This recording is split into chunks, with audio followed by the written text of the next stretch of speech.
Okay. The June 15th, 2016 meeting of the City Council is called to order. The meeting has been properly noticed and posted in compliance with the open meeting law.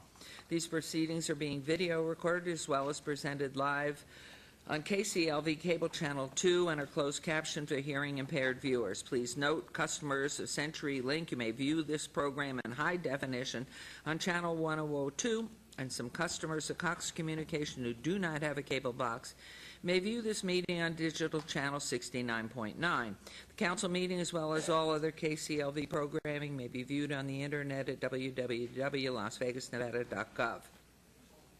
The proceedings will be rebroadcast on KCLV Channel 2 and the web the Wednesday of the meeting at 8 p.m., also on Friday at 4 a.m., Saturday at 7 p.m., Sunday at 7 a.m., and the following Monday at 5 p.m. This building is protected by state-of-the-art fire detection and suppression sprinkler systems.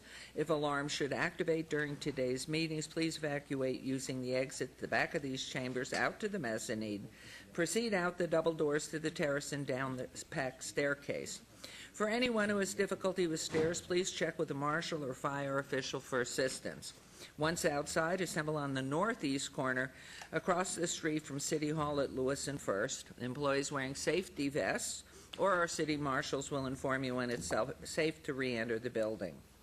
For public comment related to items on the agenda, citizen participation, and public hearing items, we have available a speaker card, which you may complete and submit to our city clerk up front. Cards are available online in the clerk's office or at the rear of these chambers.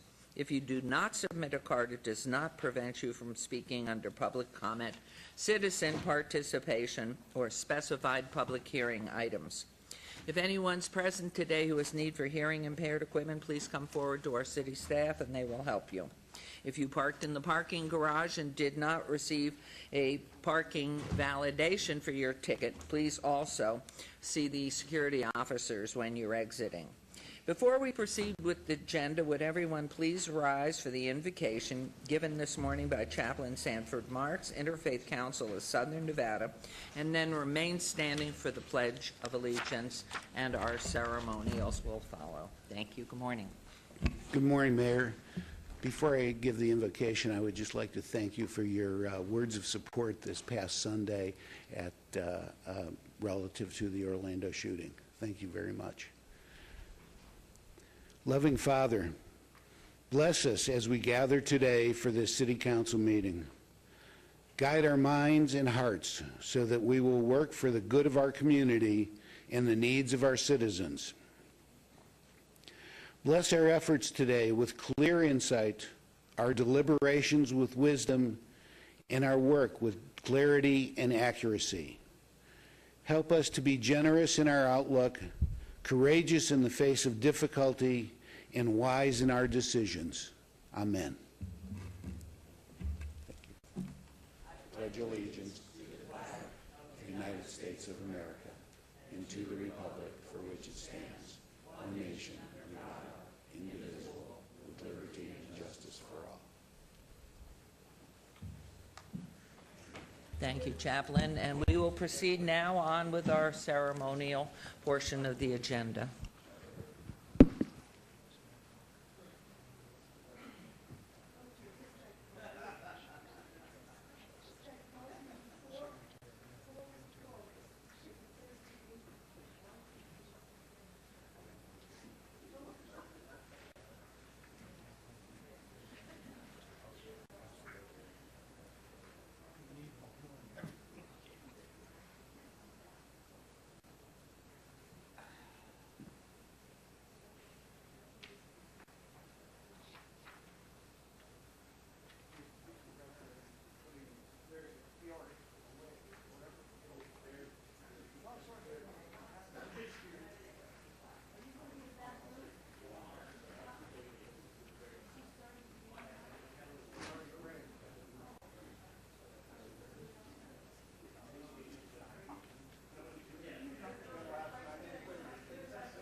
Gosh, I am. You and I are doing this alone. One more.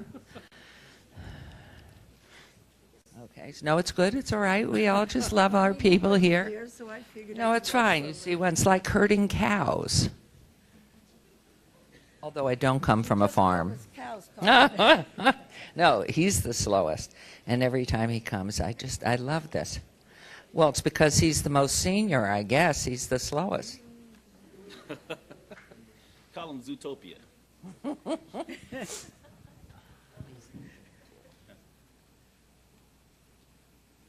And Councilman Stavros Anthony has broken his toe, I think, and will be coming in later on. He's wearing a boot, and he can't work. It's a very hard job being on the council, let me tell you. We have more injuries. Did he break it golfing? Okay, well, we have Councilman Coffin, who was in a car accident. And then, as I recall, I don't think Councilman Barlow has had any body parts needing repair. I think Councilwoman had a foot problem. Yes, I did. And I think you're healthy. And yours, it's the hair. That's okay. Okay. It's his mind. Well, I mean, I'm joking around here, but this is a very sad time for all of us. And we have been hearing always what's been on the news and the tragedy and slaughter in Orlando. And so it would be most unfeeling of us all, before we even begin any part of our city council this morning, not to recognize the tragedy and remember the lives that were lost Sunday morning in Orlando. On that day immediately, of course, I contacted Mayor Buddy Dyer to extend not only our sympathies and prayers, because you can't get your arms around something like this, whether it's one person or, as it has turned out, 49 people who were just taken from the world without an opportunity to live their lives and enjoy what we continue to be able to do here. And to extend to him and to everybody in Orlando, beyond our sympathies and prayers, our offers of support. We will be down there. We go places. We are really committed. And all of us, whether we're in the social service area or just residents and people here in our community, we lend hands, and that's what we do. We're not just words and lack of action. I see Deacon Tom in the audience shaking his head, and he goes everywhere, anywhere, as would each of us. And so I wanted Mayor Dyer and all the residents to know, you have family here in Las Vegas, and we sympathize with you, and we're praying. And so my hope is, from all of this, once again, for heaven's sakes, what are we going to do to get our arms around the hatred and jealousies, rigidity, and tolerance that continues to pervade the entire world? What can we do about it? It's a whole different time than it was 25 years ago. Hatred was there, but it certainly wasn't isolated individuals doing things of such heinous nature. And so I'm sure you've all been out and been in different vigils and memorials and thinking about this all the time. And while I know you've been asked to spend a moment in quiet reverence and prayer, I'm going to ask you tonight, we all go to sleep. And when you get in your bed tonight, that's where I really want you to think about the faces of every one of those young people and middle-aged people who really never had a chance. And this is the moment right now. We could all do it, but it's just a moment. When you get in bed, know how lucky you are, and know that it's called upon by you from a higher way. So you have to do something. And it's not that together we can't stand united saying the words, but it is really always about our individual actions. And we see this happening again and again and again. And I can assure you, it's going to happen again. And who's going to be pinpointed? Who's going to be the scapegoat next time? Is it somebody who's just been terminated from a job, or somebody that we think, my God, I just saw them a few days ago and they were so normal? So it really is, it's about looking around yourselves in a bigger sense and taking responsibility, not as an alarmist. But when you know somebody's filled with hatred and anger, you've got to reach out and get some help. We don't want to put anybody in a position that's life-threatening to any of us. But you know it. You know when somebody's having an issue. And we have the best support systems here. Our law enforcement, all parts of it, our fire and rescue, we all have personnel that are really equipped to be listeners. And if in fact it's somebody that you know and you're living in a particular area, there's a problem, in addition to all the resources that are out there, you don't know where to go with the information, please call one of your council people, or call my office, or call somebody anywhere. Just don't turn your head away and think, maybe it will go away. So from all of us here in Las Vegas, and from all of us that care about life and humanity and tolerance and positive forces, on behalf of all of us, I hope everybody in Orlando and around this country knows what we stand for here. And so I thank you all for being with us today. And just remember tonight, when you have the luxury of getting into your bed, think and say a prayer for each one of those people and anybody right now that's in harm's way, and make a commitment to do what you can do. I mean, I look out here and I see His Honorable Kern from our municipal courts, and I know all he does every single day to help people who have challenges, to teach people how to be more tolerant in life and more accepting. So every day, just what can I do that I didn't do today? And so say the prayers tonight, and please say them every night. It's just not one moment in time. It is forever. So moving on to our ceremonials. I know how we feel here because we talk about it all the time, and the efforts that are made for humanity by everyone. So for our first item today, moving into our ceremonial portion, Lucky, our model, our GQ, Councilman, no, you're all wrinkled. Councilman Barlow,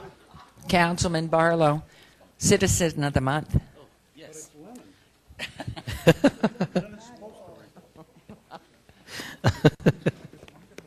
Mayor, thank you for that, for those wonderful words, because life is truly precious. Mayor, as you were talking just now, I was being very reflective in regards to a childhood friend of mine, P.D. Burrell. I was standing on the corner in downtown last week, and a car stopped in the middle of the roadway, and P.D. jumps out and walks over to me and gives me a big hug and says, "Ricky, I haven't seen you in over 5 years." And it was really nice to see him get out of his car in traffic, which I know wasn't the most safest thing to do, but it was really good to see him. For me to receive a text yesterday that he has passed away as of a couple of days ago. And as the mayor spoke, I couldn't do nothing but really reflect on how precious life really is. We think that we're going to live forever, but that's not the case. But one thing that I can say is that to take off where the mayor left off, is to say that be thankful for everyone, for yourself and for others. And it's really about leaving your footprint, your handprint, your fingerprint on the lives and the hearts of those that we leave behind. And most definitely, my good friend Petey Burrell did just that with me and a lot of his friends here in the Las Vegas community. So having said that, Mayor, thank you. And I also would like to recognize, standing in the back of the room, Chief of Police in North Las Vegas, Mr. Alex Perez. Good to see you, Chief, for being here. Good to see you. I know you're here to celebrate your family members, so I just wanted to at least recognize you, that you were here in the room. In addition to that, we have some very special guests representing the AmeriCorps Vistas. They're here in the city of Las Vegas to address homeless and neighborhood revitalization programs here in the city of Las Vegas. And so for that, Michaela Ferguson, if you'll please stand. Where's Michaela? Here representing AmeriCorps. And Drake Ridge, yeah. And let's give Drake a round of applause. And we have Jocelyn Salgado. Jocelyn, if you'll please stand. These are young people who have taken up the charge to make a difference in the communities in which they have chosen to work. And for that, the government works with them to reduce or eliminate their college student loans. So let's give them a round of applause for that. You all may be seated. Thank you for being here. Today I have the honor of recognizing a special young lady whom I've known for a very long time, Miss Rosalind Brooks, who is the director of the Vegas Roots Community Garden. So Rosalind, if you'll come forward, please, as I announce the wonderful things that you're doing in the community. Let's give Rosalind a round of applause as she comes, and I'll explain to you why she's the Ward 5 Citizen of the Month. And if you all please go ahead and roll the visual presentation above, and I'll share with you all of the wonderful things that Rosalind continues to do in the Las Vegas community. Rosalind Brooks grew up here in Las Vegas and saw the need for healthy alternatives. So in March 2012, I should say that she contacted my office, came in and shared that she had an idea for a community garden. And I says, Rosalind, that's fine, but Ward 6 has the most land, and Ward 5 really don't have a place for a community garden, right?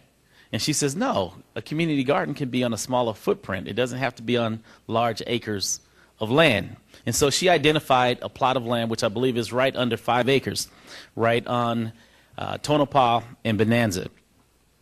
Vegas Roots Community Garden was grown in 2012, and the Veggie Buck Truck, which drives around the community donating and selling produce. The Vegas Roots Community Garden continues to be our city's first and only urban farm. This community-based nonprofit garden utilizes over 4 acres of vacant property near downtown Las Vegas, and through the vision and guidance of Rosalind, she serves over 800 visitors yearly. She donates and sells over 60 pounds of fresh fruit weekly, helped over 85 families adopt healthy eating habits and lifestyles, provides space for community service hours, and trains youth participants. Vegas Roots service include nutrition, education classes, gardening classes for the kids and adults, healthy cooking classes, community service opportunities, school outreach through field trips, and bringing the garden to the classroom. The community garden serves low-income families, at-risk youth, seniors, and veterans, and homeless members of Las Vegas. And so for that, Rosalind, the mayor and Las Vegas City Council would like to recognize you as our pride and joy here in the city of Las Vegas, as our City of Las Vegas Citizen of the Month here in the city of Las Vegas.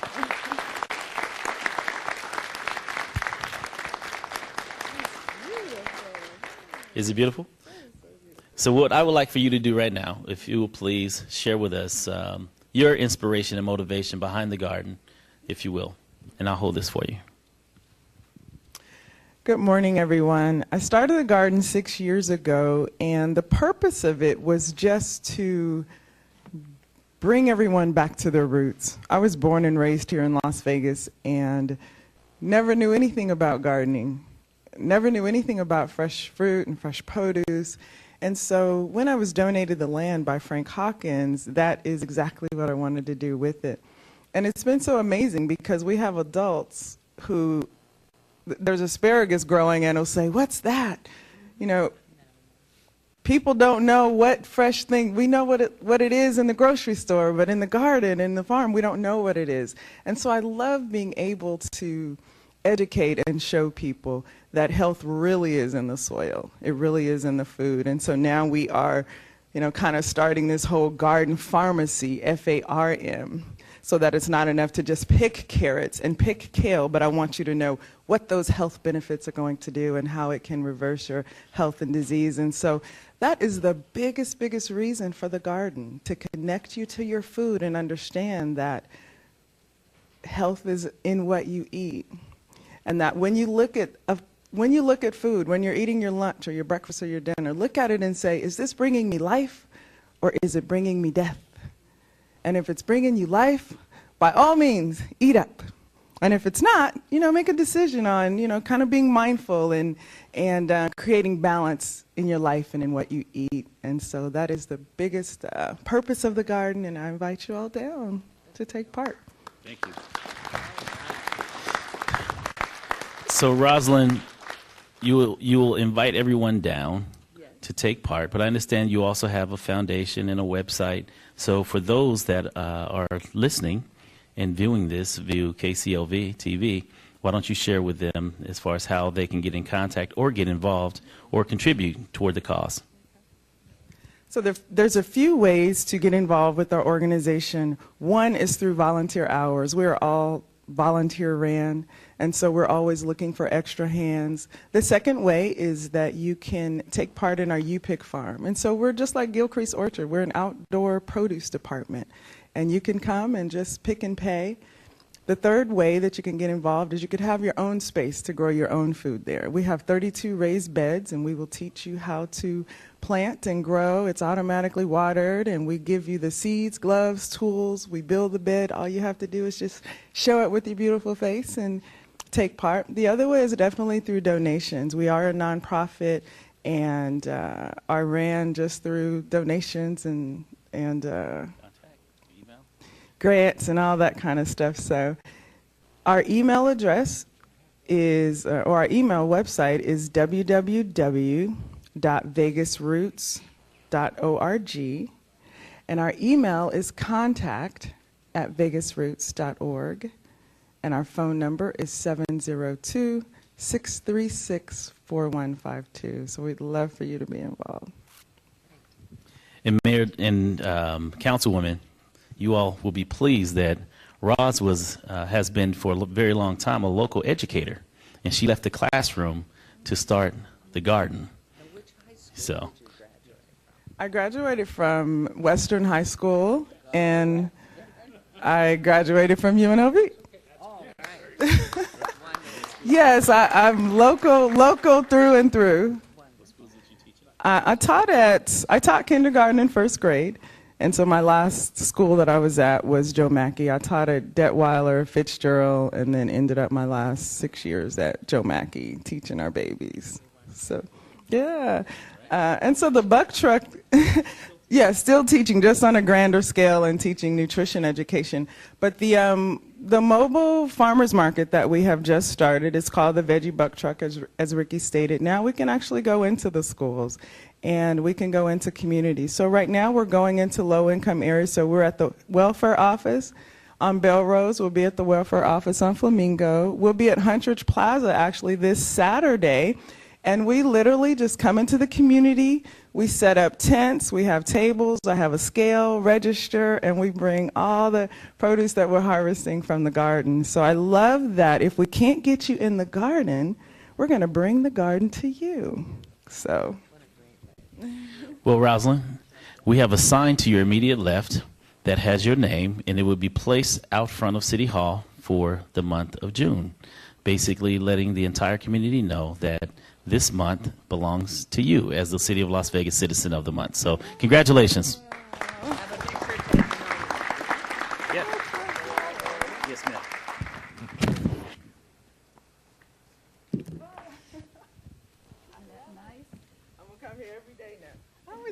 No, you just drive by it back and forth and back and forth. And I want you, The garden is located at 715 North Tonopah. So we're right at Bonanza and Tonopah, across from Ahern and U-Haul, right there. this is all about making a difference, Across Oh. from Binion's old property, yes. which is still there. Boy, you could take over all of that. And I Yeah. want you, we're looking at Shane back there.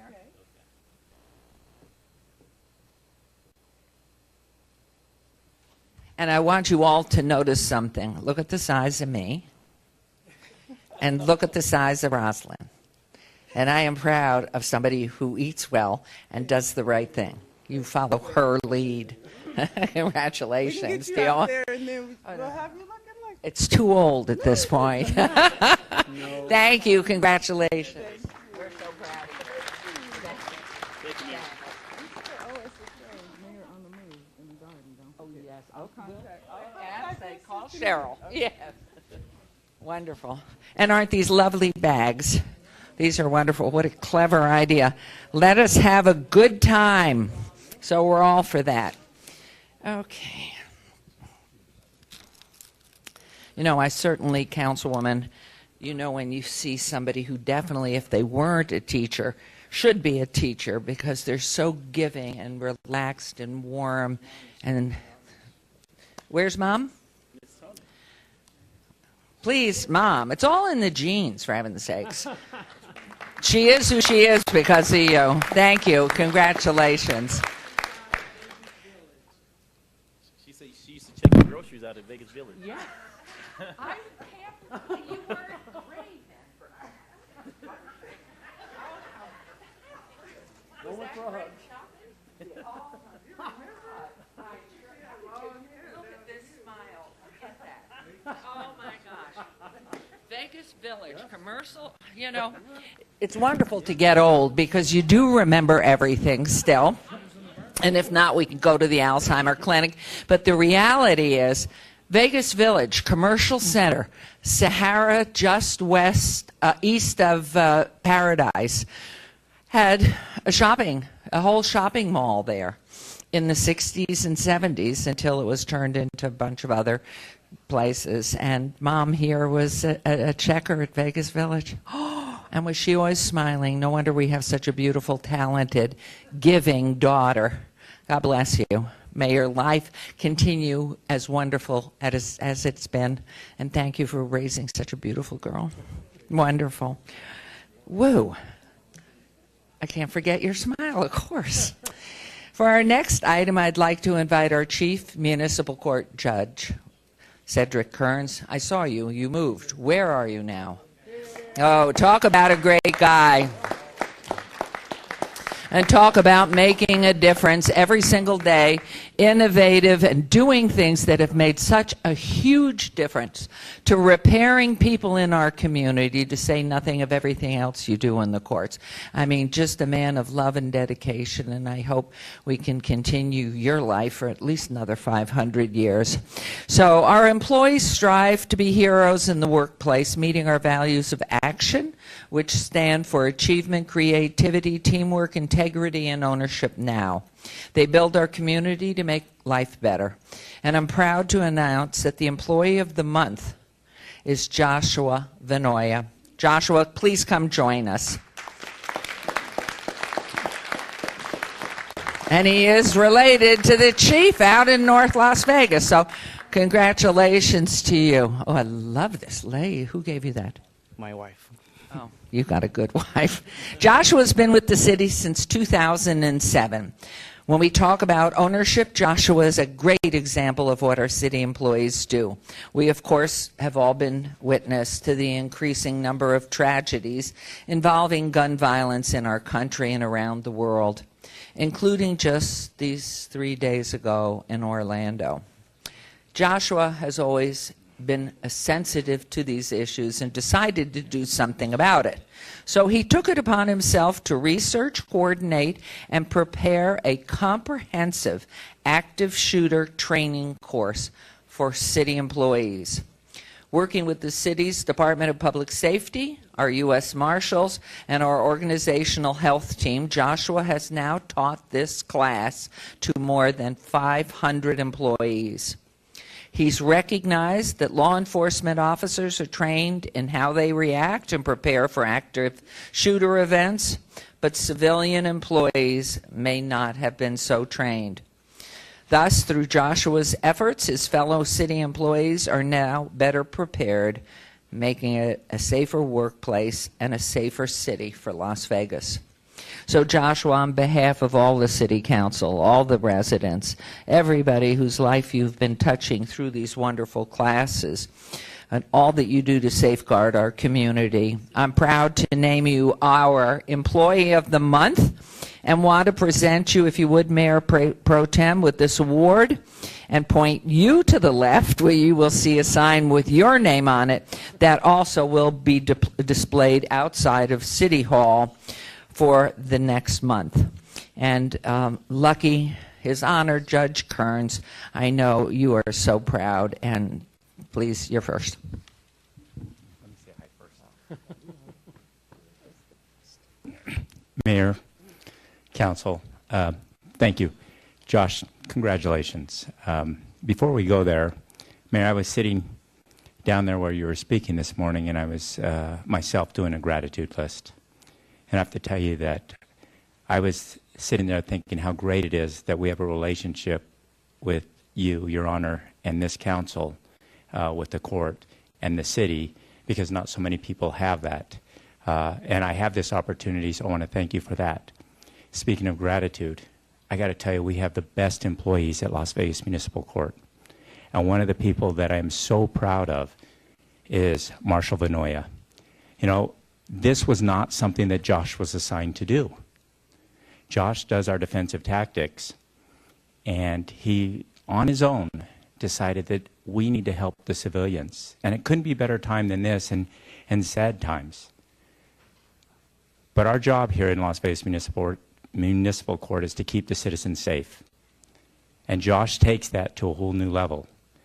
I think that, as far as I'm concerned, I have so many employees of the month within the court, but that there are none that we are more proud of than Josh. And so the other judges has asked me to come down, tell Josh, congratulations, we are proud of you.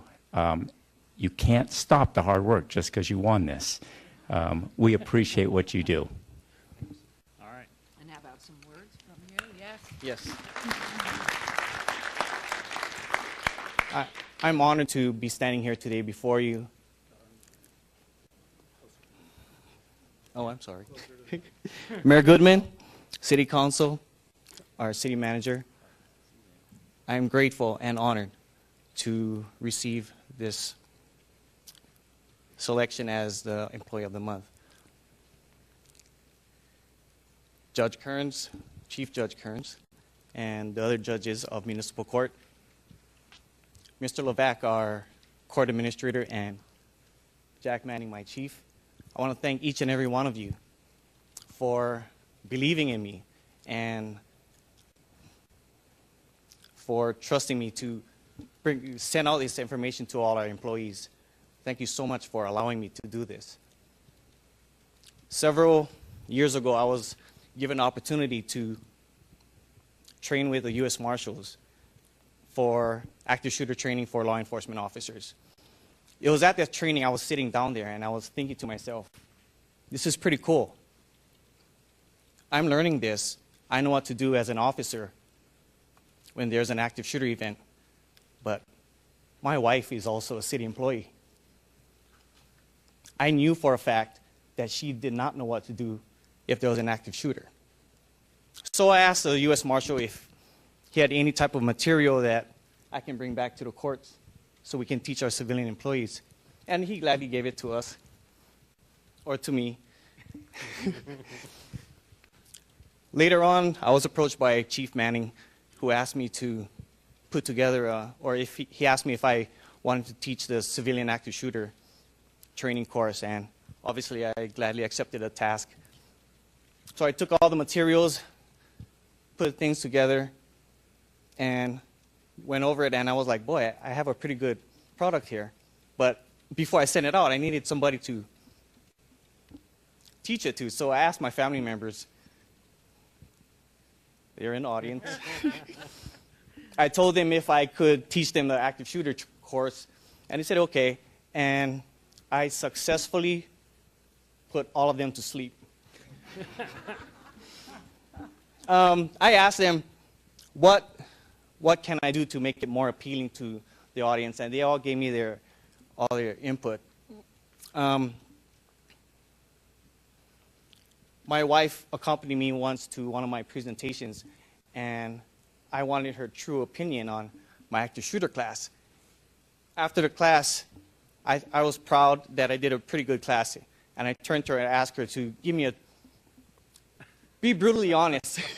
Brutally she was. She really tore me apart and told me that I needed to change a lot. So if you actually did not sleep in my course, those of you who attended, then that was the product that was the result of my wife telling me to change it. So thank you. Thank you so much for helping me out with that part. We are so I want to thank a few more people. I'm sorry. Certainly. No, very important. I'm especially grateful for a few awesome individuals who, without their support, I wouldn't be standing here today. Lieutenant Woosley, for nominating me. Thank you so much. My two sergeants, Sergeant Wakowiak, Sergeant Romero, thank you for trusting me and for allowing me time to put things together for the classes. I cannot forget Beth. Beth was my backbone in preparing everything. She made sure I had all my materials, made sure I made my classes, made sure everything went smooth. Thank you so much. And at the same time, I'm sorry for all the headache that I caused you. And finally, Patsy. Thank you so much for your guidance and for believing in me. If not for you, Patsy, you're one of them. Thank you so much for everything you've done for me. Good job. Okay, so we have a picture by the sign. We'll go over for a picture.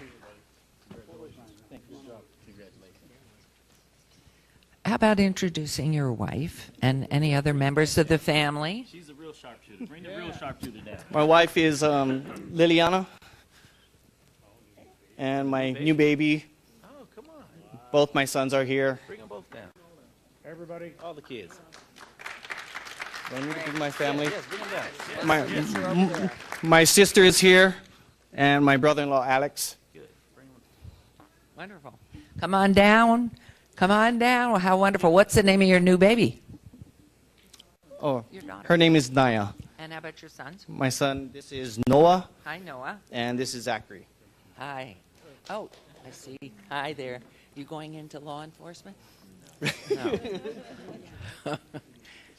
Okay, boy, what a family. All right, let's get by the sign over here for a quick picture. You said you put them to sleep. You didn't say they were only 2 years old. And if everybody will look right there at the gentleman with the pink tie.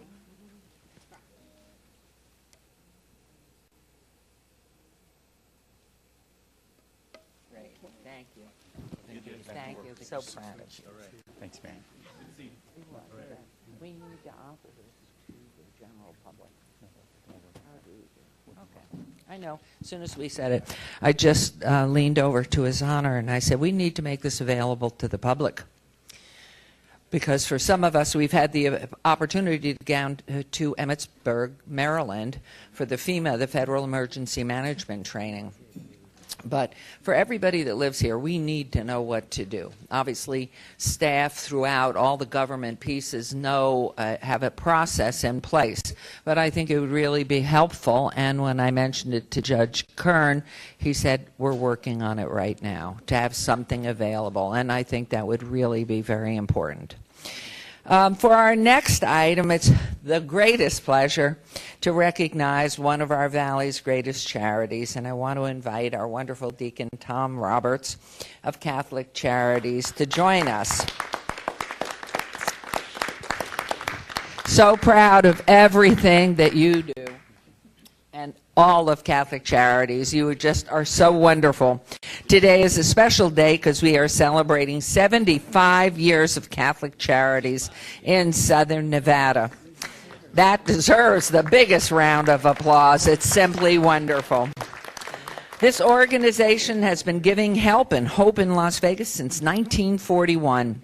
The charity focuses on 5 main areas: family services, food services, senior citizen services, immigration and refugee services, and housing. Deacon Tom has brought a special video with him that gives us all a little taste of everything that Catholic Charity does. So let's roll the video, please.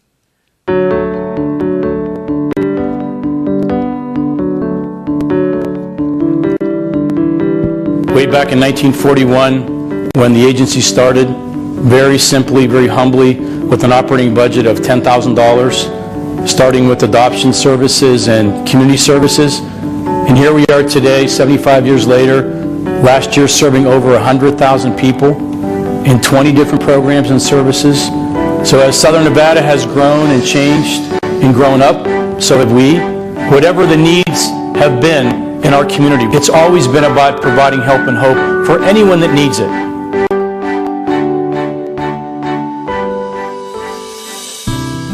It's not about those that are Catholic and Catholic Charities. It is about those that have the needs. There's a really big confusion between Catholic Charities and the Catholic Church. We're not the church, so how we take people in is, do you want help? We don't care who you are. You come as you are, and we'll help you. I don't even know what religion they are. I don't ask them. Sometimes they ask me. So I tell them, take the pick.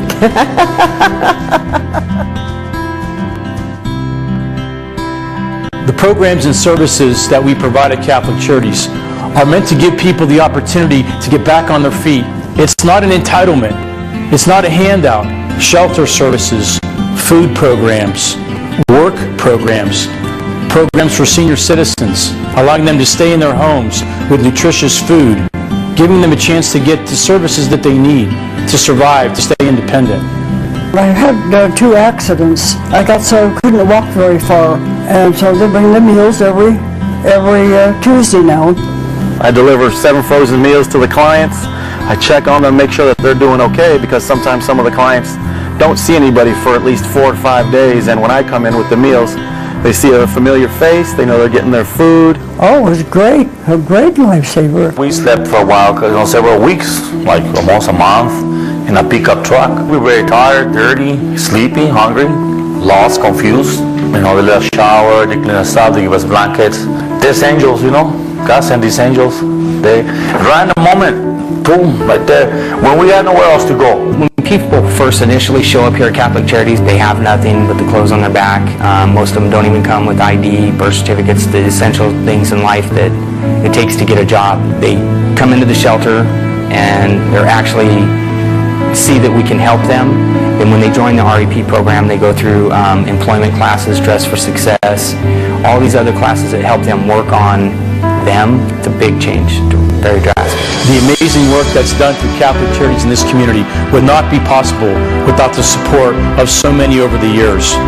Donors, benefactors, community partners, individual donors, committed staff, wonderful leaders, vision from the bishops and the diocese. As we celebrate this 75 years, this milestone of service, it reminds me that we are really at a nexus now, at a crossroads of preparing to provide the services that are needed today and creating the infrastructure and the physical plan for the needs for tomorrow so that we can continue to provide the resources that we need. As people's lives change and as their needs change, we want to be there to help them and give them hope.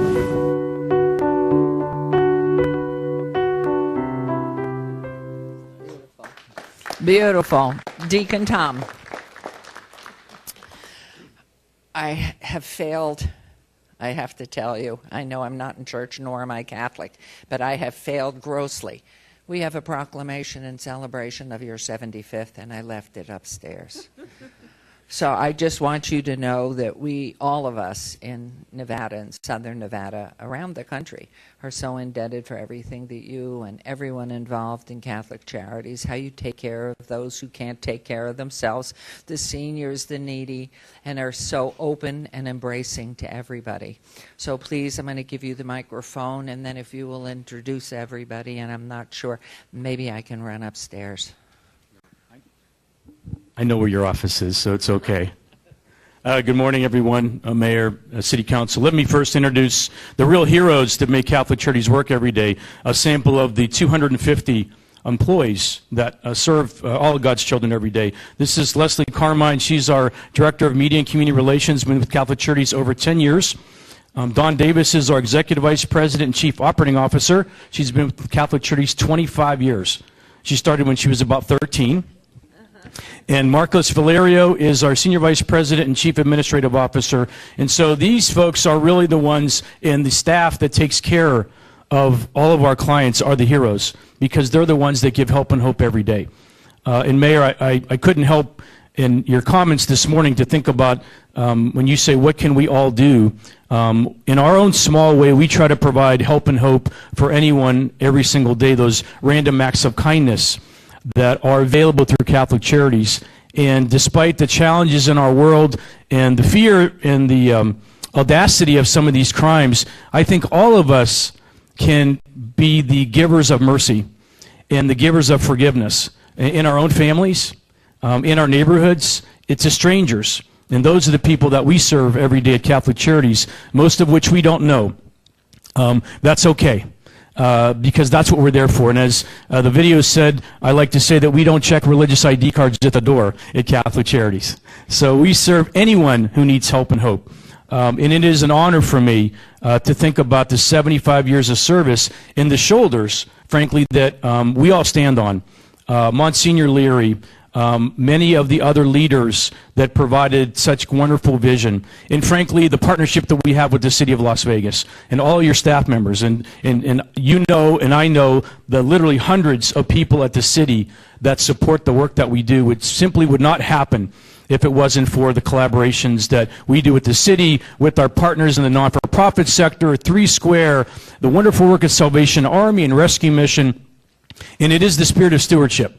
It's the giving of people's time and talents and treasures, both from the community and from those that care so much to give back that we're so proud of. So I accept on behalf of the people that we serve and the 100,000 people that come through our doors every day, I accept your gratitude and your thanks for our partnership and for the 75 years of service. And I hope we're not here for another 75 years. I hope we have addressed food insecurity and homelessness before we reach another milestone of anniversary. But as long as we need to be here, we'll be here. And God bless the City of Las Vegas for being such a great partner with us. Thank you. And thank you all. I mean, it is so incredible how I know all of us, and I ask wherever I speak, as do each as does, oh my goodness, we did get it. Fleet of Foot. And so, because you did so beautifully, this really is just thanking Catholic Charities of Southern Nevada. We've made today your day in recognition and an appreciation for all that you and thousands of people who volunteer and help make this a caring community. I'm so proud of this community because that's what we do.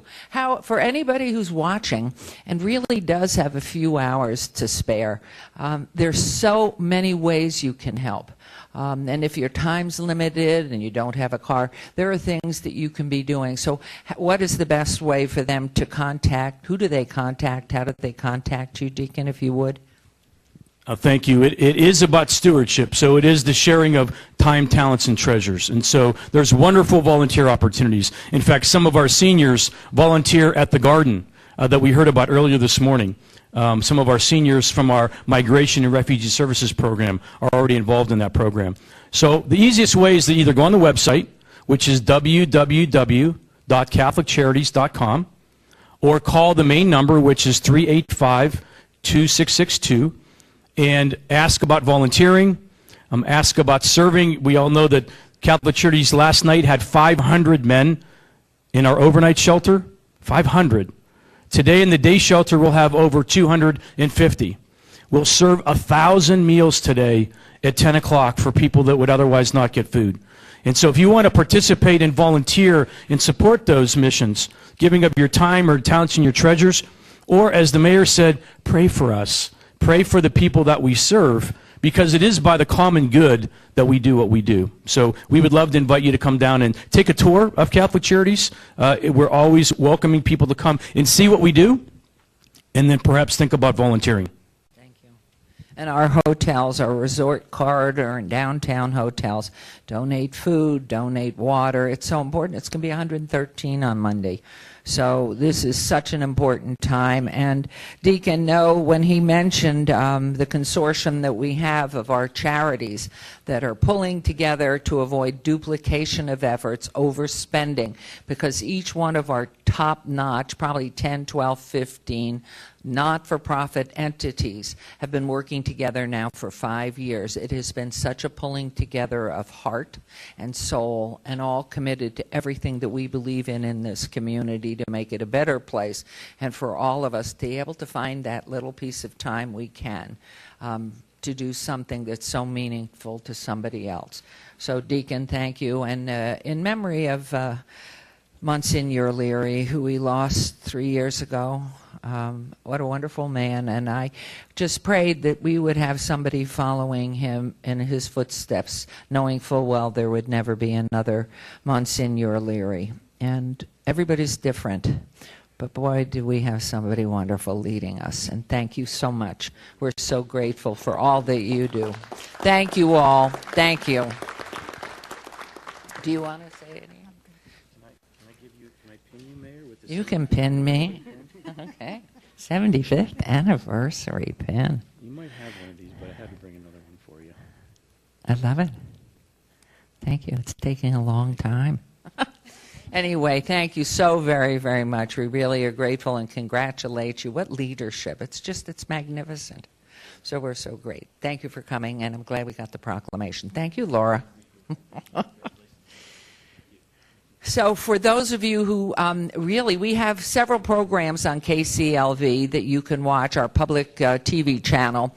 And while Deacon Tom and staff are saying goodbye to our council for the moment, we just recently had on the Hello Mayor program, which is mine, an interview with a gentleman who is one of the 4,000 lost boys of Africa who had to get away from murder and slaughter in their communities. Boys from 5 years of age to 12, 4,000 of them, well, there were more when they started, in a trek to freedom. And we had one of the survivors who's chosen, with the help of Catholic Charities, to relocate and live here, and has been living here, worked his way up. Could you just briefly tell a little bit about Beer? So BR walked 800 miles as a young boy, 800 miles, and lived in a refugee camp for 9 years before being transported to Las Vegas from the South Sudan. So can you imagine landing on an airplane in Las Vegas at nighttime coming from South Sudan? That's where his life in Las Vegas started. And as the mayor said, he's gone to school. They were learning to read and write by writing on the dirt in the refugee camps. They had no paper, so they had to write on the dirt, and they could only learn because they had sunlight. So there was no light. And so when BR first got here, he told me they used to sleep on the floor because they couldn't get comfortable in beds because they'd never slept in beds before. And so he went to school, went to UNLV, went to community college, has a master's degree, and is now working as an executive at the Las Vegas Sands, and has his own non-for-profit to help give back to those young men and women that are still stranded in South Sudan. So it is a beautiful, wonderful story of help and hope. And that you'll be able to see. We'll probably replay it, but he and those young people left with the clothes on their back, no shoes, all those miles. And they learned from each other. The oldest students that were there, or the young people, I think was a fourth grader. And so the fourth graders taught the other ones the numbers and how to do their math and do the other skills by writing in the sand. It is, I mean, miracles happen every day, and that certainly was one. But KCLV really tries to give you information that will be helpful to learn about how rich our community is in love and sharing. So thank you. Thank you. Happy 75th. Yes. Thank you. Thank you.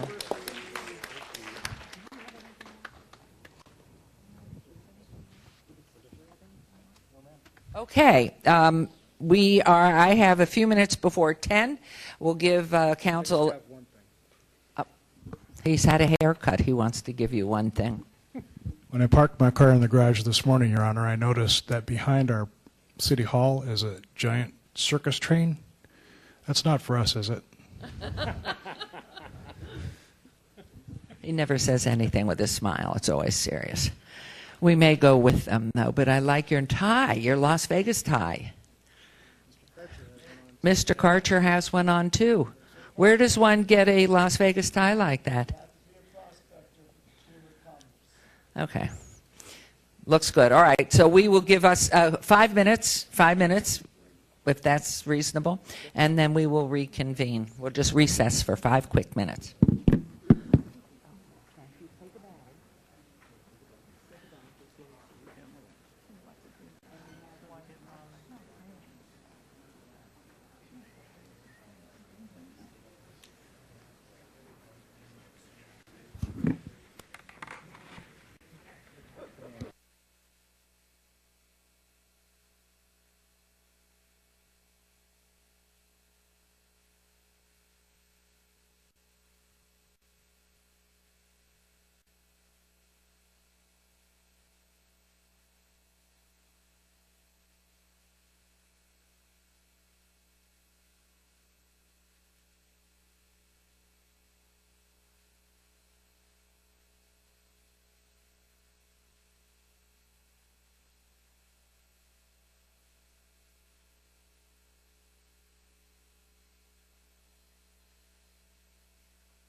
Okay, I think we're back in the groove. Are there 4 of it? 1, 2, 5 of us. Okay, we're on agenda item number 8, everyone.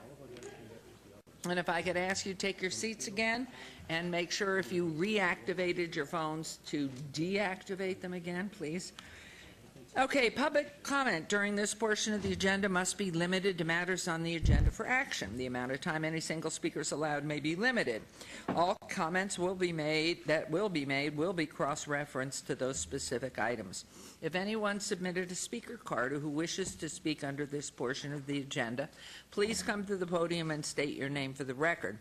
We'll set the time at 1 minute, and I do have cards. There will be a second public comment time at the conclusion of our council today. But we have on from Mr. Alan Karcher, Michael Domingo, and Jeremy Wallace. You may choose to speak at this, you may not, and anybody else who would like to come forward. Good morning. Good morning and Viva Las Vegas. Your Honor, fellow City Council and staff, I'm Alan Karcher, President of Karcher Insurance, 955 Hillwood Drive in Las Vegas, Nevada. I also want to speak on behalf of small business because today the Las Vegas Metropolitan Chamber of Commerce is having a small business expo at the Cashman Field Center today. So I want to bring that up because I'm going to talk on 21, 22, and 23. I want staff to know we are local. I was born and raised here. My father and my mother and my godmother came here to the city in the 40s. My mother was a OB-GYN of Southern Nevada Memorial Hospital, bringing in babies to become future leaders of this city. My godmother was the matriarch of the jail system, and my father started selling insurance out of the backseat of his car in 1954. I want to make that emphasis because I understand that staff says we're not local, so I don't understand that. I want to bring that out.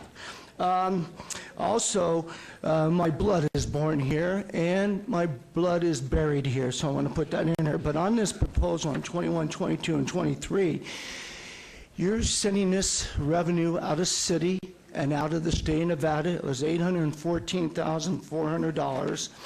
And I predicted the commission because I read a report from Vicki Robinson giving that broker 15%, which meant $120,000 of revenue leaving the city of Las Vegas. My proposal last year was $70,000 for everything net. So when you put in commission on premiums and the premiums go up, the brokers make a lot of money. So when you do it net, it keeps the premiums and hard work down. So I want to put that in there. And I don't want to talk about the last RFP, but everybody must know that by now. It was a strange one, and I do know that you probably have to renew currently, which is because it's expiring, and I can understand that, but I just want staff to know that I am local. Our offices have always been in the city of Las Vegas. You could look at our corporate papers since 1961 in the state of Nevada. I don't know why people say we're not local, so it always catches me surprised when I hear that. Okay, I'm sorry, so, anyway, Mr. Karcher, you know, since you are a native Las Vegan, I'd let you get away with murder. You had about 5 minutes. Oh, I'm done? Okay. Yes. Well, anyway, thank you very much, and I love this community. You can see how we always say good things for this community. Thank you very much. Thank you. Bye. Thanks, Mr. Karcher. Anyone else wishing to speak under this public comment portion of the agenda? Okay, hearing none, we'll move on to agenda item number 9. Business items for possible action. Any items the council staff or applicant wish to be stricken, tabled, withdrawn, or held in abeyance to a future meeting may be brought forward and acted upon at this time. Mayor Pro Tem. Thank you, Mayor. Yes, staff has requested that agenda item 31 for possible action to approve a medical marijuana independent testing laboratory establishment license, Canix Nevada, LLC, DBA RSR Analytical Laboratories, 241 West Charleston Boulevard, suite number 180, be obeyed to the July 20th, 2016 meeting. Staff has also requested to strike agenda item 34 for possible action to approve a tavern license for a change of ownership from Beano's Casino Incorporated to Golden PT's Pub Beano's, 62 LLC, DBA PT's Gold, 7200 Westlake Mead Boulevard. Staff has also requested that we strike agenda item 35 for possible action to approve a non-restricted gaming license, Sartini Gaming LLC, DB at PT's Gold 7200 Westlake Mead Boulevard.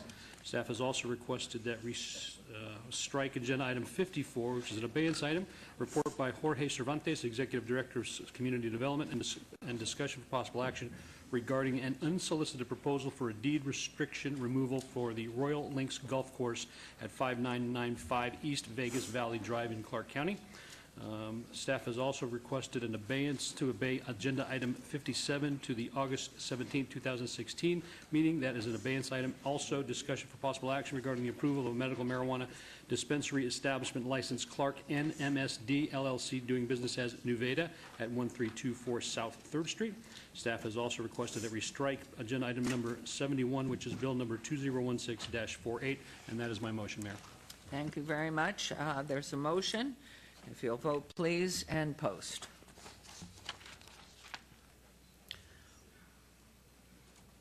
That motion carries. Thank you. On agenda item number 10, possible action to approve the final minutes by reference to the May 18th, 2016 regular City Council meeting. May I have a motion to approve those minutes? Move to approve those minutes, Mayor. Thank you. There's a motion to approve the minutes of May 18th. Please vote and please post. Motion carries. And we will now move on to items. These are items 11 through 55 on the consent agenda are considered to be routine and are recommended for approval by the departments, may be enacted in one motion. Through 53. Sorry. Okay. Note that the record should reflect my abstention on items 27 through 30, and then again on 32 and 33 because they pertain to medical marijuana related business, and one of my sons is involved in that industry. However, I will be voting on all other items. Are there any other items council wishes to bring forward? Your Honor, I'd like to bring agenda item 50 forward, please. Thank you very much. Any other items? 50, agenda item 50 he has to bring forward. Okay. All right, and that is your motion, please? That is my motion, Mayor, to approve the consent agenda items 11 through 53 minus 50. Which is, we believe, next. There's a motion. Please vote and please post.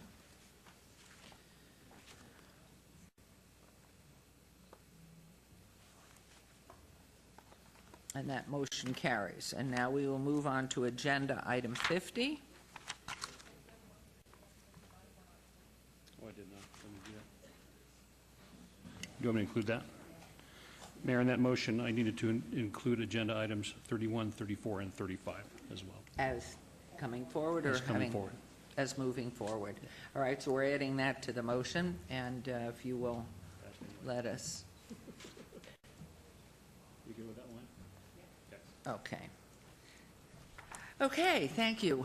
And now on to agenda item 50, which I will read, if you'll give me 1 second while I clip what our city clerk clipped so nicely.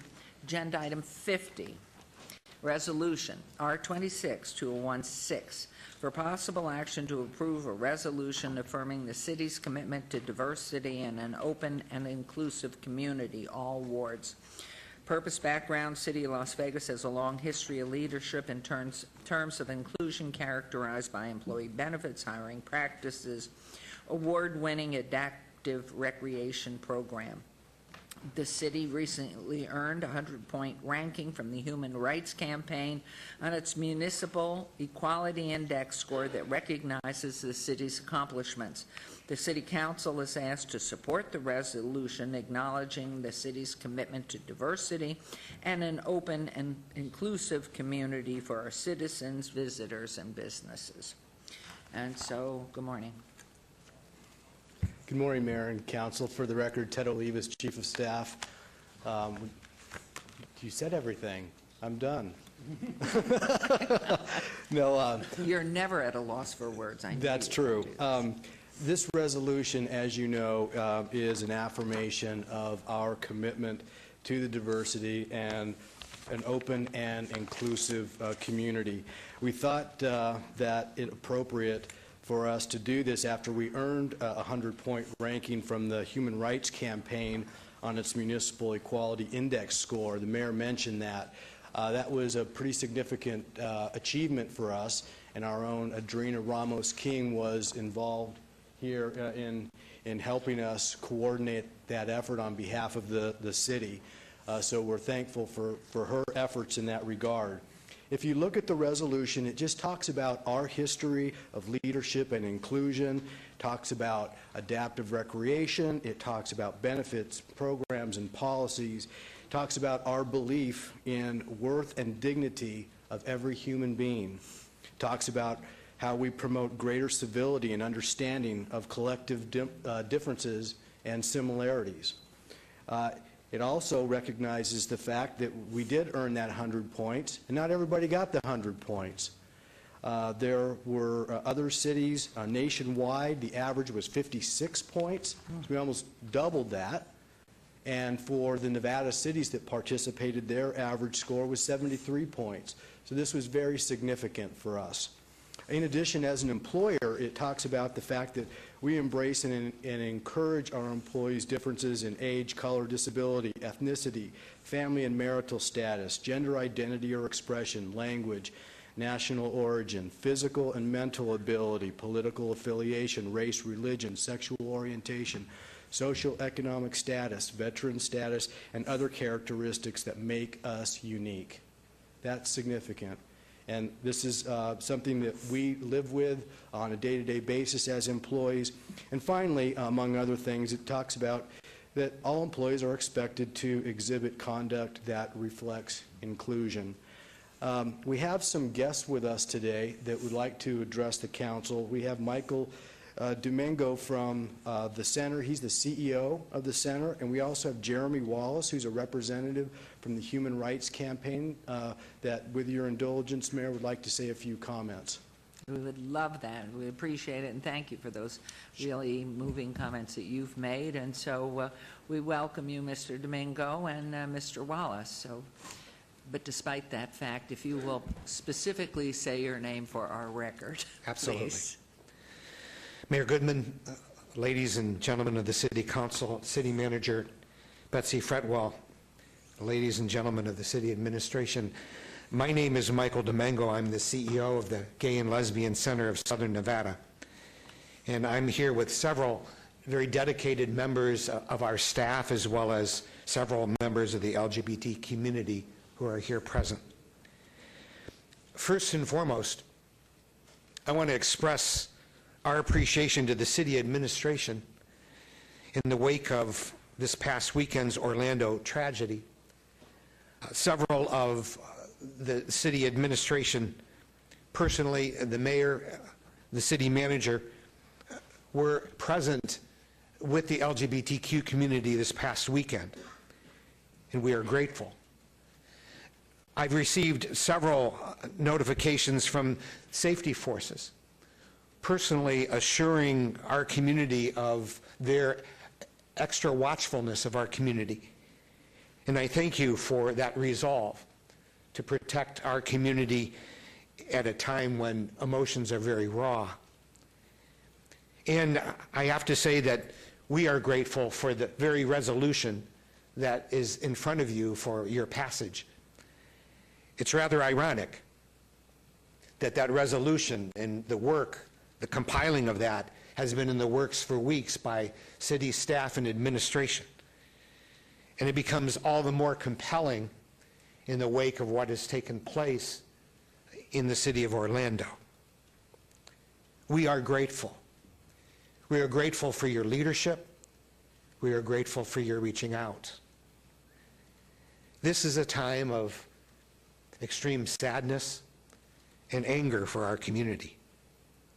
So your leadership and your support assuages that anger, and it comforts us in our loss. At the same time, I would be remiss if I didn't report to you that this community is becoming ever more emboldened by what has taken place in Orlando. we will press on to achieve our rights. We will press on to achieve what we consider to be simple recognition of our genuineness as human beings. And that recognition really requires everyone in the community to respect that. I am here to urge your passage of the resolution that is in front of you. Your resolution, it speaks of respect for the diversity of others. It speaks for inclusion. And we believe that statements of diversity, statements of inclusion, principles by which we act, telegraphs to a wider community that we must all respect, that we must all have dignity and respect for the well-being of others. In the wake of what's happened in Orlando, and in the very month of June, which the LGBTQ community commemorates as Pride Month for ourselves, we recognized that pride is a byproduct, not of just tolerance, but it's a byproduct of acceptance. Pride exudes from the human spirit. When people are respected, they feel at home, they feel safe, and they feel secure. So by your statement in front of you, affirming diversity, affirming inclusion, you're basically stating that there is no room for discrimination in the policies and the procedures of city government in this community. There's no room for separation. And discrimination, to its worst extent, develops and deteriorates into the hatred that we saw in Orlando. So the very statement of support that you've put together weeks ago is even more compelling for which you should act.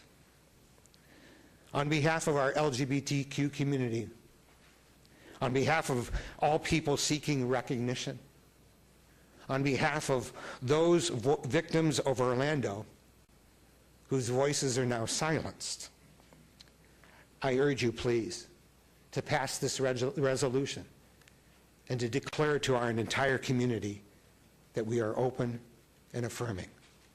Thank you very much. Good morning, Mr. Wallace.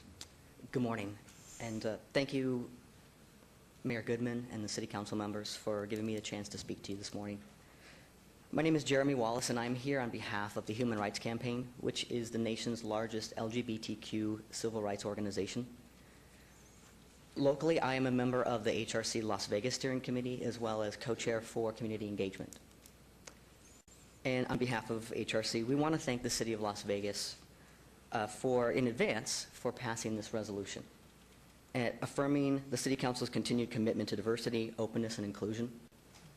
And I want to also point out and recognize, as is mentioned before, about achieving 100 points on our HRC 2015 Municipal Equality Index. Also, Las Vegas is the first municipality in the state of Nevada to do so. And thank you so much. That Municipality Equality Index rating is extremely important to all of us who live here in Las Vegas, because it is a commitment that this is an inclusive place for all LGBTQ individuals to live and to work. Now, this resolution also means something to me personally. That I have been a member of the LGBTQ community for the last 2 decades. For the last 8 years as a transgender man, and all those years prior, identified as a lesbian. So this is very important to me, and this is my home. And with the numerous discriminatory and harmful and downright hateful bills that we have seen sweep across the nation, I am very proud to call Las Vegas my home. And especially in the light of the recent tragedy in Orlando, which has touched us deeply. I want to thank you and the city for your continued dedication to not only stand up for, but to stand with the LGBTQ community, making Las Vegas a city where all are welcome, no matter who we are or who we love. Thank you. Thank you very much for your comments. I'd like to add to those, the resolution that we have before us today on the agenda really makes the strongest statement about who we are, what we've been striving for, and what we want to represent as a city. Once again, it underscores that we value being inclusive and accepting of everyone and to everyone. Bringing this forth grew out of decisions that were made and or evidenced in other places around the country, making it ever more important that we publicly state this position in our home. Las Vegas is a longtime leader when it comes to diversity and openness, taking a firm stand in non-discrimination in all areas. And this applies twofold now, both as a community and us here as a public organization. Externally, our city is known for the wonderful cultural diversity that we enjoy. It has been called the melting pot of melting pots, meaning our city by itself is representative of what America stands for, a place that should be and must be welcoming to all people from all walks of life and all corners of the globe. Las Vegas is home to a diverse population in age, ethnicity, race, religion, socioeconomic status, sexual orientation, gender identity, and special needs. We pride ourselves in how we extend the greatest hospitality to everyone, doing that in total 100% truth, going out of our way to welcome visitors and businesses, new businesses coming in, and reassuring those who choose to live here that we are in fact that. Internally, as an employer, we're strong and, of course, led by our wonderful city manager, Betsy Fretwell, who was just recently honored by the Human Rights Campaign for helping the city achieve that perfect score on that Municipal Equality Index. The scale, as you know, measures non-discrimination in city employment, in offering of transgender inclusive health care benefits, recognizing same-sex partners for benefits, and establishing city contractor non-discrimination ordinances. Early on, the city's leadership took a public position on LGBTQ equality and helped establish the Gay and Lesbian Community Center in Southern Nevada on Maryland Parkway. Two, we've long been known for our cutting-edge adaptive recreational programming, which has served as a model for people around the world. So both as an employer and as a community, everyone knows that they feel they've been the target of discrimination or a victim of a wrongdoing. There is a course of action, and it will be swift, and it will be just. For our employees, our management, and human resources staff are here to listen and to take action. In our community, our law enforcement agencies, from our marshals to our metropolitan law enforcement and to our FBI, they are and always will be here to protect us all and protect you all. Endorsing this resolution is an important way for us to stand together and voice that we have a chance publicly to show how much we value all peoples, all the time, and all the differences that they bring to this beautiful place. And so I moved for the adoption of this resolution, but certainly would like to provide time to any council member who would like to make comment. Councilman Coffin, please. Thank you, Your Honor. I'm proud to have the honor of representing the center it's in Ward 3 in the heart of downtown Las Vegas, and so we're lucky that the community chose the downtown for, I think, very good reasons, recognizing that we are a welcoming city and that the core of our city is the most welcoming area of all. I've lived here so many years. I've seen discrimination of all kinds, and we're still not out of the age of discrimination. Certainly that applies racially, and it applies in gender. But we as a city have to be the leaders. We have to be the ones who say that that is wrong and why. And then we practice what we say so that we might encourage others. I was looking at, we've had a lot of mayors over the years. Jan Jones was mayor.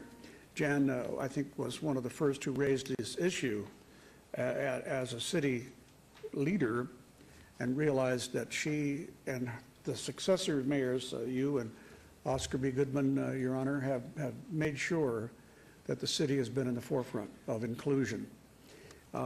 As one who has had, my late brother died 34 years ago, and this is how times have changed. I didn't know that he was gay while he was alive. I had to be told that the day after he died. So how things have changed. Legislative arguments that occurred while I was in Carson City had a great deal to do with this. We had, and still have, a gay member of the Senate who was condemned personally by another member of the Senate who happened to be a pastor in a church. That's only, what, 7, 8 years ago. So things are in flux, but they're really wonderful to explore. Mayor, we don't choose our gender. And that's one of the big things I think that people are starting to understand, that it is really not something we pick. We're born with it. We may look like a woman, we may look like a man, but in a sense, it's the exterior appearance. But in fact, what we're finding out more and more is that so many people were never the gender that they thought they were, and they're never the gender their parents thought they were. And it is something you learn when you grow into your skin and you find out about how things work. It isn't just a choice. You don't simply say, I'd like to be gay, I'd like to be bisexual, I could go to more parties if I'm bisexual, right? No, it isn't that way at all. It is really a thing we're discovering with the help of science, that we're becoming more welcoming of differences. And so this isn't just tolerance involved here. It's knowledge. And that means helping those who are ignorant find the knowledge. And we light the way with this resolution, as other actions have taken place in the city through our hiring practices and through all of the contract practices that you have mentioned, Your Honor. Your words today were extremely eloquent on the murder in Orlando caused by a person who, we will never know what drove him. But in this day and age, when people blame a religion because a member of a religion kills people, we have really reached a point where we must put the brakes on what's happening in society. Hitler did that quite well in the 20s and 30s. And today we have a man running for president who would like nothing better than to turn us against a religion. Now, the Catholics have had their turn as whipping boys, and God knows the Jews have had it worse of all because of their religion. We had ethnic groups. We have ethnic groups right now being condemned. But to condemn on religion is a sign of a base instinct that we must stamp out. But we have to do it through teaching and example. And that's what I believe we will see as this summer comes along, and we will find out how people truly feel about discrimination of all kinds. So thank you very much for letting me speak, Your Honor. I'll be brief, Thank you. Mayor. Yes, please. Thank you. Mayor Pro Tem. Thank you. I want to say that I think the City of Las Vegas is the standard bearer. And Mr. Domingo and Mr. Wallace, you were both very eloquent. This says a great deal of who we are and our leadership in regards to Ms. Fretwell and her team and who we are as the City of Las Vegas. I think all of us sitting up here have someone in mind that you love very much that is part of this community, and I think we're all affected by it. But Betsy, you've done a fabulous job in steering this city in the right direction. This is a statement for me from the City of Las Vegas to the rest of the world, not just Nevada, not just the United States, but the rest of the world, that we care. And we wrap our arms around everybody. And Mayor, you said it, we're the melting pot of the melting pot, right? That's who we are. And I think that says a lot about the leadership of this city and how we run the city. but it's a message, too, to the LGBTQ community that we care, we love you, you're part of us. And you two took all the words right out of my mouth. I've got nothing more to say, Mayor, and your statement was just right on the money. You know, having members of my family that are gay that have shown great courage in their challenge, and they're very well loved by their family members and by who they associate with. So I want to applaud you guys for being here today. Everything you said and put on the record today was just perfect, and I'm looking forward to pushing the yes button when the time comes at supporting the mayor's motion. Thank you, Mayor. Thank you, Mayor Pro Tem. Councilwoman. I just wanted to add that I totally support what you and Mayor Pro Tem have done and have stated. I had close friends when I was in California many, many years ago, and they had a rough time of it. We became close friends because I paid no attention to it. And so I know a lot that you've gone through, and I also want to mention that one thing this resolution is it also includes those with special needs. And I think most of you know I've spent a lifetime working with those with special needs, and they still don't have what they need. And when things get cut back in the school district or something's not quite right, it seems to fall in cutting something with those special needs. So I wanted to mention that, and particularly the needs of the mentally ill. And you know, I was in Mass Sunday, and I saw someone who obviously, to me, had some problems emotionally and mentally, and nobody reached out to him. I was too far back in the pews, but nobody reached out to him, but I saw the faces they made.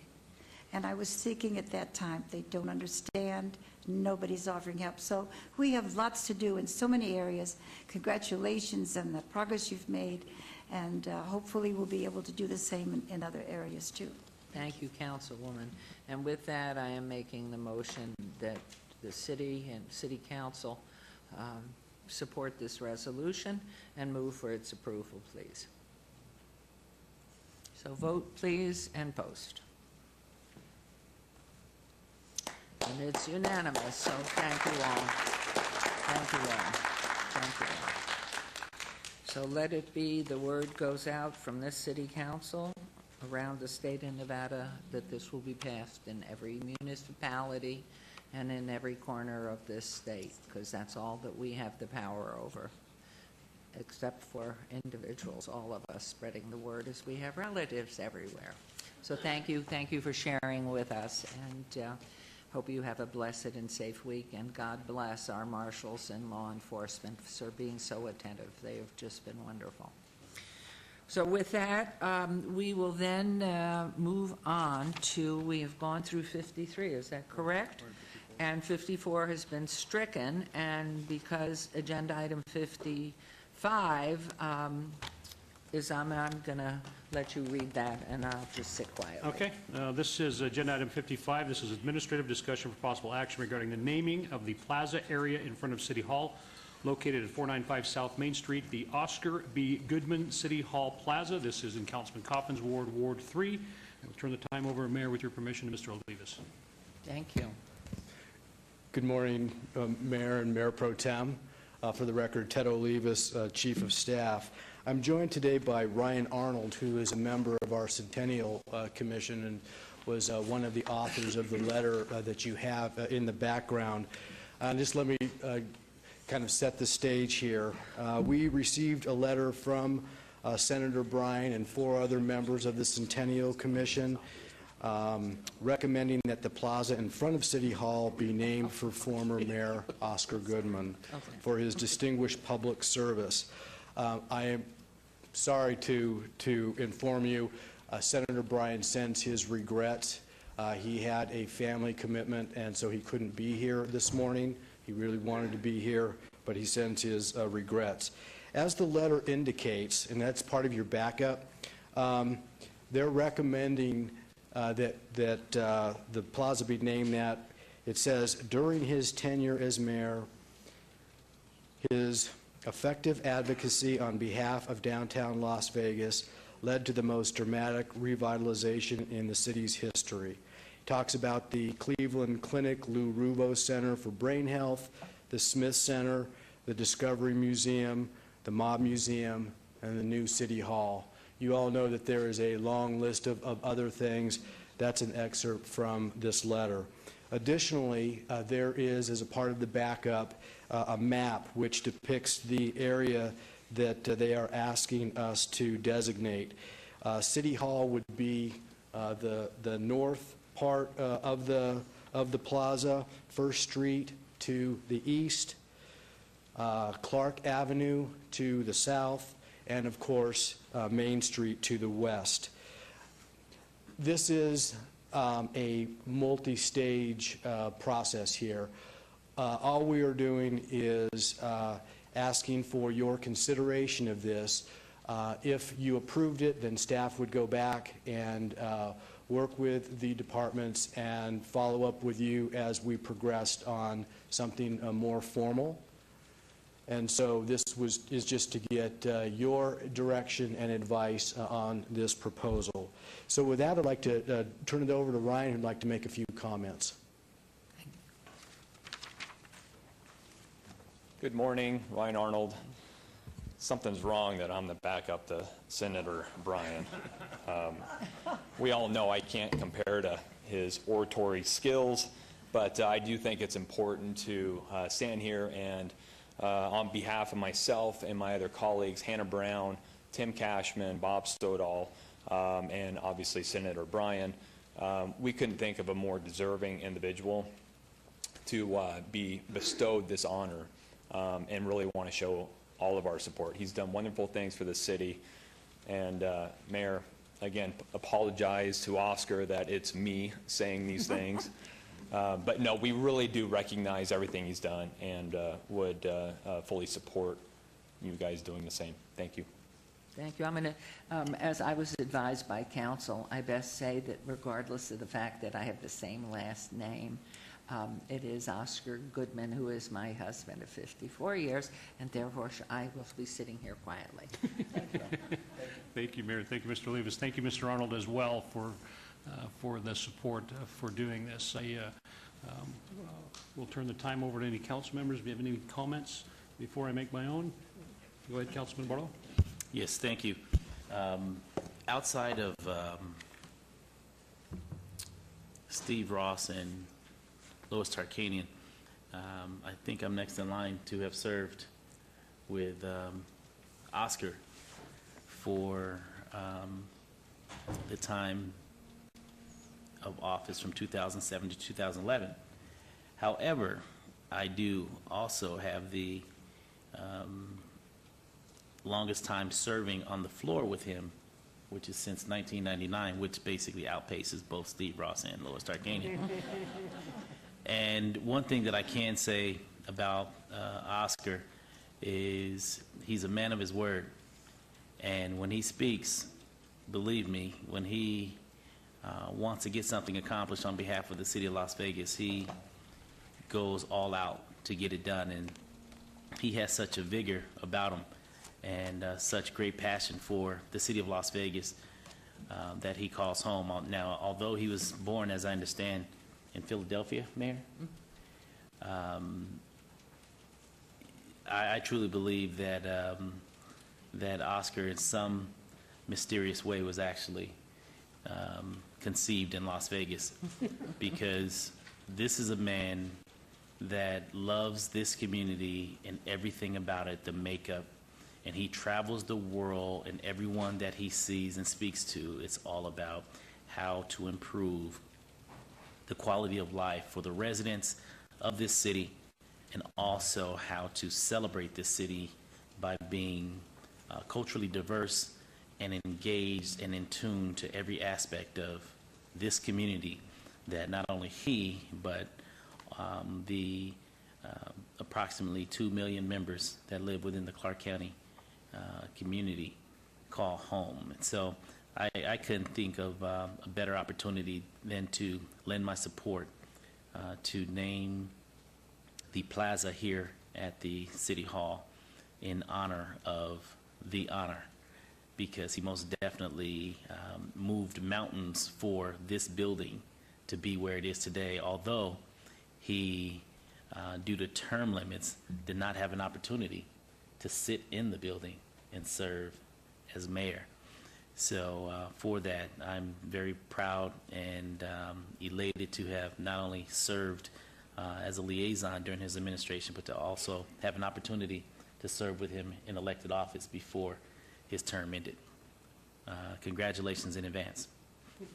Well deserved. Thank you, Councilman. Anyone else? Councilman Beers? Thank you, Mayor Pro Tem. I will be casting a no vote, but not because I don't think Oscar did a wonderful job or isn't a wonderful guy. I actually have some experiences with him that predate my involvement with elected office, period, that I've never even discussed with the mayor. But I got burned in Carson City, and so I do not vote to name things after living elected people. Thank you. Thank you, Councilman Beers. Anybody else? Councilman Coffin, please. Thank you, Mayor Pro Tem. I brought this resolution because I felt that it's important for us to recognize our city leaders. You know, every now and then a school gets named or something, a park maybe have a name. Councilman Beers is very consistent, having kept his promise to not vote for naming things, and that's fine, and I really respect that.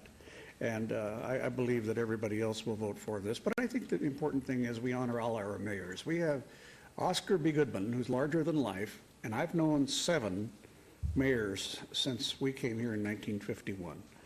I only met with a handshake C.D. Baker as a kid, but I've met all the others. Orrin Gregson, Bill Breer, Ron Lurie, he and I served in the Army Reserves together. Jan Jones, Oscar, Carolyn. All brought their individual marks on this city. But I think that we will honor all mayors, past and present. And that's my goal, my hope, is that this is the beginning of it all. Because do you realize in 105 years, we've only had 17 mayors. And in only 7 since 1951. So it tells you, of course, people are starting to run more often for office. And they tend to hold the office longer.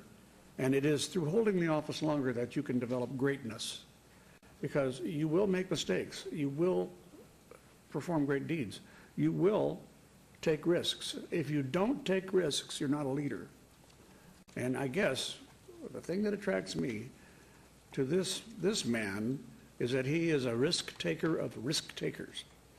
That he has led the way for recovery when others were absolutely selling this city short. Never has there been, since the Depression, an economic crisis that has faced Las Vegas so badly, although during Mayor Gregson's tenure, a horrible recession did occur that we tend to forget because it wasn't a national recession. So I'm really happy to have brought this, and I know that Oscar will be happy, and he's not the most modest guy in the world, but he's not here trying to milk the moment for anything. He's here because in our hearts and minds, and I hope that we can all have our mayors be as bold and as unconventional as Mayor Oscar B. Goodman. I think that's a very important thing in looking back and looking ahead on the kind of people that hold public office. Boldness, risk-taking, the kinds of things that take you farther. Thank you. Thank you, Councilman Coffin. Councilwoman? I was just going to say, I remember working with Oscar so well because I never expected to be working with anybody who had the views and the charisma that he had. And I think we have leaders that accomplish, we have leaders that do great things. Sometimes you have leaders that accomplish, do great things, and they have this personality that's bigger than life, and that's what Oscar was. As a brand new person to the board, I was taken aback when I first met him, and I asked for his advice, and he told me, don't trust anybody. And I thought to myself, what? You know, here I grew my whole life trusting people. Don't trust anybody. And I also remember when he emasculated my Ward 1 and gave part of it to, oh my goodness, your predecessor. Reese, yes. And he said, it's because he hasn't had much happening in his ward, and he needs a lot of that ring-a-ding-ding stuff. But that's how it was with Oscar. And you know, you couldn't be really upset at him very long for that. Personally, in our family, we have a lot of respect because at a certain time in my husband's career, he helped my husband also. So I think this is a way of honoring.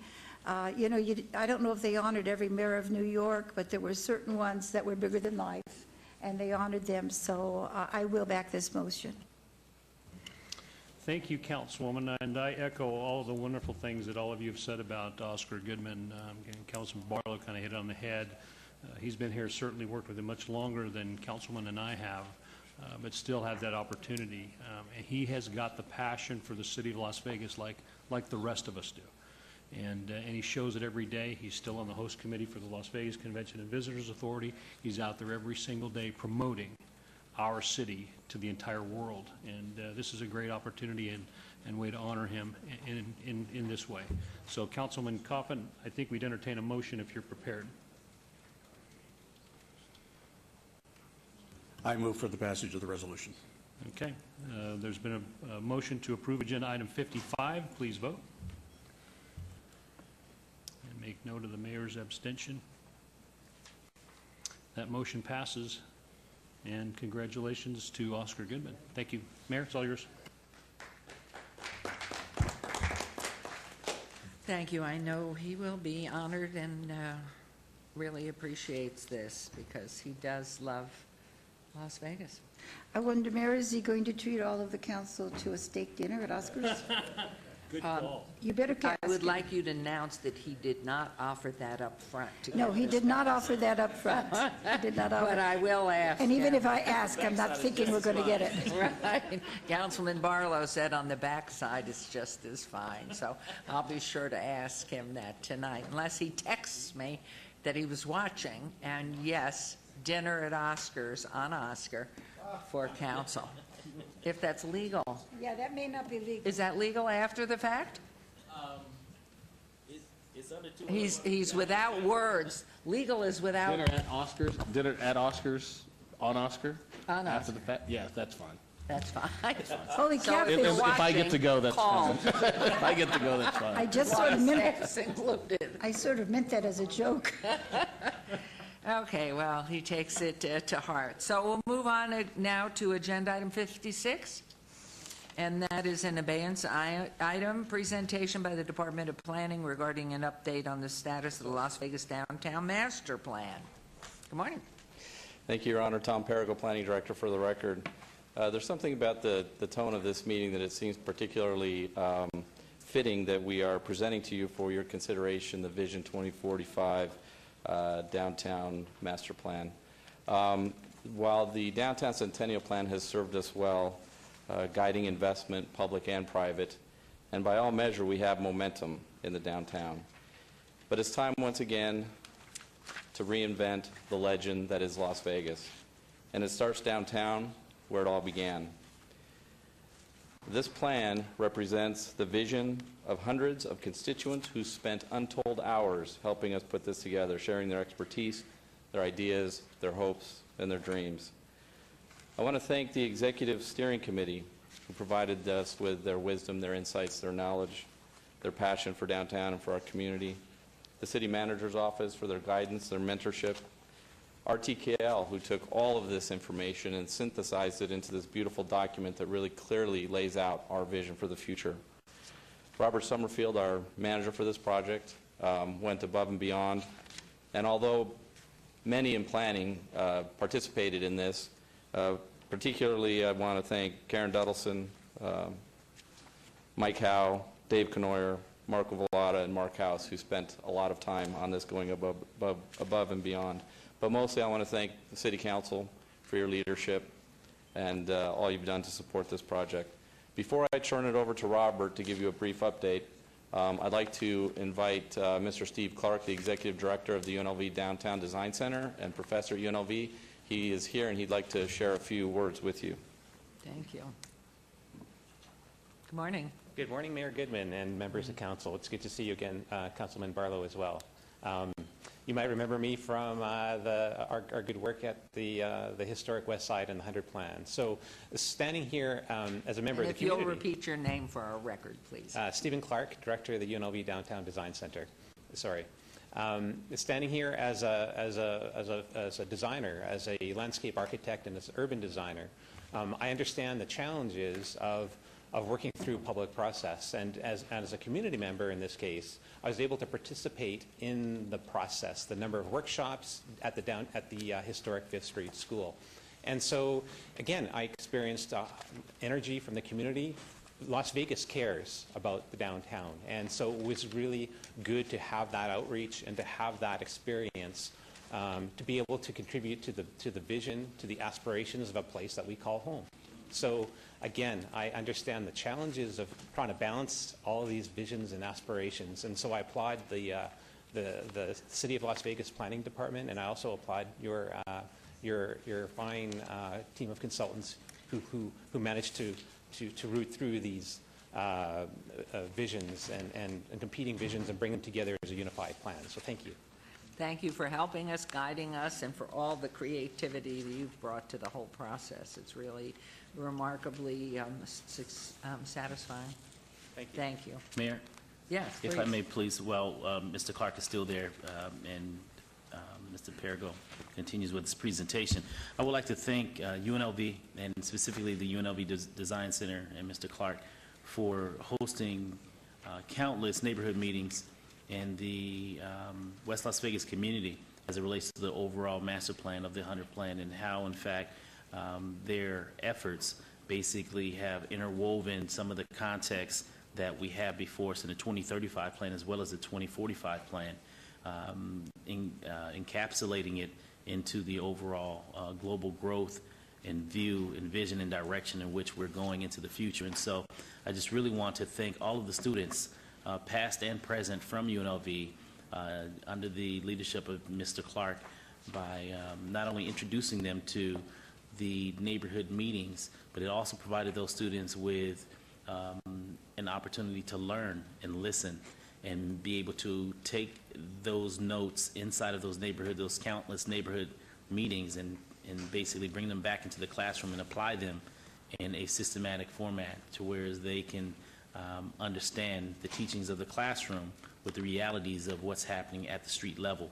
And so for that, Mr. Clark, I really appreciate your efforts and working with my office in the City of Las Vegas and the Planning Department for embracing this overall plan to whereas we work most definitely cohesively in order to roll out the future concept of what this great city will ultimately evolve into becoming. And so thank you, sir, for all that you've done. And Mr. Perigo, thank you for leading the charge on behalf of the City of Las Vegas as well. Thank you. Thank you. So Mr. Summerfield is going to give you a brief update on the plan. We've been over this before, so it's a very brief presentation. And I also want to mention that Mr. Nate Cherry, who is the principal in charge of this project for RTKL, is here as well to answer any questions you may have. Welcome. Thank you. Good morning, Mayor and Council. Robert Summerfield, the City of Las Vegas Planning Department, for the record. You've got a copy of the presentation. It's very comprehensive, but that's for the record. You've seen most of this information before, so I am going to go through it pretty quickly. Please don't hesitate. Obviously, any questions for me, or as Director Perigo mentioned, we have Nate Cherry here from RTKL, who really led the charge from our consultant team side. Yes, ma'am. Mr. Summerfield, could I ask, would you like us to interrupt you as you go, or do the whole report and then take questions? Mayor, that is up to you. We will work with whatever comes our way. Typical Las Vegas City. Go. Go, please. All right. So just again to kind of make sure that we're all in the same space, the study area is downtown Las Vegas, which is at the center of our Southern Nevada region.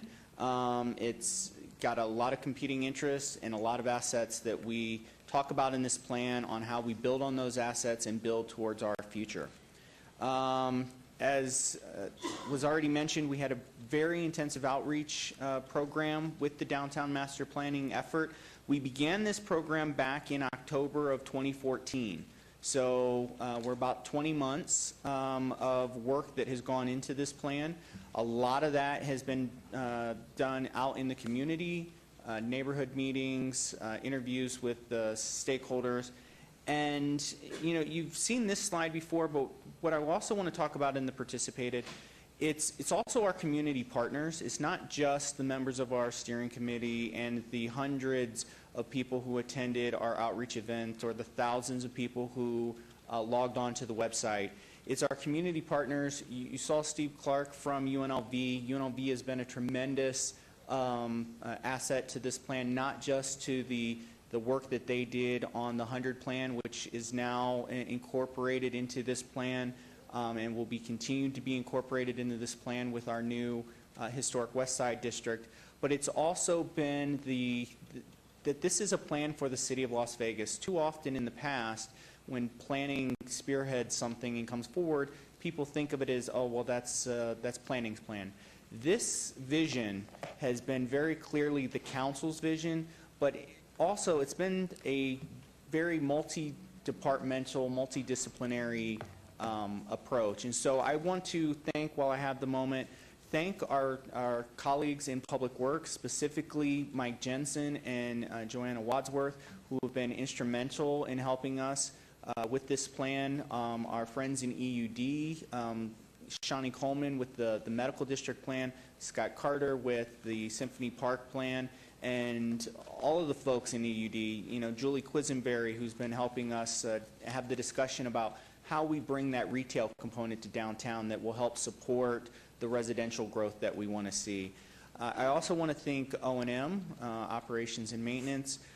They have been a tremendous help in having us discussions on how we do improvements for some of our street work and what have you. So again, it's very much a product of not just the planning department and not just our consultant, but all the departments here at the city have had a hand in this and reviewing it.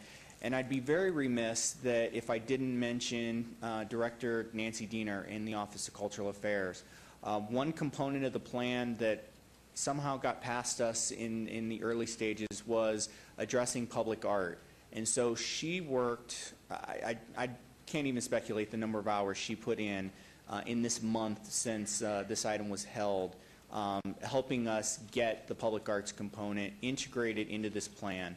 And so special thanks to Nancy and her team up in the Office of Cultural Affairs.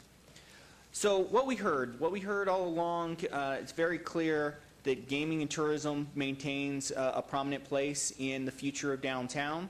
A diversified economy that includes a much more live, work, play attitude and development platform that we need to, as I think we've heard with some of your other presentations this morning, that we need to not just plan for the next new high-rise, but we need to be conscious of how we integrate our social services into the fabric and network of downtown, that it's not all just about the physical planning, although that's a lot of what we do in the planning department, but it's also about integrating these social aspects into our vision for what downtown is, because we are a very diverse community and a very diverse downtown, and we need to be approachable to all and any who want to come downtown and experience what the city of Las Vegas has to offer.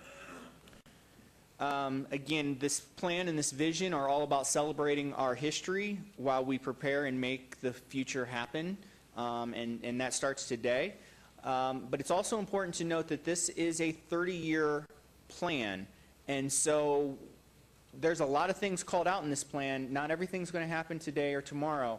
It's all about building on what we can do today to achieve this vision over the course of the next 30 years. And a lot of it, when you look at the actual investments, are very ambitious. This just is to orient you on what we've done. Over the course of this project, we expanded the what we called the study area initially to include the historic West Side, to include the extension of the medical district going out west along Charleston, and to include the Mayfair neighborhood to kind of connect from the Fremont corridor all the way down to the Charleston corridor. Tom already kind of reminded us what the vision that we've, as a group and as a community, have collaboratively put together. I think this is really telling for what we want and what we want to see. Again, you see diversity, very key. We talked about diversity quite a bit earlier today. It is one of the pinnacles of which this vision is built on, and that we want to celebrate that diversity in downtown. The plan goals basically break down into 3 areas. There's land use and community development, there's mobility and infrastructure, and then there's economic development.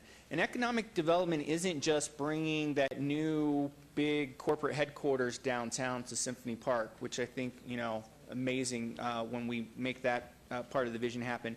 But it's also all those small mom and pops, those small business opportunities that go along with increasing our residential density downtown.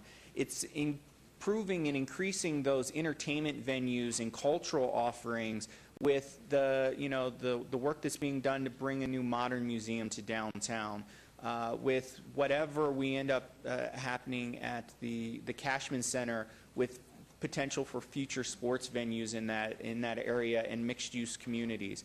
So it's all about that vibrancy, about that interconnectedness of all these different layers that we have going on.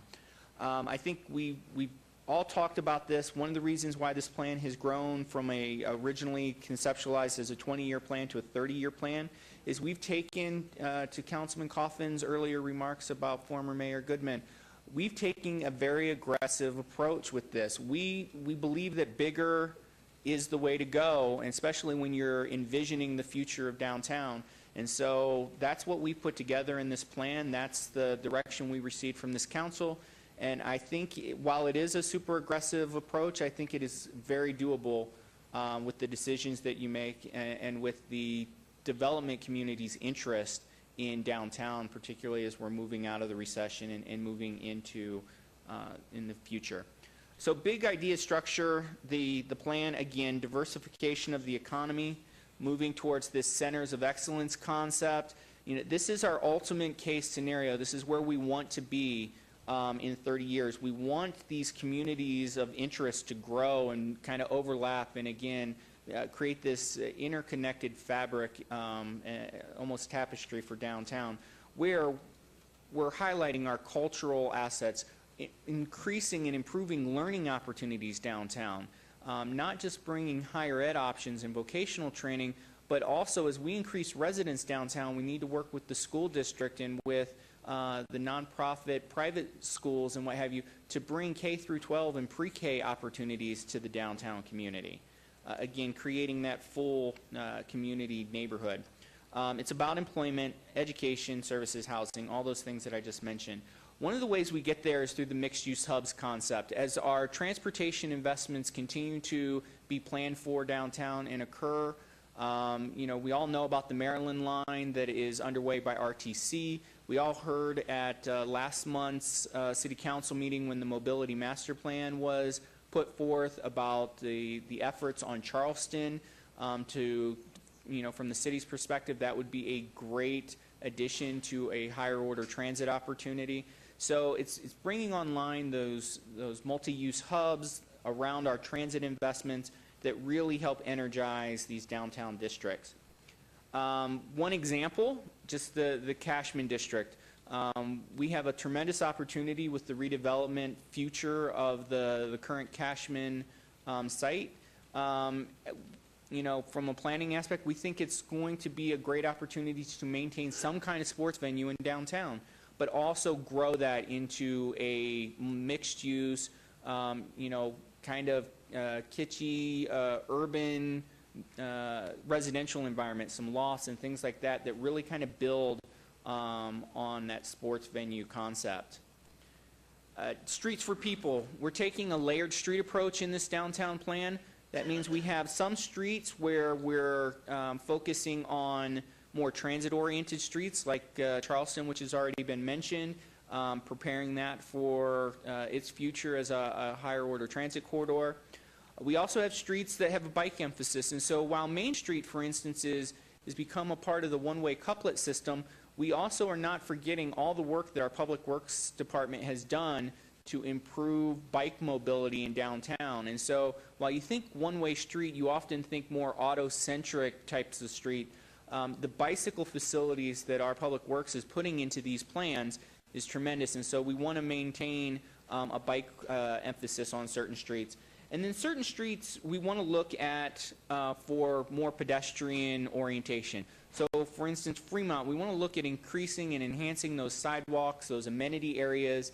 And while we are looking at greener streets and more pedestrian facilities all over downtown, we do have some streets where we truly have an emphasis on that, and I think we'd all agree Fremont is clearly one of those, with the entertainment district and the additional development that's happening further along Fremont, that we want to ensure that those folks that are walking those streets have the most pleasant experience possible.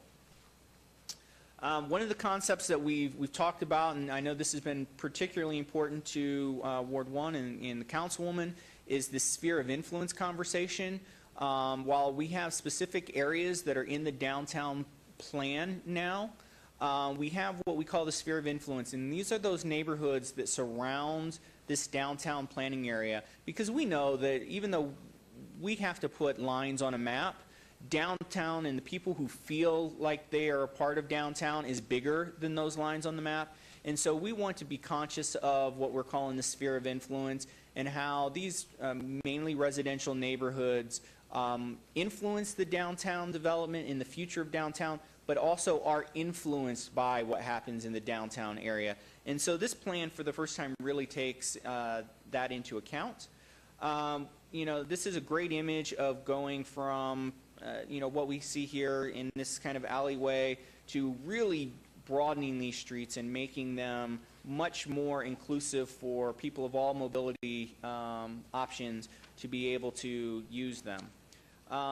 This kind of gives some potential interventions. So one of the things that we hadn't previously seen in some of the earlier drafts of the plan, the team has put together specific recommendations for different types of interventions that we may want to look at for a number of streets and particularly gateway corridors within the planning area. And so this is just some of that new work that they've done in the last several weeks.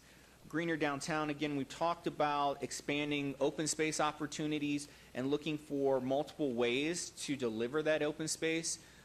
We have a tremendous amount of work going on our right-of-ways and in our trail alignments. We continue to look and work with EUD on what are the potential opportunities to locate up maybe a larger park area in downtown, but also the pocket parks. So when our Public Works has been amazing at looking at remnant parcels from some of the right-of-way acquisitions, and how can we turn those into open space opportunities. Expedited implementation, so the plan also talks about a number of strategies for how we can expedite the improvements that are called for in the plan and moving those forward, and we talked a lot about those. Again, it's a very integrated plan. We include social and economic factors in this planning. It's not just all about land use and spatial planning and where certain buildings should go. And we also have a big focus on environmental factors. We talk about, again, the greening of downtown, providing more open space so that people aren't always feeling confined to their buildings, but feel like they can be out and about more in the community and feel comfortable about that. So why the plan? It's long overdue in that the Centennial Plan you know, met a lot of its goals very early in its process during those boom years. And so as the recession hit, we saw a lot of factors that said, you know what, this is a great opportunity for us to look forward with a more comprehensive and unified vision. And so I think this does that. Additionally, this is a very proactive approach with the guidance that we've received from this council and the assistance of the community. I think we do have a very forward-looking vision, which allows us to think very strategically about the decisions that we make as we go forward with new projects in the downtown area. Again, it's been the result of extensive public outreach. It is about attracting investment and generating jobs, which I know is near and dear to all of our hearts as we continue to move out of the recession. And it, again, is about inclusion. So it does talk about affordability and social services and how we integrate those into the community. We emphasize the inclusion of education and training, very responsive to the development community. We want to continue to work with our business and development partners and see good, high-quality urban development occurring in our downtown area. And then finally, you know, these big ideas is what has driven the plan for downtown, and it's what's driven the great downtowns that we all think about when we think about our urban environments in this country and elsewhere. So the very next step is, I believe the next item for your consideration on the agenda today is going to be Resolution R25 2016. And after all the, I just lost the term, the whys, the what-fors, there's the therefore, and this is what we're asking. So we are asking the City Council today to adopt this vision to guide the future development of downtown. Additionally, we are asking for this City Council in this resolution to direct the Department of Planning to continue to work with all our other departments in the city as well as in the community to review our general plan, our Unified Development Code, the current Centennial Plan, which currently houses the regulations for downtown, and any other plans or codes and regulations to help figure out what are those regulatory approaches that will help us achieve this vision that you're adopting today. So this is part one, adopt a vision. Next part is what are the regulations, what are the standards that help us achieve that vision. And that's the very last part, is propose those revisions and bring those back before this council. And so that's our next steps. This summer, we will begin working on, we actually already begun this, but we will more intensely begin working on the transition plan that will, update maps to show, for standards purposes and incentives purposes, this new planning area that you will adopt in this vision. It also involves, we had a tremendous effort to do a master plan for the medical district. So we will be working this summer to integrate and figure out how those standards that would apply to that new medical district vision, how we integrate those. Additionally, Councilman Barlow, you were talking earlier, and obviously we had Professor Clark up here. We're expanding, one of the things that we talked about at that workshop late last year was including the entire 100 plan area in the new historic West Side district.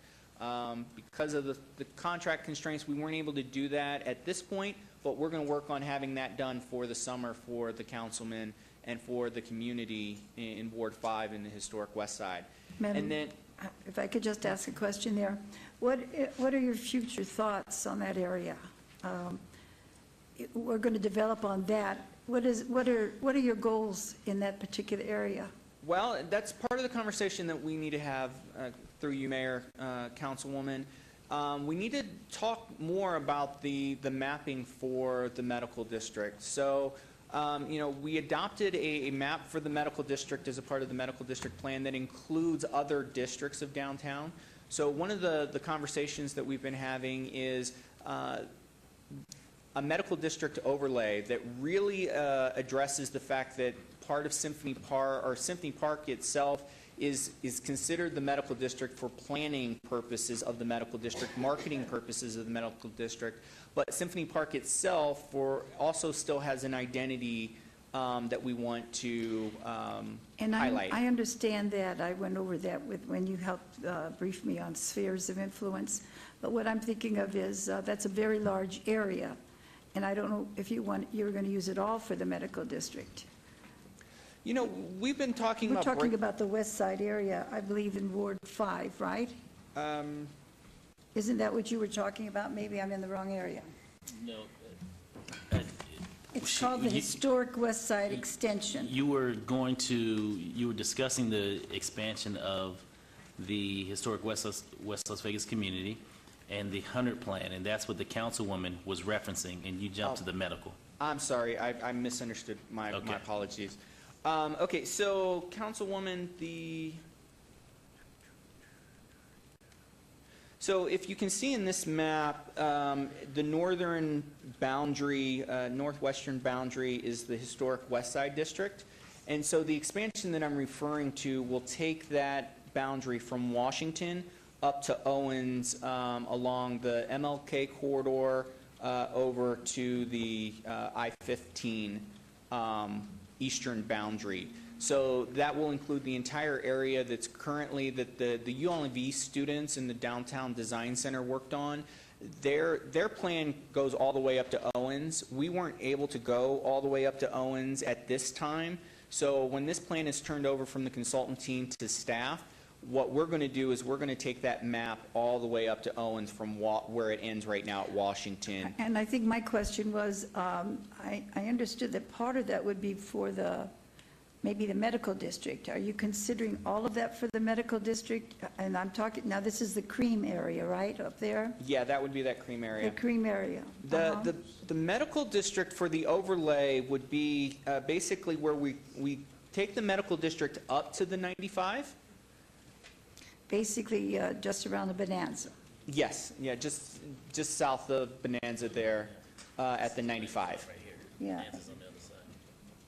Oh, almost up to Bonanza, yeah. Right. Slightly south of Bonanza. Right, there at the, yeah. Mesquite. So, and that's a primary area for, some of the med tech stuff. After Project Neon's done, I think there's going to be a lot of opportunities for some infill, for seeing some med tech type development, maybe some of the different technology type companies that will maybe offshoot with the region's recent vote to locate the medical school within the medical district for UNLV. I think there's going to be tremendous opportunity along that MLK corridor there for some additional development related to the medical district. I had had some people voice to me a concern about that particular area and what they were going to put in it, and then I imagine you guys haven't decided yet. Or are you doing, I'll tell you what, I'll just do the medical thing separately so I don't bother everybody and take up their time. I understand what you're talking about. I just had some people that were concerned. There's the buying up of land by one individual.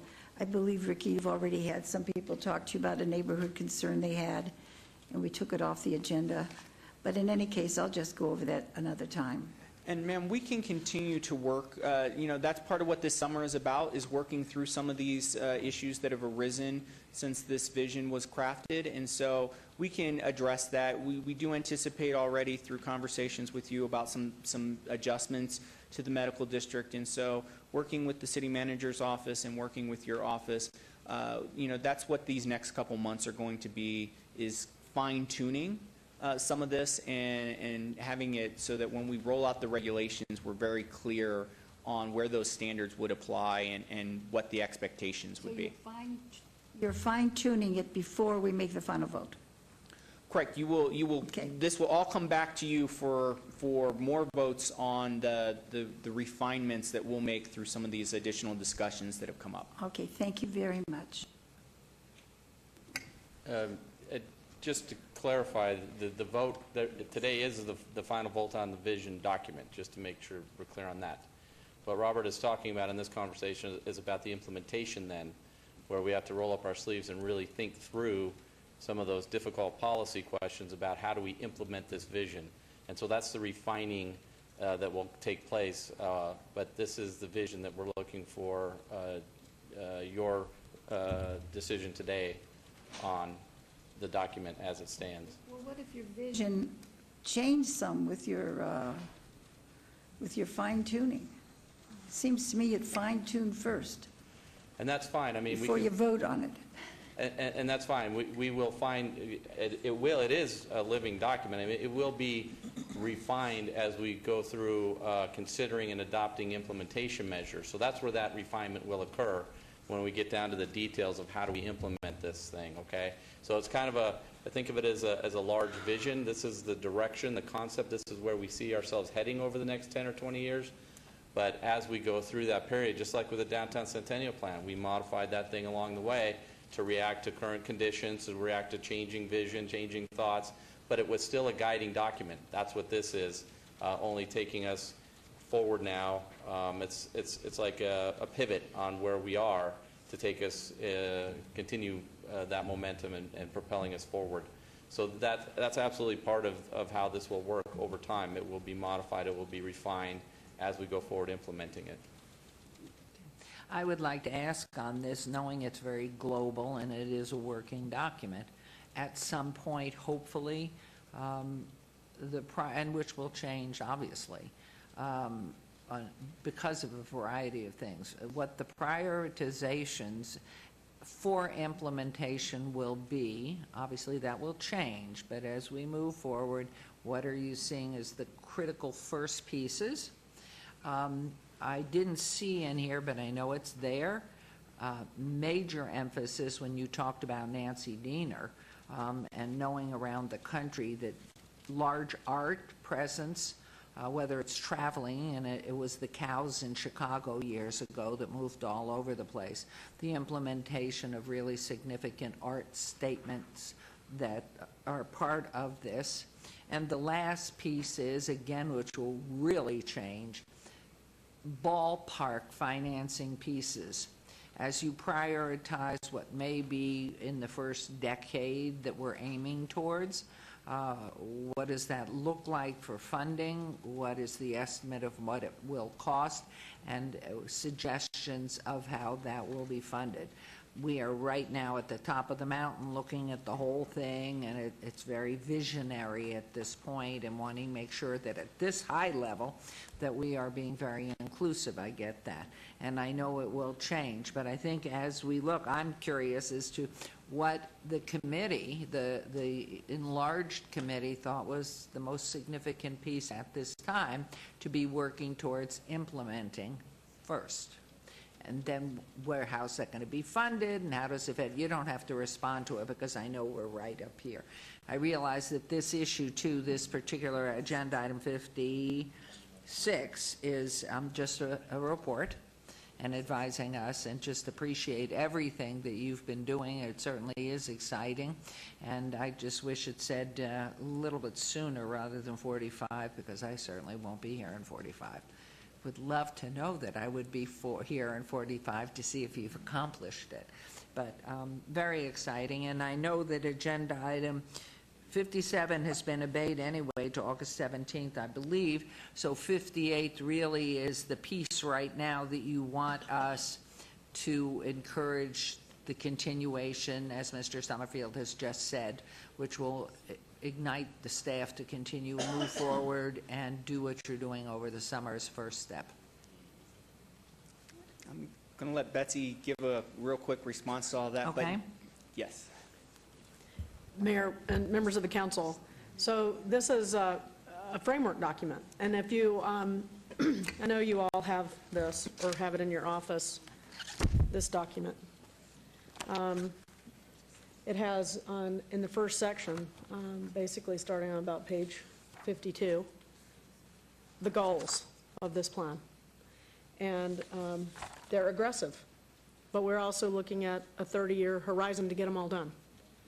So what happens next, presuming you authorize number 58, is that we start aligning all of our capital plans, all of our land use plans, all of our infrastructure planning, all of our park planning, all of our public art planning, all of those things start to align with the goals and the scenarios that are outlined in this framework document.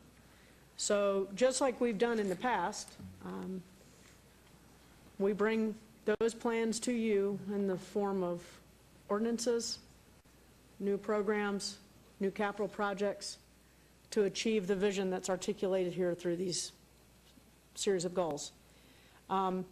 Those get prioritized within priorities because you can't do 9 things well. And so in this plan, we discuss putting together a series of areas that we will focus in on first to achieve the greatest impact as quickly as we can. So there'll be priorities within priorities, and then those will be built into our traditional approval processes to get the action that we need. All of that's contingent on approval of the resolution, which directs staff to do that. Did I miss anything, Tom? Thank you. What? Oh, okay. You know, I'm glad to hear you say that. I mean, this is a great plan. It looks great. It's a nice document. My experience with a lot of these plans is you approve them and then you put them up on a shelf and nobody ever talks about them again. And, you know, Mayor said 30 years from now, a lot of us aren't going to be around. So I hope the implementation plan that you bring to us talks about, you know, holding people accountable for, you know, 5, 10, 15, 20 years from now, and where somebody's going to come in and say, you know, that's a nice looking document, but we're not really going to follow it. So there has to be that piece in there, because a lot of these just, you know, a couple years later, nobody's paying attention. So I'm glad to hear you talk about continuing to look at ordinances and things of that nature. So please have that as part of the final implementation plan on how do we continue to take a look at this. Is there a regular time period that we bring this back to the city council, even though we're not here to look at it? And, you know, it's a living document, so there may be some changes that you're going to have to make 5, 10 years from now. So that was a great comment. I'm glad to hear that. If I may, Mayor, just to kind of harken back to something that we talked about in the workshop at the Smith Center, where we really framed up many of these issues and many of these goals in that workshop format. This has been a highly inclusive process. And if you remember when Henry Cisneros was here, when we met over at the Grand, and he kicked off our strategic planning session, one of the things he indicated was one of the greatest contributors to San Antonio's resurgence was the fact that they had created a well-thought-out, highly aggressive, community stakeholder-built plan. 20 years later, he was standing in front of you, not as mayor, talking about the successes of that plan that he helped build with many other community leaders, the people that would be sitting in his chair later, and in other council members' chairs, and other planning commissioners' chairs, and other stakeholder group chairs, civic leadership positions, et cetera, private sector leadership positions. This is what we have tried to do through this process. That's why we have been relentless on public outreach, going where people go, not where we ask them to show up, making it fun and interactive. It makes a big difference because that builds that community support to create the continuity of leadership going forward and the commitment to the ideas and the goals that are articulated in this plan. As the mayor said, will these all be perfect and will they all be implemented at the same time along the same spectrum with the same level of investment? No, it's virtually impossible. But what I have found is in these planning efforts, if you take the effort to create the plan, over 50% of it will get done just because you took the effort to do it. Yeah. If you actually put together the implementation strategies and you hold people accountable to it, you're going to get close to 90% of that plan implemented. And the other 10% maybe wasn't relevant to begin with, or the timing wasn't right. That's still a major success. So I'm with you, Councilman Anthony. We're going to try and build that framework of activity. But I can promise you that all this work won't get done under your leadership. It'll be this council and future councils that will have to take up the mantle of this vision. But if we do it right, we'll be tweaking around the edges. We won't be having to do wholesale redos. We will have built a plan that the community supports and loves and can get behind. And that was the whole goal here, because this is a major, major plan for the future of our city. So I'll get off my bandwagon. I appreciate you letting me speak a little bit, Mayor. I'm just very passionate about getting this plan done because it is so critically important to the future of the heart of our city. Yes.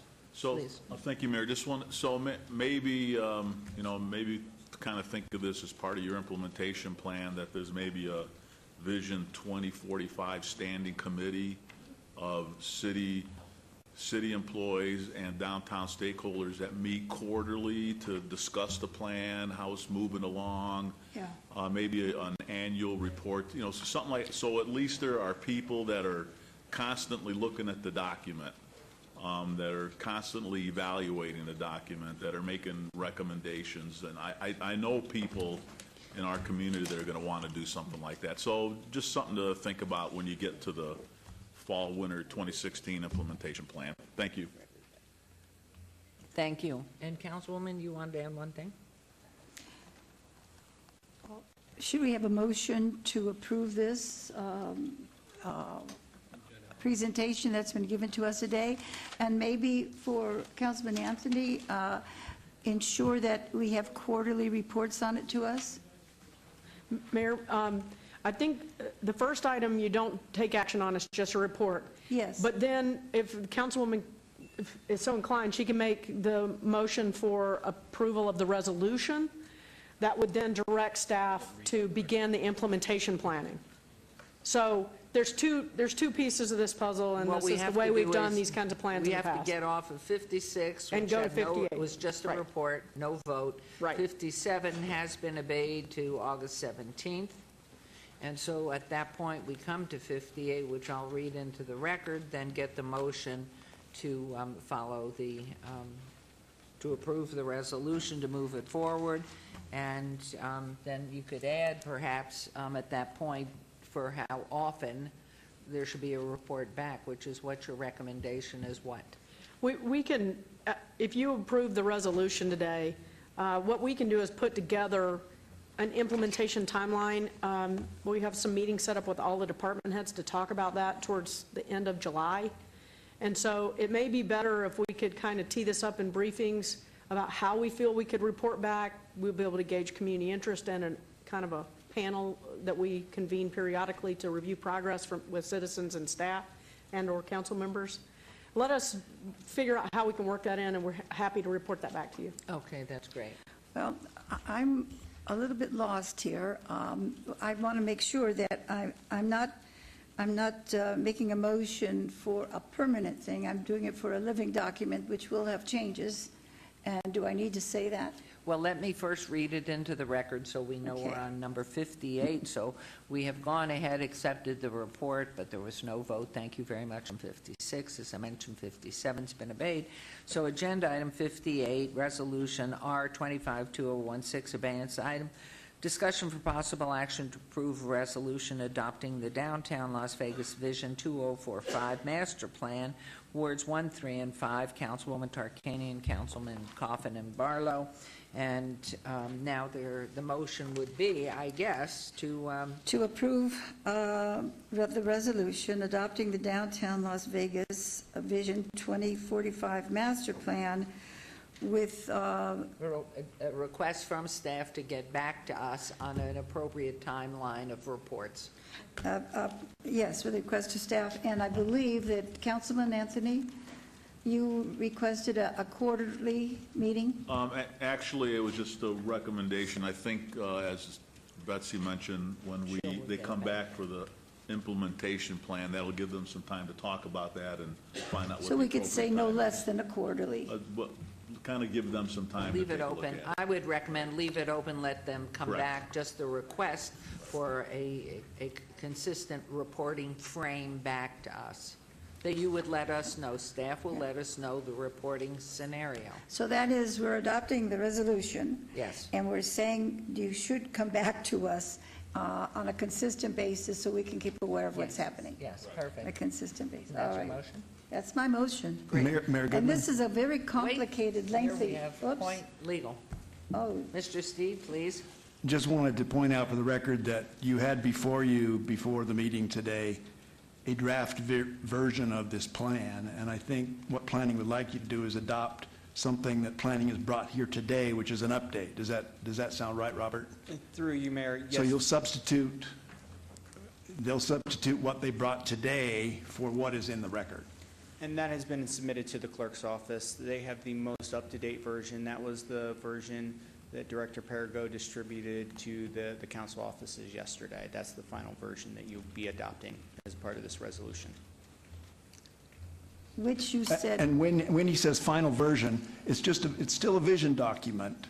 It doesn't do anything by itself other than give them direction, but it's the final version of the vision document. So you're not approving anything permanent And Mr. Because nothing Perigo- impermanent is in the resolution. And Mr. Perigo had told me yesterday that they weren't major changes in there, they were minor changes from what you had given us previously. Is that correct? Yes, Your Honor, through you.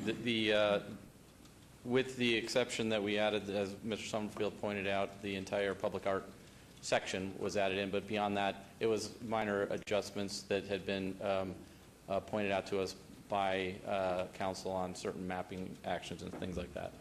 All right, do you have my resolution all right? Yes. You got it, what it We're all is? set? Okay, All right, thank so you. there's a motion, thank you. There's a motion. Why don't I have anything? What am I looking for here? What did I do? Okay. There's a motion, please vote and please post. Motion carries. Thank you very much. Very exciting time for us all and for all the work from all the Mayor. parties. Mayor, Yes, Councilman, please. I just wanted to add a comment, and that is that this document is a dynamic document. All our plans are. And, you know, it's interesting because 20, 25 years ago, if we had looked ahead and seen what would happen about the east side of the city of Las Vegas and how it just happened by accident that perhaps the issues were not raised at that time in the 90s and the late 80s, that more attention would go to the west side of town because that's where all the action was happening. When the first draft came out and it did not have a transportation equivalent from downtown to the east side of town as far as Nellis, our city limits, now it does. And so that's one page, that's one line on one map, and yet it means a great deal. It means that the same order, the same level of transportation will be afforded to the citizens on the east side as the west side. And that's a thing that knits your city together, and it is something that could easily be overlooked. But in the future, 10 years, 20 years from now, you could say that, assuming there's some continued observation of these sorts of things, that the overlooking of one part of town will not be repeated. So I really appreciate what staff has done, Robert and Tom, and everybody else who has been invisible on this. Thank you. Thank you very much. Okay, we'll move on to agenda item 59. Recommending committee bills eligible for adoption at this meeting. Bill number 2016-34. Councilman Barlow, would you like to have the bill read? Yes, Mayor, thank you. Thank you. Bill number 2016-34, an ordinance to authorize the establishment and operation of an occasional program by which fines for qualifying parking infractions may be paid by means of the donation of food items or children's toys in lieu of the payment of money, and to provide for other related matters. Move for approval. I want to make a statement that I am opposed to this motion and will be voting against it. I think individual rights of how we pay for things, it's going to cause more people to have to receive in and distribute, and I think these are fines that we depend on in the city for income, and I go back to the days of Sue Loudon and bartering with chickens for paying fees for doctors, and I don't think government gets down in the minutia of this. I think each of us as individuals should make the choice who we donate to and what we do, so I'm opposed to this this bill entirely. And so there is a motion to approve. Oh, did you want to speak? Sorry, I didn't mean to do that. I don't know if it's explained well enough that this was only going to be a couple of times a year. It wasn't going to be every time. But I have a concern about the food, too, the giving of the food. But could somebody explain to me, is this just 2 times a year that this is done? Is this just once a year and then the rest of the time people are paying the money? Because I asked that question and that's what I was told. And in light of that also, and I see Ms. Stanley's going to come talk to us, to me, I'd rather have free parking and put a bag over all the parking meters and let everybody enjoy something rather than singularly having this 1 time a year, 5 times a year, whatever. I just think it's confusing, unnecessary, and government doesn't belong there. But please respond to Councilwoman Tarkanian now that I've blabbed off. Thanks. Thank you. Thank you, Mayor. For the record, Brandy Stanley, Parking Services Manager. Just to be a little bit more clear about about how the program works, basically it is not a permanent fixture. It can happen up to a maximum of 2 times a year, and both times it must be approved by council in advance. So we would pass this, but then each time we do it in the future, we would have to pass it again. Correct. You wouldn't be passing the ordinance again. What you would be doing is you would be authorizing the Parking Services Division or directing them to run the program. See, because the concern I also had was people might have a lot of fees they owe and save them up until that time. Councilwoman, yes, and that's one of the things that we did when we wrote the ordinance, is that we structured it. So let me give you an example of how we envision one of these programs would work. And again, this is just an example, but the ordinance specifically excludes public safety violations. So it would only be things like expired meter tickets or overtime meter, staying in a parking space too long, that kind of violation. We would come to you and we would say the program would, what we're asking for is the program would go into effect, say, for instance, November 1st through 10th. And this would only apply to any citations that are eligible that are issued between November 1st and 10th. So if you got a ticket 3 years ago, it would not be eligible. It would only be tickets that were issued in that certain time frame. Donations would be, as you specified, maybe non-perishable food items of equal or greater value than the fine. So in other words, you wouldn't be able to park in a handicap spot and then bring in a can of beans and get out of a $250 fine. Donations would only be accepted during a certain time window, say November 11th through 22nd. And food items received would be donated to the charity of, that again, the council would authorize as part of the program. Okay. I think the idea is something that's worthwhile, but I just can't, I think it's a little too complicated. And by it being complicated, as other people with other fines learn, I think we're going to have some problems. But thank you. You're welcome. Thank you. Yeah, I would mirror her comments. I think they're very, the sensitivity of trying to do things for the greater good is what we want, but I think it's way too complicated, too extra staff. The whole thing is time wasteful. Sorry. Councilman Beard. Thank you, Your Honor. The point of this bill is not to do charitable good works. As a very young man, I got a parking ticket in downtown Las Vegas 40 years ago. And at the time, I was, I think actually not going to college, working a couple of minimum wage jobs, and was short money. So my solution was to simply not go back downtown for about 4 years. And really the intent of this legislation is to address that situation. Somebody who's mad because they didn't know they got a parking ticket, they're not coming back downtown ever again because of the experience. Hopefully we can get this cleared and get them back downtown patronizing our establishments. The danger in my mind is not that we get confused on what to do with a pile of canned goods and non-perishable food. The danger is that we don't want to cannibalize our existing revenue. Now, the first instance that I discussed is a case where we will never get paid. We will, in fact, eventually write that ticket off. And so the idea here is to, if we can take a non-productive asset, that is a body of ticket revenue that we're never going to collect, turn it into some little good, and offer a shred of iota of increasing the patronization of downtown, that it would be a good idea. There's a handful of other communities around the country who have adopted this. This was not an original idea. Okay. And, I might ask you a question, because I think what is so exciting, and hear it from pedestrians as well, and from, most importantly, the business owners, when we take a weekend or a celebration and we bag the meters, and you've got free meters. I mean, talk about the goodwill that you're doing, because this seems to be a very small piece that we're working on a few people, but when you do something that says, come on down, we're bagging all the meters, you don't have to pay a dime for whatever amount of time, which has happened in San Diego and in New York in certain areas, or wherever I've been, to me that would do very much better, and that's something we can plan for and know what the loss of the income is from parking.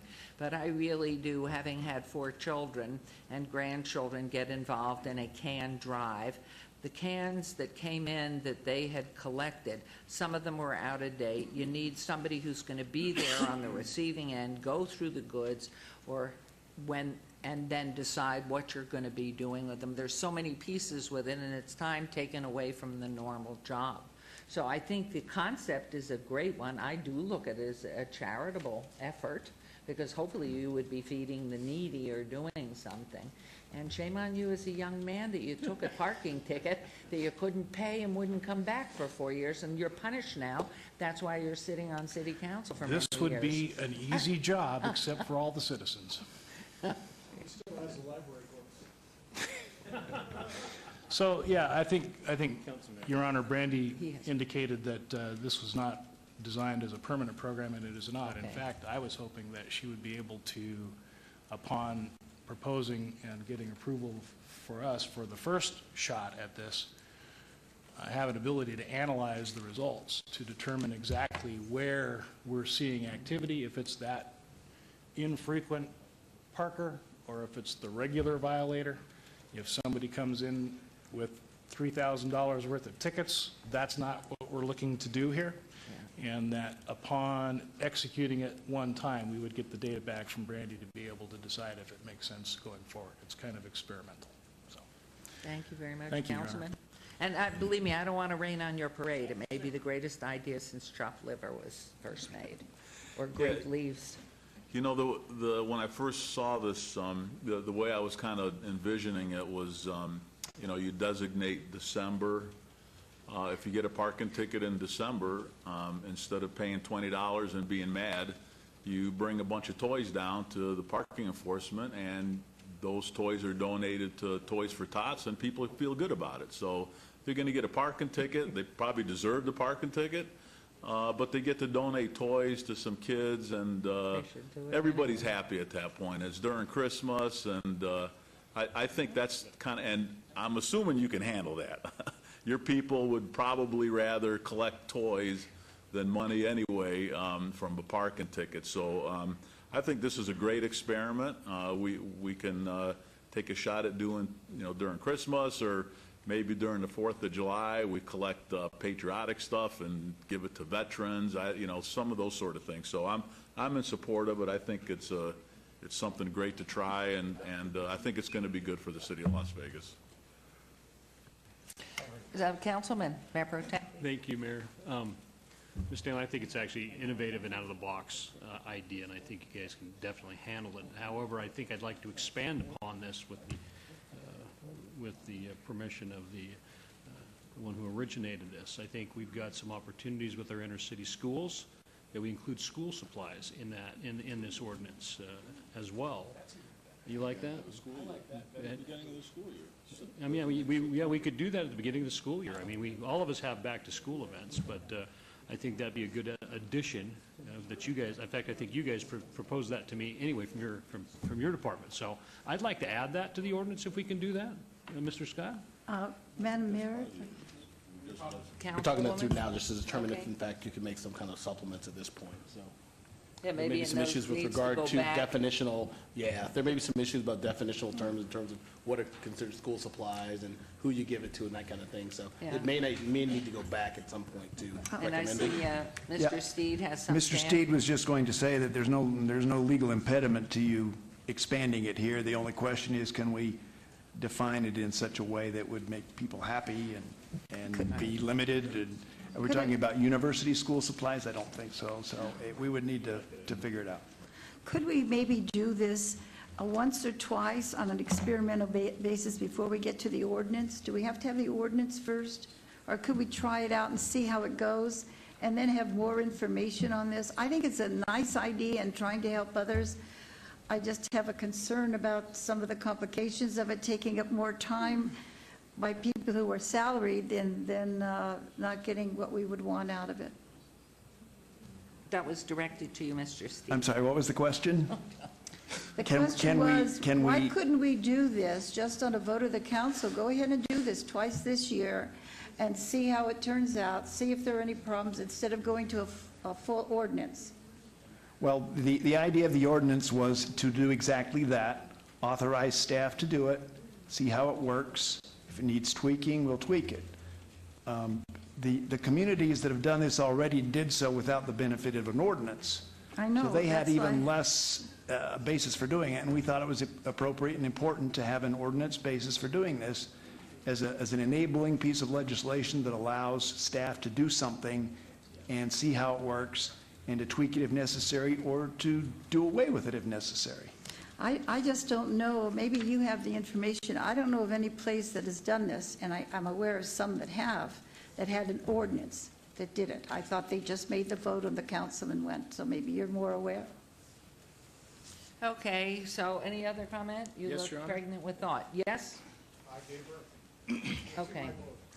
Okay, well, Yes, there's a motion Your Honor. made, and I see Councilwoman and Mayor Pro Tem have not voted yet, so you have to vote, and there's a motion made, and I asked for you to vote.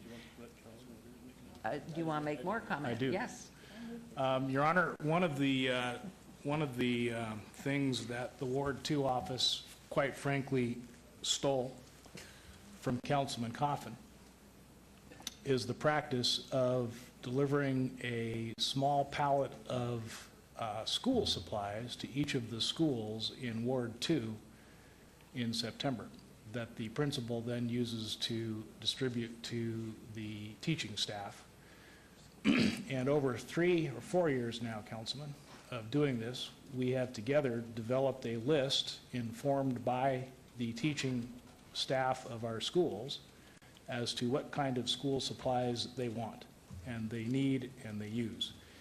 Perhaps I would suggest that, maybe with or without amendment, we ask Brandy to consider using those lists as the definition of school supplies that Val was looking for, if in fact this moves forward and the city decides to investigate this process. But you know, If I could, please, Councilwoman, the one thing I do know that in various wards, every year at the beginning of the school year, we are asking people to do it out of the goodness of their heart. What I find is incorrect about this is the commingling of the parking area being involved. We should just be saying to the public, come on, continue on these wonderful things. How many schools have I been to with Councilwoman and out in Ward 5 where we're asking people, please help us, give us toys for the Metropolitan Police Departments.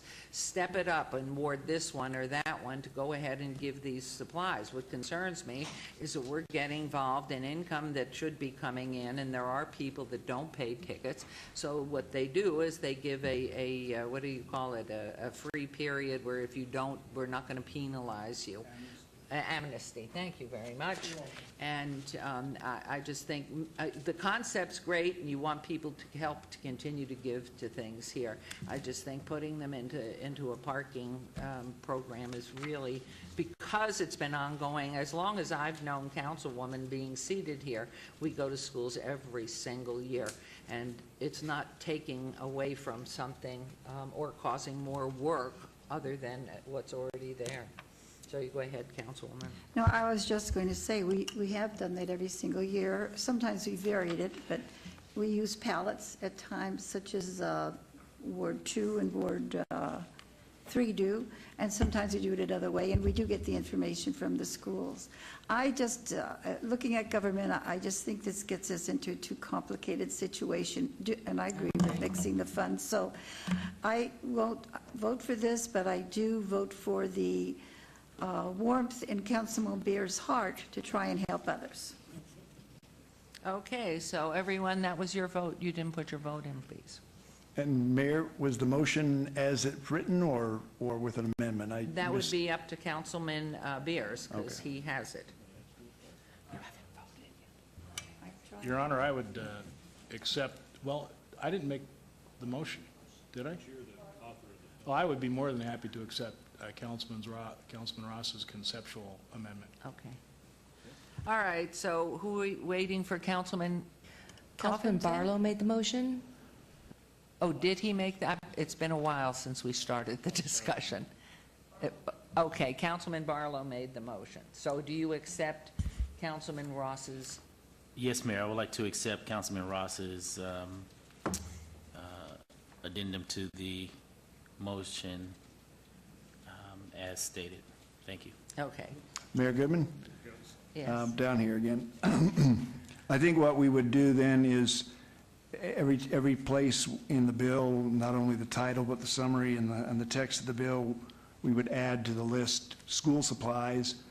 And then in subsection B on page 1, the second sentence talks about the delegation that you're giving to the Parking Services Division to establish procedures and requirements, and we would add something in there that talks about they would be authorized to come up with a definition of school supplies that would fulfill the intent of the ordinance. And how about the stuffed animals for Metro, for the children in crime?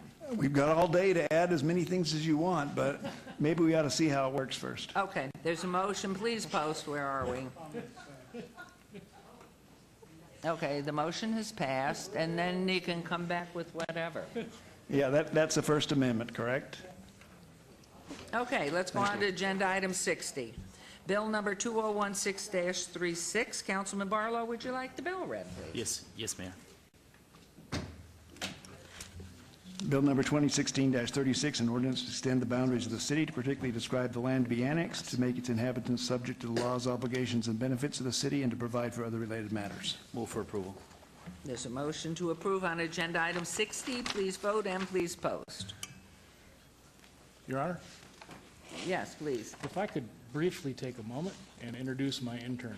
Yes, I've been looking at it. I have an intern up here Okay, who please. just got to sit through our little bit of philosophical debate, which is kind of a treat because we don't do that every meeting.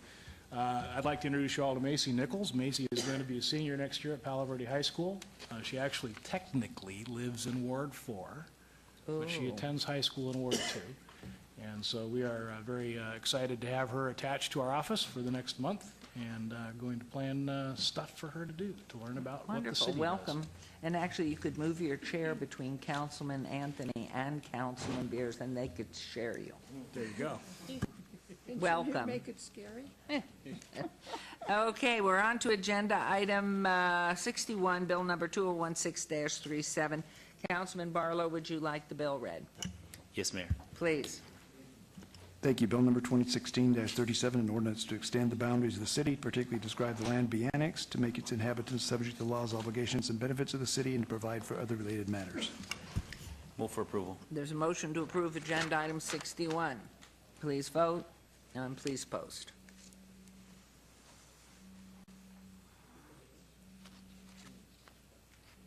Motion carries. Agenda item 62, bill number 2016-3 out. Councilman Barlow, would you like to have the bill read? Yes, thank you, Mayor.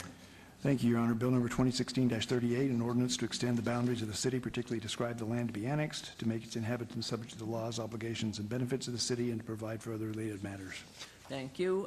Councilman, Move for approval. there's a motion to approve agenda item 62. Please vote and please post.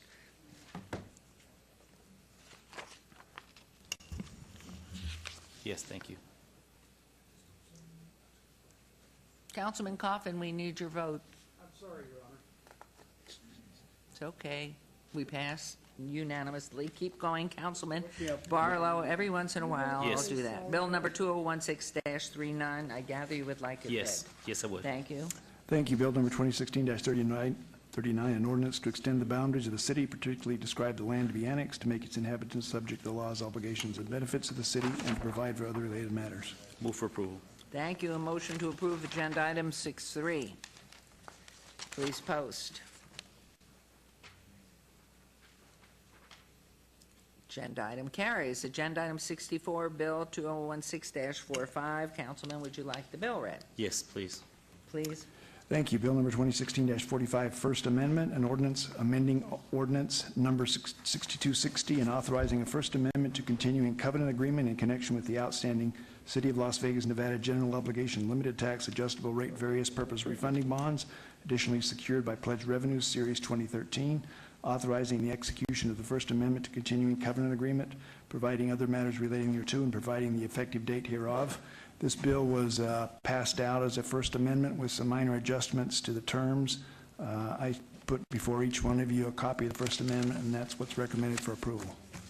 Move for approval, First Amendment. Thank you. There's a motion on agenda item 64 with First Amendment for approval. Please vote, please post.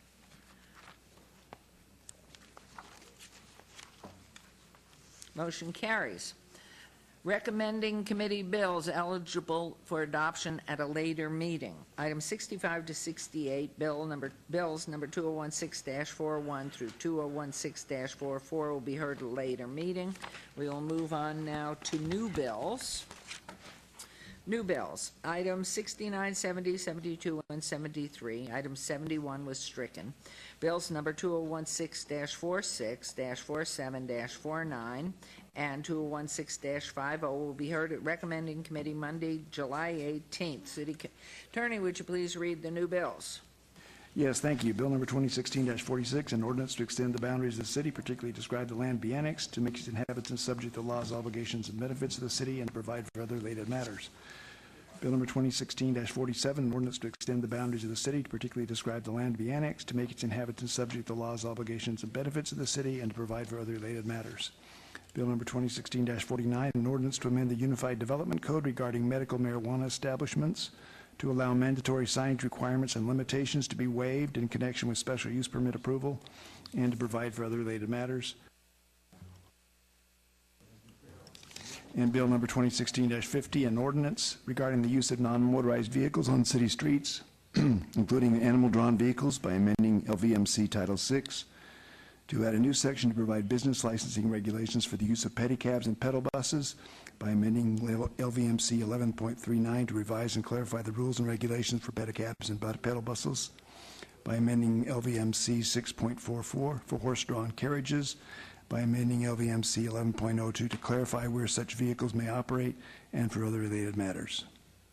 Thank you very much. Councilman Anthony, will you be in town on July 18th, Monday? Okay, I'm going to assign these bills to Councilman Barlow, Anthony, and Coffin, and all three have said they would be in town. Thank you. We will now move on to agenda item 70. No, we will not. We will recess for lunch and back here at 1 o'clock.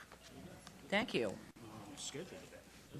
Yeah, I mean, I don't think it's been months, years.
Okay, everyone, we are reconvened here.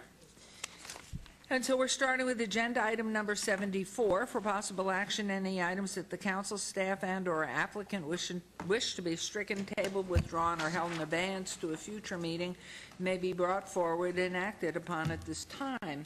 How say you, Mayor Pro Tem? Thank you, Mayor. The applicant on agenda item 81 is ZON 63475, an abeyance item, rezoning public hearing applicant owner Bala Center LLC on .057 acres at 2801 West Charleston Boulevard. They've asked that that be obeyed to the July 20th meeting, and the applicant on agenda items 85 through 88, ZON 62349, WVR 62529, VAC 62354, and TMP 62355. Those are also abeyance items. Public hearing applicant Richmond American Homes owner Guanlao Carlito C&D Revocable Living Trust at the southeast corner of Deer Springs Way and Grand Canyon Drive. The applicant has asked that be obeyed to the July 20th meeting as well. And then the applicant on agenda item 103, SDR 63197, Site Development Plan Review, public hearing applicant owner Owens Star LLC, 3955 East Owens Avenue. The applicant has requested that be obeyed to the July 20th meeting as well, and that is my motion, Your Honor. Okay, there's a motion made by Mayor Pro Tem on those agenda items. Please vote and please post. An aye for Councilman Beers. Please. And then please post. Motion carries.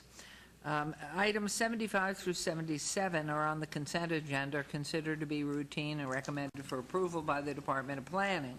Note that the record should reflect my abstention on items 75 and 76 because they pertain to medical marijuana-related businesses, and my son is involved in that industry. I will be voting on other items.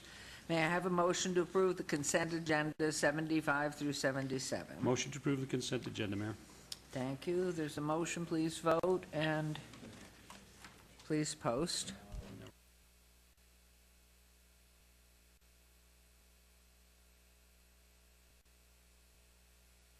Okay. And then at this point, thank you. Did we post that? Now we did. Okay, we will move, and we're going to be pulling forward agenda items 93 and 94. So if you will turn to your booklets with 93 and 94.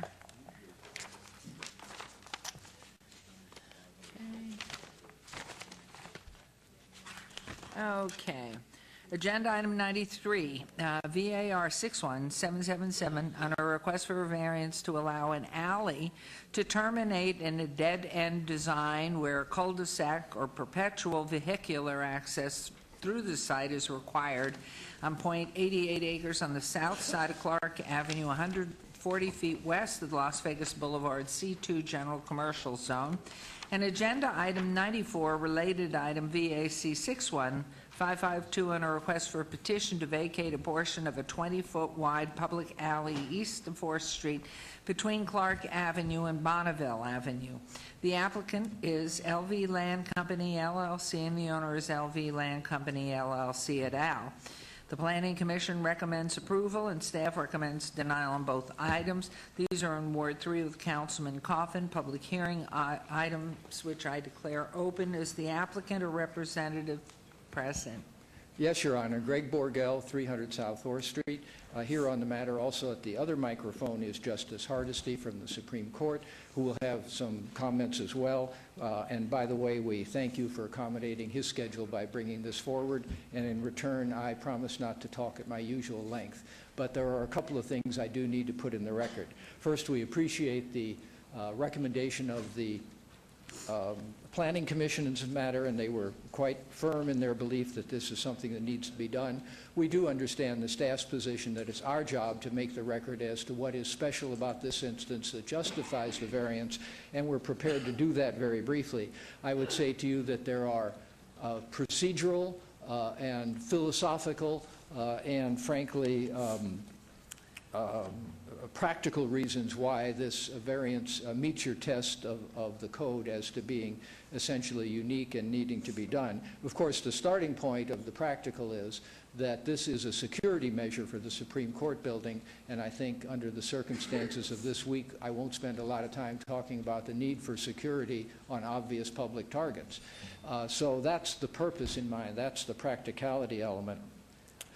Physically, in defense of the variance, I would tell you that the terminating of this alley so as to provide security still allows for a full exit onto Las Vegas Boulevard from the remaining public street portion.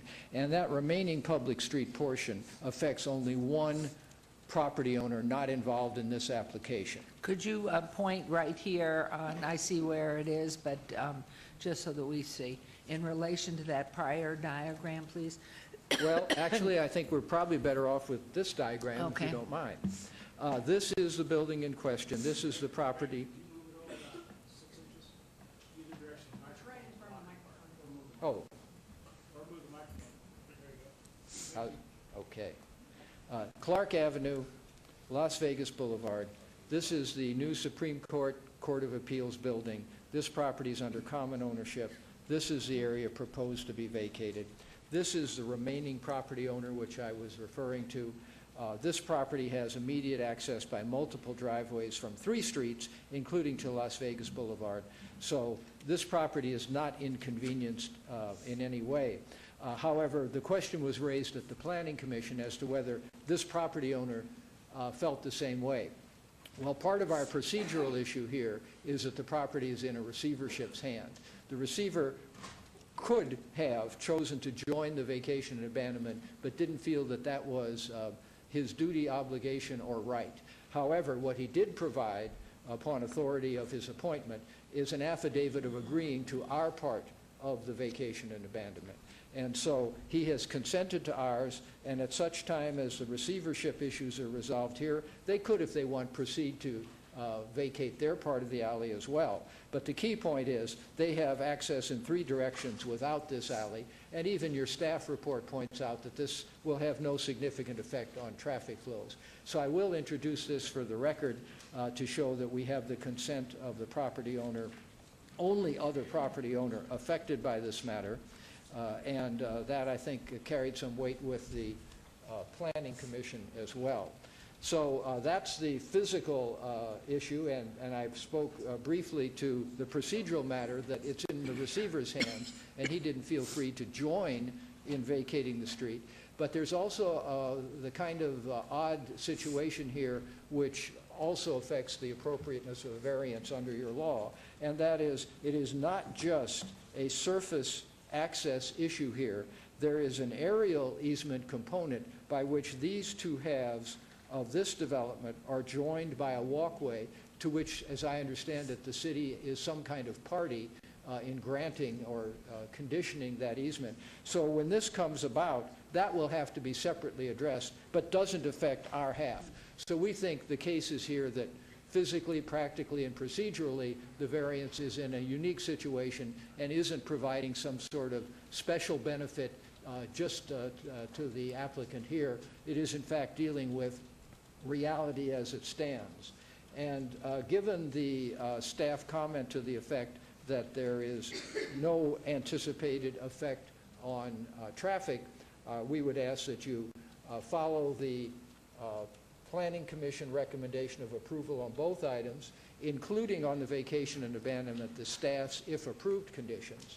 But if the variance is approved, we've met with Public Works, and they've indicated that on the conditions on the vacation of abandonment, their condition number 2 would not be required once the vacation is granted. So our specific request is that you grant the variance as presented to you with the staff conditions, and the vacation as presented to you, but deleting the second condition on the vacation and abandonment, which staff, Public Works staff, has indicated is not needed given that the variance would be approved. And I know that Justice Hardesty wants to say a word more about security, but in general terms, the intent would be to close our portion of the alley with gates so that, I mean, to put it in its bluntest terms, no one can park a U-Haul full of something explosive next to the court building. And that would be our intent. So I'll Thank yield you. now to Justice Hardesty or your questions. No, we're honored to have you here, Chief Justice, and we're very excited. I must drive by at least twice a week to see what's happening, and if they're going to make deadlines, so that I know you carry a strong pressure point there, so welcome. Thank you, Mayor and members of the council. Jim Hardesty, for the record, Associate Chief Justice of the Nevada Supreme Court. First of all, I'd like to express my appreciation to the council for moving our item up to accommodate our schedule. I don't want to be repetitive. I was reminded earlier this week that lawyers and judges tend to speak too long. So I'll simply say that we had requested the developer to examine alternatives to this side of the building for security reasons. When one stands in the middle of the alley, you gain an immediate appreciation about accessibility to that side of the building. And we are concerned both by the risk of explosives, but also by the risk associated with shooters. And so that area, that distance is very close to the side of the building and the glass exposure there. We have taken precautions in the development of the building to address explosives and direct those away from the building. But it would be best if we could use the same system of 2,000-pound balls that are going to be in the plaza portion of the other side and the front of the building to make sure that no one can gain access with a vehicle or otherwise to that side of the building. I'm happy to answer any questions. I appreciate the developer's willingness to undertake the effort to seek this and to meet with your staff and meet with the Planning Commission and you folks. I kind of wish we had thought about this when we originally presented it. I am responsible for that, but I really do appreciate the developer and the council's willingness to consider this issue. I think it's an important public safety question and court safety question. Thank you. As to your question, Mayor, I'm excited to tell you that I confer with the developer at least a couple of times a week, sometimes personally. I'm on site relatively frequently. We have inspections that are done every 2 weeks. We are not only on schedule, but in various areas ahead of schedule. We're under budget. And I am really excited about the prospects that we'll be successful in moving in December, as expected. I've had a few lawyers bet me about that, and I've been assured by the developer I should take the bet. Wonderful. Well, we love that here in Nevada, and we're so excited it's going to be in the heart of the city. So this is just wonderful. What I'd like to ask, Your Honor, is really to hear from our planning department about the approval and then open it to public hearing. But first, Mr. Perigo. Thank you, Your Honor. Yes, Planning Commission did recommend approval, and Public Works did have concern with the alleyway terminating in a dead end and resulting in the need for the variance, and that is why, under the strict interpretation, the recommendation for denial. I believe Mr. Borgel's representation of Public Works' position, though, on the conditions and so on is accurate, and so that's it. Is that parking? Is that under roof parking? Is that walled-in parking? Gated parking access with number on the south side of the building? Would you like me to respond, Mayor? Yes, please. It's walled in and open on top, but the wall is very similar to the type of wall that you see at the parking for judges at the RJC. Okay, thank you very much. With a security gate as well. Thank you, thank you. Mr. Lowenstein, I think you had something you were going to add? No, Madam Mayor, he covered it. Thank you. Okay, thank you. Just a little prompting. This is a public hearing. Is there anyone who wishes to be heard on this item? Please come forward, state your name for the record. Hearing and seeing none, I'm going to close the public hearing and This is in Ward 3, is it not? Councilman Coffin? Yes, Your Honor, thank you. I move for approval of item 93. Thank you. There's a motion to approve agenda item 93. Please vote and please post. Motion carries. And on to agenda item 94, please. I move for the approval of item 94. Thank you. There's a motion to approve agenda. If Your Honor, we did ask for the deletion of condition 2 on item 94. Well, then, that was something I was curious about with staff to make sure that was okay. Your Honor, yes, through you. My understanding in conferring with Mr. Anderson, and he can speak for himself, I guess, but yes, Public Works is okay with the deletion of condition 2. With the approval of item 93, then the deletion of condition 2 on item 94 is acceptable. Thank you, Your Honor. I'll modify my motion to say, move for approval of item 94 minus the condition 2. Okay. And that's what you asked for? Yes, ma'am. Thank you. So, please vote and please post.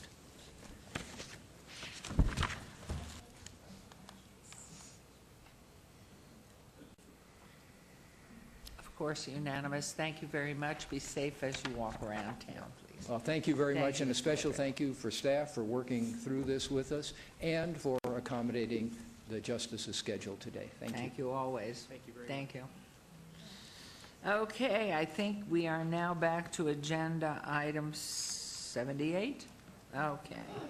RQR 62203, it's public hearing, applicant owner Zarbad Zanganeh for possible action on a required review of a variance VAR 57690 to allow a 0-foot side yard setback where 15 feet is required and a 0-foot distance separation from the main dwelling where 6 feet is required for an existing accessory structure class 2 shed 1 and a 0-foot side yard setback for an existing carport where 15 feet is required, 0-foot side yard setback for an existing accessory structure class 2 shed 2 and an 8-foot side yard setback for an existing accessory structure class 2 shed 3 where 10 feet is required at 520 Campbell Drive, RE Resident Estates Zone 1. Councilwoman Tarkanian.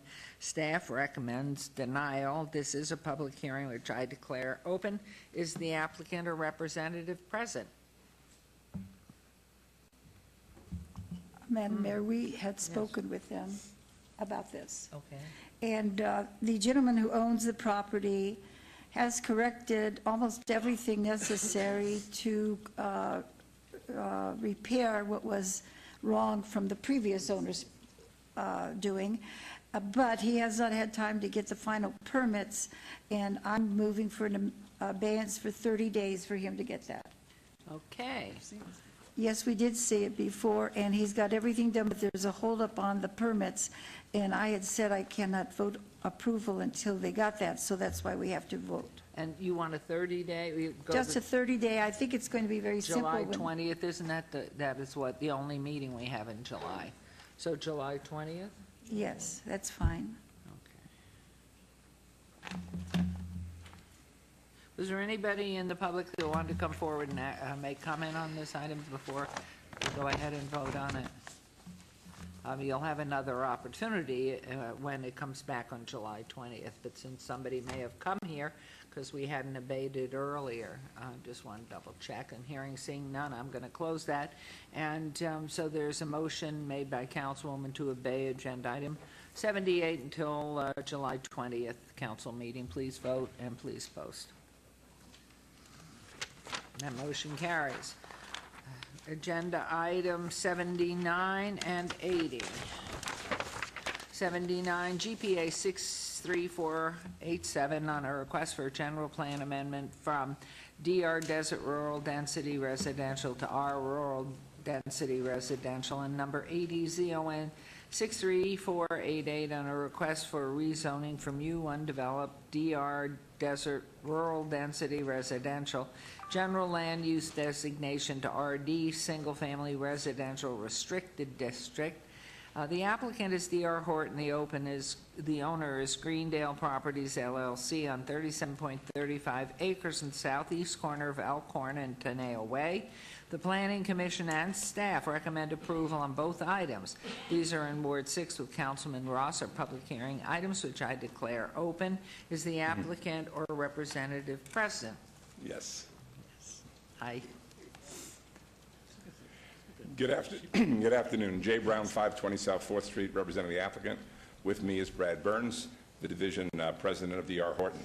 As you've mentioned, Mayor, we're asking for a general plan amendment from DR to R and a zoning change from U to RD. Initially, the applicant asked for 133 units and R1 zoning. After several neighborhood meetings and hearing the neighbors' concerns, we're now reduced our request, and we're only asking for 95 units, and we've changed our zoning request from R1 to RD. Our project will be gated and one story, single story, but both staff and Planning Commission, as you said, Mayor, have recommended approval of our request. We hope you'll do the same, and with that, I'll turn the microphone over to Mr. Burns, who'd like to make a few comments. Hi, Brad Burns, D.R. Horton, 1081 Whitney Ranch Drive, Suite 141, Henderson, 89014. Just like Mr. Brown said, we had a couple neighborhood meetings. We originally had intended to try to get an R1 zone here based upon our agreement with our sellers. And after meeting with the neighbors and their concerns, based on, is there overhead showing now? Yes. Yes, we have our picture. So this is the subject property. We had folks from here turn out quite a bit. You can see my hand right there. Yes. This neighborhood is pure half-acre neighborhood. This neighborhood is in the old zoning classification RD2, and this neighborhood too is actually RD2, but like a PUD, so it has some added open space. We met with all the folks here with Gilcrease Ranch, and they're very supportive of our neighborhood. And what we've done to accommodate everybody was we went from 133 lots, actually went down to 109 lots at one point, kind of happy in between. They were requesting 80. We had 133. The middle of that was 109.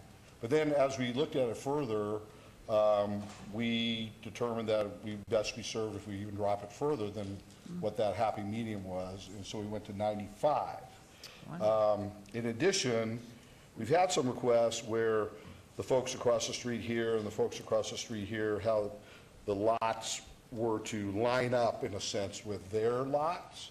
So we took it another step, and if I can show you this, this will be your tentative map you see here, I hope in about 30 days or 60 days, I forget exactly. But can you turn it all the way around? There, keep coming. There, more, one more turn. There you go. Okay. So we know where it is. So Okay. this is the southern boundary of the property. This here is Rio Vista. Over here on my left is the lots. Can you still see that? Yes. Okay. Are the And if you can lots? pull the microphone to the left, way there, perfect. Thank Okay. you. So this is half of the subdivision, but these lots here all line up with, let me make sure I get this turned around right. All these lots here. So as you see these lot lines adjacent, there's 13 homes along Tenaya in this subdivision. In our subdivision, there actually will only be 11. And then on this side, which is this map, oops, here's that.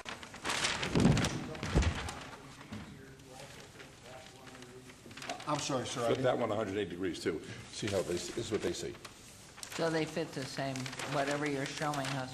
Oh, that's the way you did it originally. You were right, we were wrong asking you to turn it. Okay, do I have so it right show or us. wrong? You're right, you're right. Okay. You're right now. We were wrong asking you to turn it. So Elkhorn also, I'm just going to move this to the side real quick, which sits here adjacent to our property. There are 1, 2, 3, 4, 5, 6, 7, 8, 9, 10, 11 houses. And along Elkhorn, we have 1, 2, 3, 4, 5, 6, 7, 8, 9, 10 houses. And 11 in this corner, it's quite a large lot. Beautiful. So basically, I would tell you, not all, but 95% of the requests that the neighborhood groups asked for, I think we accommodated. And so just, we'd appreciate your support on the project. Wonderful. Thank you. I'm going to ask any comments from our planning on this? Thank you, Your Honor. We find that the request for rural density and RD zoning district to be appropriate buffer from existing development, and staff is recommending approval. I'd like to make one note. There's a typo on the mail notifications. The property owner was written as Greendale Properties. It should have been Green Gale Properties, LLC. Thank you. G-A-L-E? Yes. Okay. So noted. This is public hearing. Anyone wishing comment on these two agenda items, please come forward. We don't need your address, just your name for the record, please.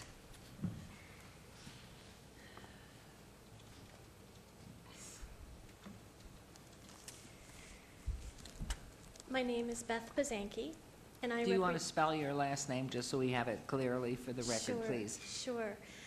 It's P like in Paul, O-S-A-N-K-E. Thank you. You're welcome. It's really good to meet you, Mayor. Hi I just there. love you and your husband. Oh, thank you. And I really want to thank Steve Ross to give me the encouragement to come forward again, because I was so scared at the Planning Commission, and he encouraged me to come forward again. So Good job. I just want to represent my neighborhood well, and we're the rural neighborhood made up of half-acre lots and three-quarter-acre lots, and we're zoned for horses, goats, chickens, and so we worked with Brad Burns, who's been obviously very generous and even more generous than I can say, because he just keeps improving the plan. So we thank him for that. But I just wanted to make an apology to the Planning Commission, because, you know, my email to them was just not who I am, and not who I am for sure. And I just want to say that I'm sorry for that little sarcasm in that memo to the Planning Commission. And that I'm grateful for this city. I love this city. And I love the city and county employees that are trying to move this city forward. And I love that. So as a representative of my rural community, which is located kitty corner to the Green Gale property, I will state that the majority of the homeowners are opposed to this bill, which is natural. It's a natural expression of wanting to preserve what they always have had in the community. The neighbors who have children and own horses have told me the reason why they brought their home in the rural neighborhood, it was because they could have horses and have access to equestrian trails nearby. Currently, we have only one way left to get to the equestrian area, and that is on Elkhorn Road to Rio Vista. I speak on behalf of my neighbors, which this is a great concern for us. Some of the homeowners don't have trailers to transport their horses. If we don't have a trail easement, we are literally landlocked from getting access to the equestrian area on Rio Vista. At the Planning Commission hearing on April 12th, I submitted this homeowner's signatures, and I believe they are part of the record. Out of 64 homeowners, I was able to obtain 52 signatures. I have the breakdown of the numbers for our entire neighborhood, which I want to add to the record. In this rural neighborhood, we have a well-known public servant, former Sheriff Doug Gillespie, whose signature I couldn't get because he and his wife have been traveling.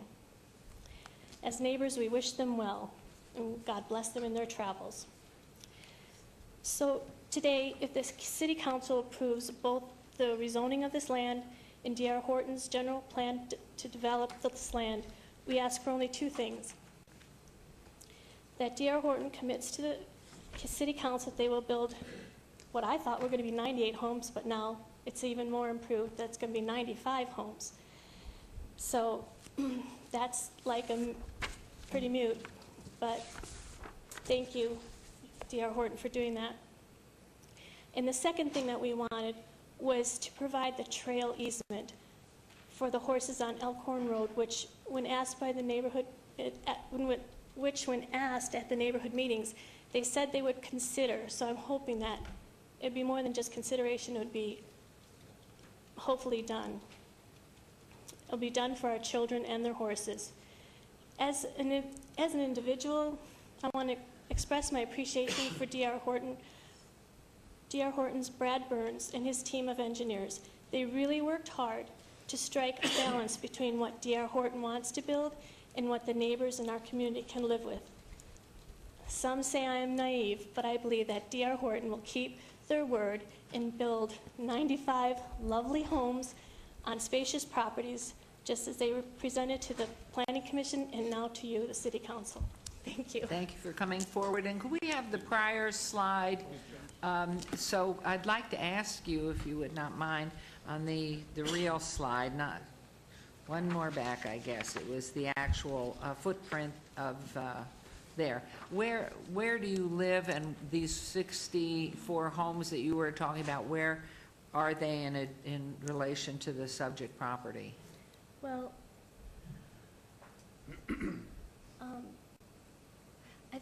if this is Elkhorn. Okay, this is Elkhorn.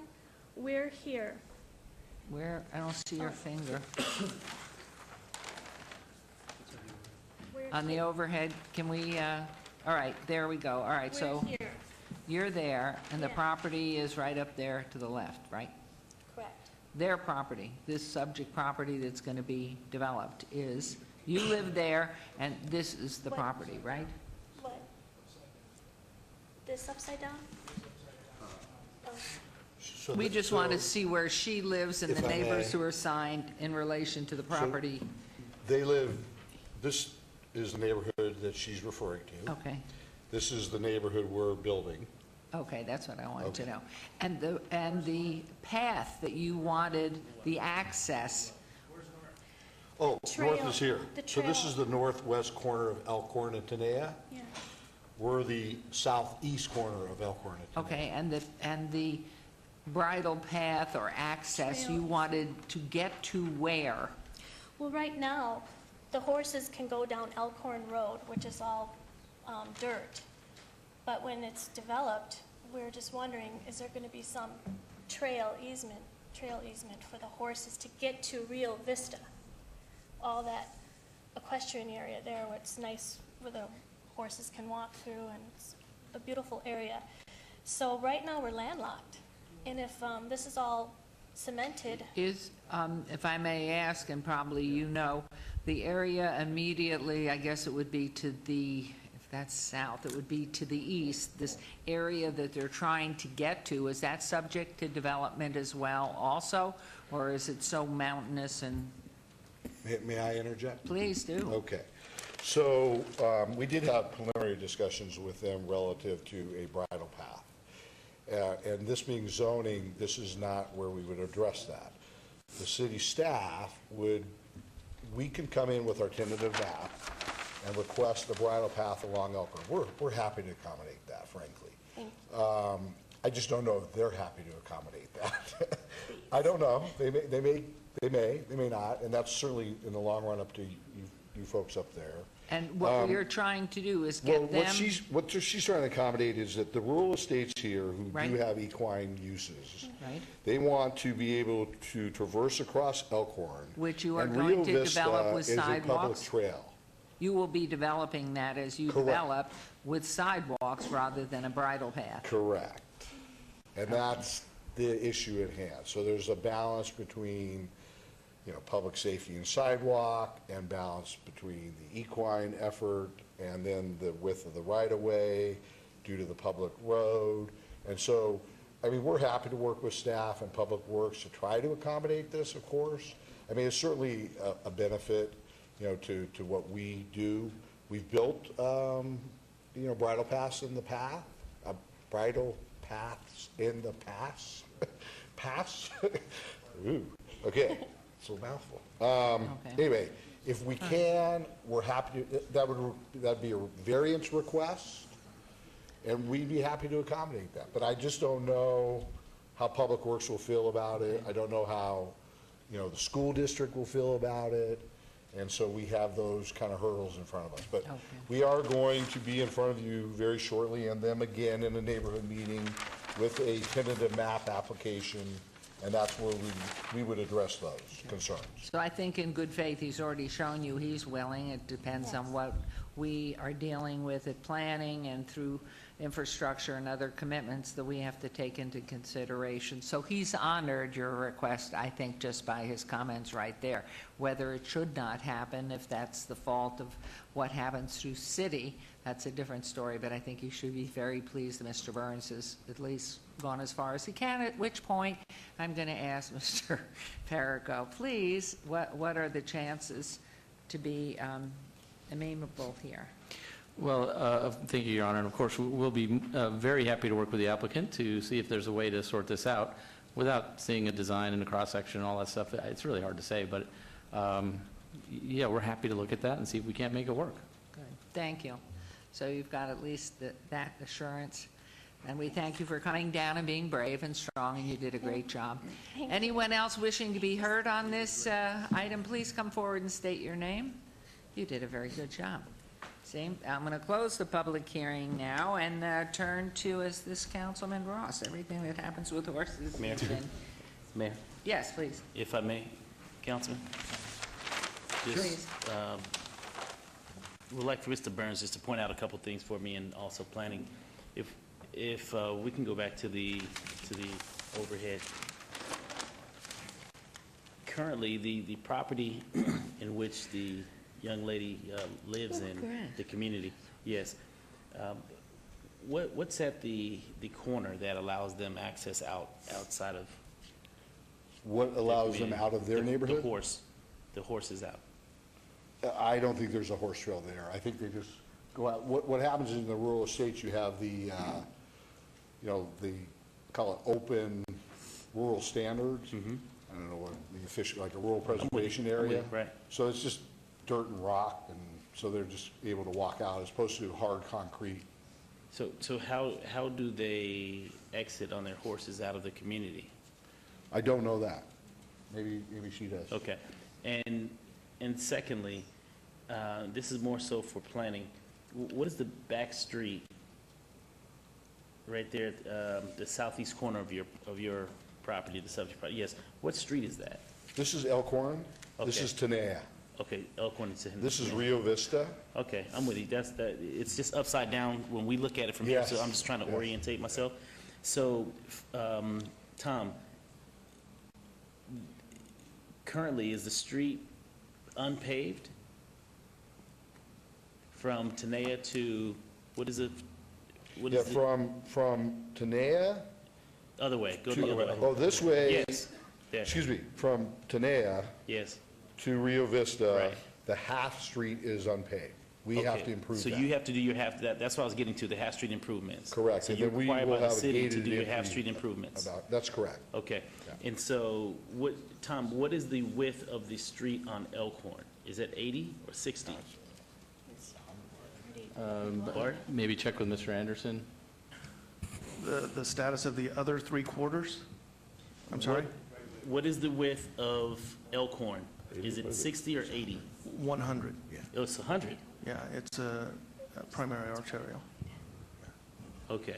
And is this the only segment of Elkhorn that is undeveloped between Tenaya and Rio? Yes. Yes.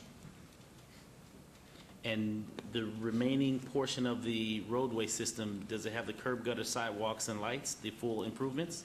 Not to the east of Elkhorn, or excuse me, east of Rio Vista, but yes, to the west of, on the south side of Elkhorn. Right.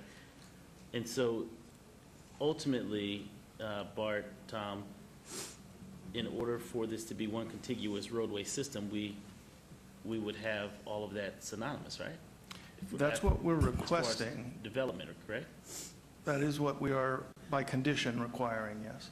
Okay. I just want to follow to make sure that I'm clear, because I'm looking at it upside down. So I Yes. apologize. I know, no problem. Okay, okay. And as a follow-up, what is the density of the homes, and I don't know to call it north to south, yes, right there. Here? Yeah, This is RPD2.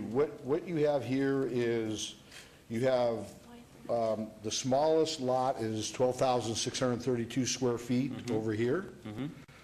And the smallest home that fits over here is 2,251 square feet. okay. They go as high as 4,476 square feet. In that community, right? Yeah, in her. And are there two stories in that? There are some two stories. Okay. Every Yeah, other we're home? doing all single stories. We're doing. I'm with you. I'm sorry. I'm with you. I'm just trying to get an understanding. So are they single and two-story? In this neighborhood? Yes. Yes. Okay. Now go down to the bottom for me. There, yes. What is the zoning there in relation? That is what they call RPD 2 also. Okay. And two-story and single-story is there? Only single stories. Only single-story. Okay, now let's go back to the young lady's home, her community there. Those are half-acre lots or Half full acre and acres lots? three-quarter. Some are three-quarter acre lots, some are half acre. Yeah, in reality, the smallest lot over here is, I'm sorry, it's this neighborhood. This is 13,068 square feet. In this neighborhood is the smallest lot. Is that Wyeth Ranch? That's Wyeth Ranch. Wyeth Ranch, they're third Oh, quarter. ma'am, hold on. I'm sorry. I just really want to speak to Mr. Burns right now, if you don't mind. Mr. Burns, go ahead, please. So these are half-acre lots. Yes. You have the smallest home here is 2,427 square feet. Okay. And the smallest lot here is actually .41 of an acre. So Okay. it's not quite a full half. Okay. And she's correct. There are some very large lots. The largest lot in this neighborhood is .66 Okay. an acre. Mhm. The smallest home in this neighborhood is 2,427 square feet, and the largest home in this neighborhood is 3,037 square feet. Okay, so they all fairly are in the same range of square footage between 1,500 and 4,000? Yes, with the sir. median, Yes, right? And so, now let's go to your site, the subject property. Now, 93 homes. 95. 95 homes, and the square footage of the homes in which you're looking to build. Yeah, we're going to be building our 3615, our 3845, our don't quote me exactly, about 4,000 square feet, and then the largest home will be 4230. Okay. And then our lots range in size from, I think the smallest is like 11.5, but we go to pure half acres also, like 20,000 something. Okay. And the final question, Mayor, that I have for Mr. Burns is, how many homes are roughly in each one of the communities, the three communities you just pointed out? Starting there. In this neighborhood, Yeah. you know, I don't know. I don't know exactly, and I don't want to misspeak, so. As far as a guesstimate? Well, I would tell you there's probably 100 here. Okay, There is 150 to 160 here. okay, There's probably 60, there is 64 there. okay. All right, that's what I want to know. Very Thank good, you. thank you. Thank you, Mayor. Thank you. Okay, anyone else wishing to be heard from the public? I'm going to close public hearing. I'm going to turn this over to Councilman Ross. Thank you, Mayor. Mr. Plasenki, you did a great job, by the way. Very, very impressed. Didn't you send me that email, too? That just sent it blank? You don't have to answer that. Mr. Burns, thank you. Mr. Brown, your client has been always fabulous working with the neighbors out there, and especially in this location. These parcels are, you bought a gold mine there, you know that. These parcels are few and far between over in this area. And it's very important that we preserve that quality of rural lifestyles for these folks, and you recognize that. And having the neighborhood meetings, you did a great job, because if they were opposed, they'd all be down here right now, and I know that, because we've been there before. So I appreciate you working with the folks out there. These are some County Island areas that would be affected by this, but I think I would like to suggest to you, Mr. Burns, that you work with Mr. Perigo's office, and Mr. Perigo, as the planning director, I'd like to see some kind of level of rural transition in here. And so put your thinking cap on. I mean, an equestrian trail, multi-use trail, something to that effect. Some kind of rural transitional elements. And I don't know what I'm really saying, but I'll let you guys kind of work on something like that. I mean, there may be a balance between the width of the equestrian trail. There may be some sort of compromise with like typical width to some maybe narrower that would accommodate children for purposes of school, to accommodating horses in a corral zone, if you will. Corral Something to zone. that effect. I mean, I hear you loud and clear, and But I think it's a good certainly idea. something we could try to do. You know, and it may not be in our code. It may not be in our code at all, but I think if you guys put your thinking caps on, because I know, Mr. Perry, you and I have talked a lot about, we don't have rural designations or rural items in our planning code. And I think we're going to be seeing more of that, certainly on the western side of US 95. I don't think so much down here. This parcel is an anomaly because they just happen to sell it and it's large enough to put this many houses on. But I think we can experiment with some kind of ideas in regards to what we want that transition to look like to preserve that rural lifestyle. I did want to ask you, Mr. Burns, are all of these homes single story? They are. And I think that's significant. Yes, that they're all single story. And those square footages, these are not going to be inexpensive homes. No, they're not going to be inexpensive homes. They'll be, assuming the market holds, there'll be at least probably 450, maybe even 500 at a base price. And we're going to get some of those off-site improvements done too, those half-street improvements and the rest of that stuff. So. Yeah, I mean, we're kind of at the mercy of the group over to my That right, but we'll do whatever we can to accommodate the neighbors. All right. Well, I see. And we have a question down here, Councilman Coffin. Thank you, Your Honor. I guess I just have to ask a question, and maybe staff could answer this or help on this, but we've encouraged equine use with some of these homes, or at least we've permitted it. How could we then landlock people who moved in with the city's permission, encouragement to be able to use horses, and then prevent them from being able to use them? That's something that I'd like to know how, don't we have an obligation to people to continue that way of life in that respect? Wouldn't we be? That seems reasonable. If we don't create a bridle path or a means for them to get to the existing path that they've used, why did we let them have this permission to be horse country in the first place? Wouldn't we always have had a compact that that they would have been allowed to use them? And I'm concerned about that, because that could be because of the city limits versus county limits in here too, which is. Well, too, I might suggest here, Pinto Lane and Rancho used to have access to the west on horseback in the 60s, and it's gone. I mean, unfortunately, it's part of growth and development in the time. But I remember on Pinto Lane, there were many horse estates in there, and they could take off for the desert west of Decatur, and those days are gone. Well, they could still have horses there. They can have them, but they can't. But are you talking about where they put the cul-de-sac by Smith's Where Market? they exit, so they can get out to the rurals by pathways. So there were landlocking, the rural lifestyle Yeah. that used to be. Yes, it did. It's open desert. Well, That's why could I they get fight an so- answer? Could I get an answer, Your Honor? Let me, if I may respond in one way. I believe the subject property that you're talking about, not our property, is in the county.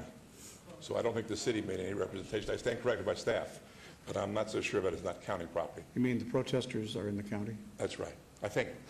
I stand corrected by staff, but I believe I'm correct. Because these maps, the presentation of the maps has not been very, very helpful. And I know there's one somewhere in here that shows the limits. But you can't tell it from any of these. And Your Honor, years ago, we did quite an extensive effort to map out trails for the entire northwest area as growth was really starting to take off, to try to protect and preserve the rural lifestyle by installing equestrian trails as strategically as we could to try to address exactly the situation that Councilman Kaufman is talking about. This particular county area, at the time, there was a lot of rural roads and dirt roads and places to access certain riding areas, and so for whatever reason, I can't tell you exactly why in this specific location, there is not an equestrian trail that goes along the street. There's a multi-use non-equestrian trail. But, you know, there was a lot of work that was put into that to try to connect up all of these areas as best we could and preserve that lifestyle with equestrian trails. Okay, let me follow up, Your Honor. So if we have a problem here because we cannot control what the county permitted, it's happening all over the place in the Northwest, would an easement, as has been requested by some of these homeowners, would that be essentially something we would have to compensate D.R. Horton for in order to make this happen?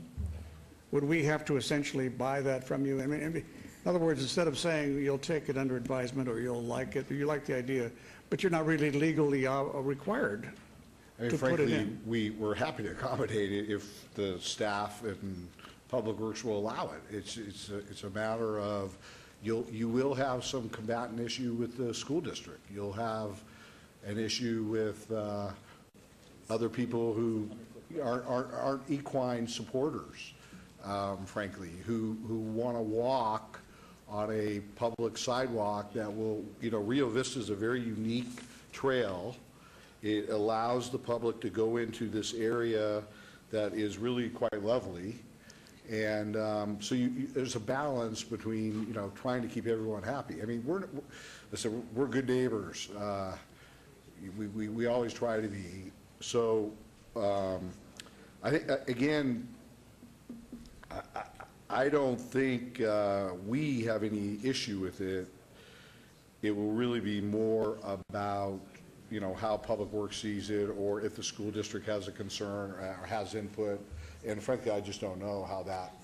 Okay, I'm getting to understand it better now, but it was this, the second I was told that that's county, then I realized the problem. Yeah. And we have no offense to the city council. I mean, everybody works very hard, but we have multiple, as you well know, county city issues.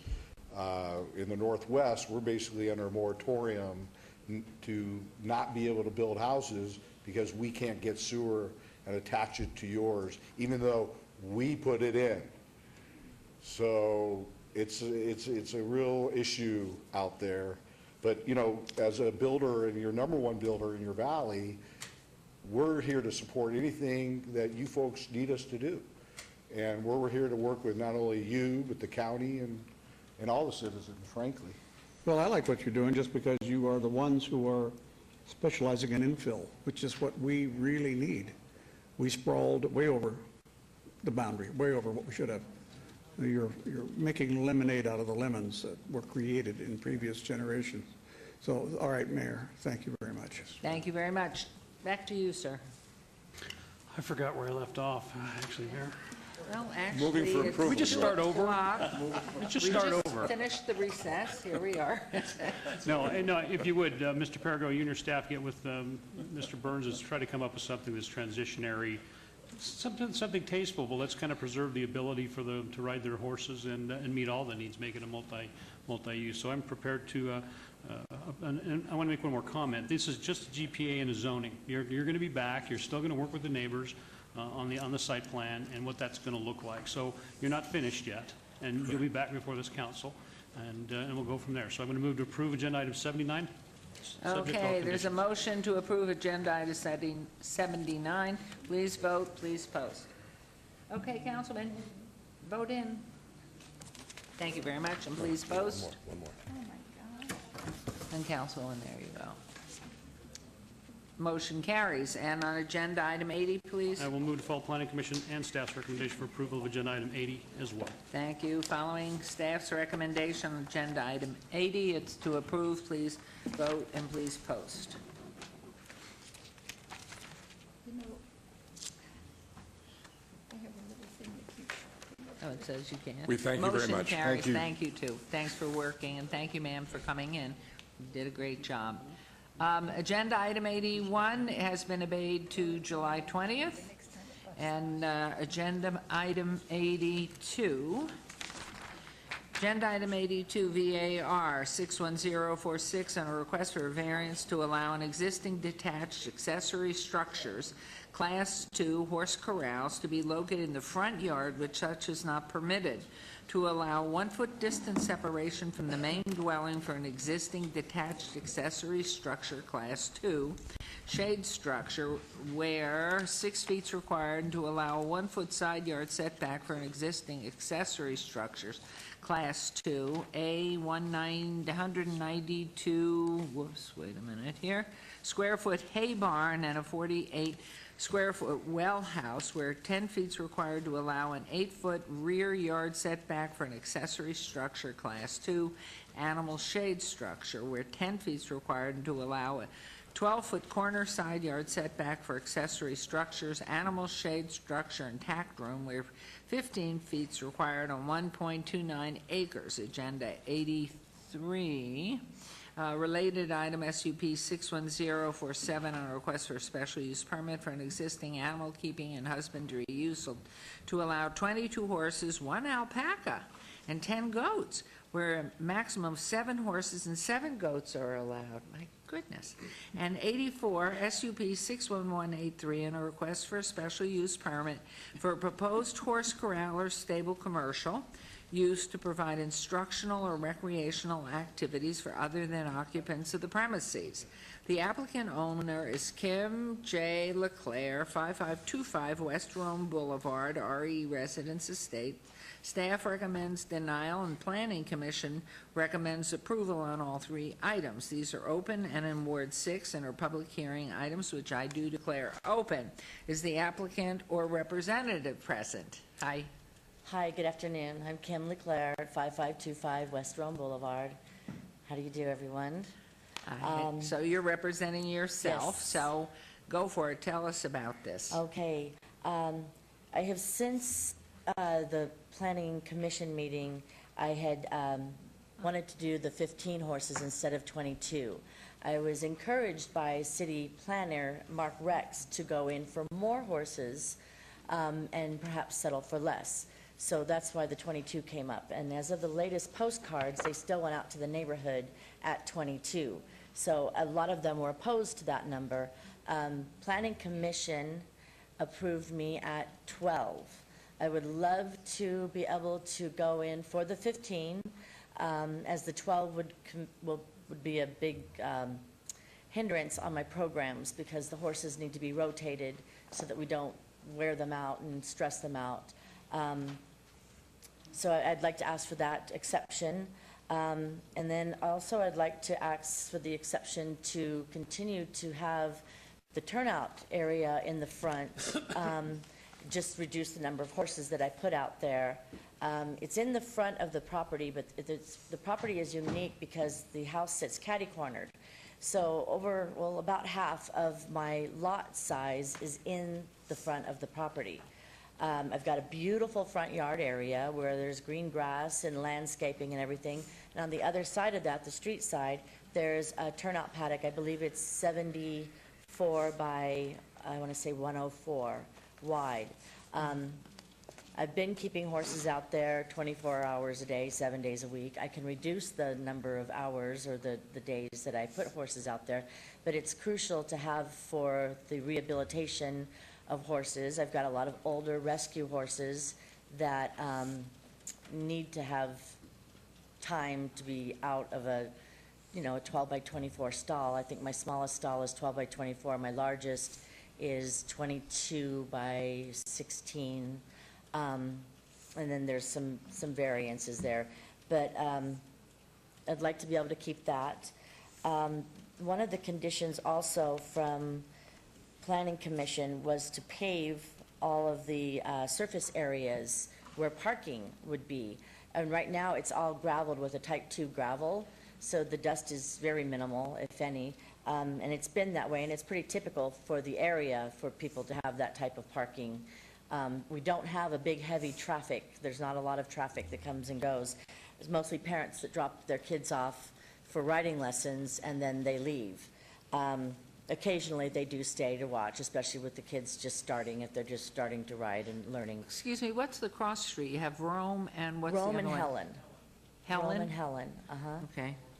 which, and then Bradley's on the east side, Okay. which my property does not border Bradley, the property behind me does, but it's close. Those are the, kind of the streets that Do circle you my have property. a map to show that? I don't. I believe that there was a map, an overhead map of the area. There we are. Great, there we go. Great. So my property's here, Helen is here, and this is Rome. And then you'll see there's other properties behind me here, and then Bradley, which used to go to the 215 freeway, and now is a bridge that goes over the 215 freeway. Okay. And your house? Is the one in yellow here, and you can see the way the house sits on the property and where the turnout paddock is in the front and the front yard.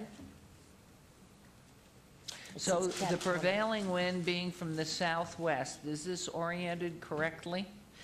The Let's wind from the southwest would come across your lower left corner and drive up to that empty property over you, right? Correct, And correct. what is the immediate lower right-hand empty area? Is that where you do your riding? Here, that is the riding arena, and it's Okay. 140 by 90.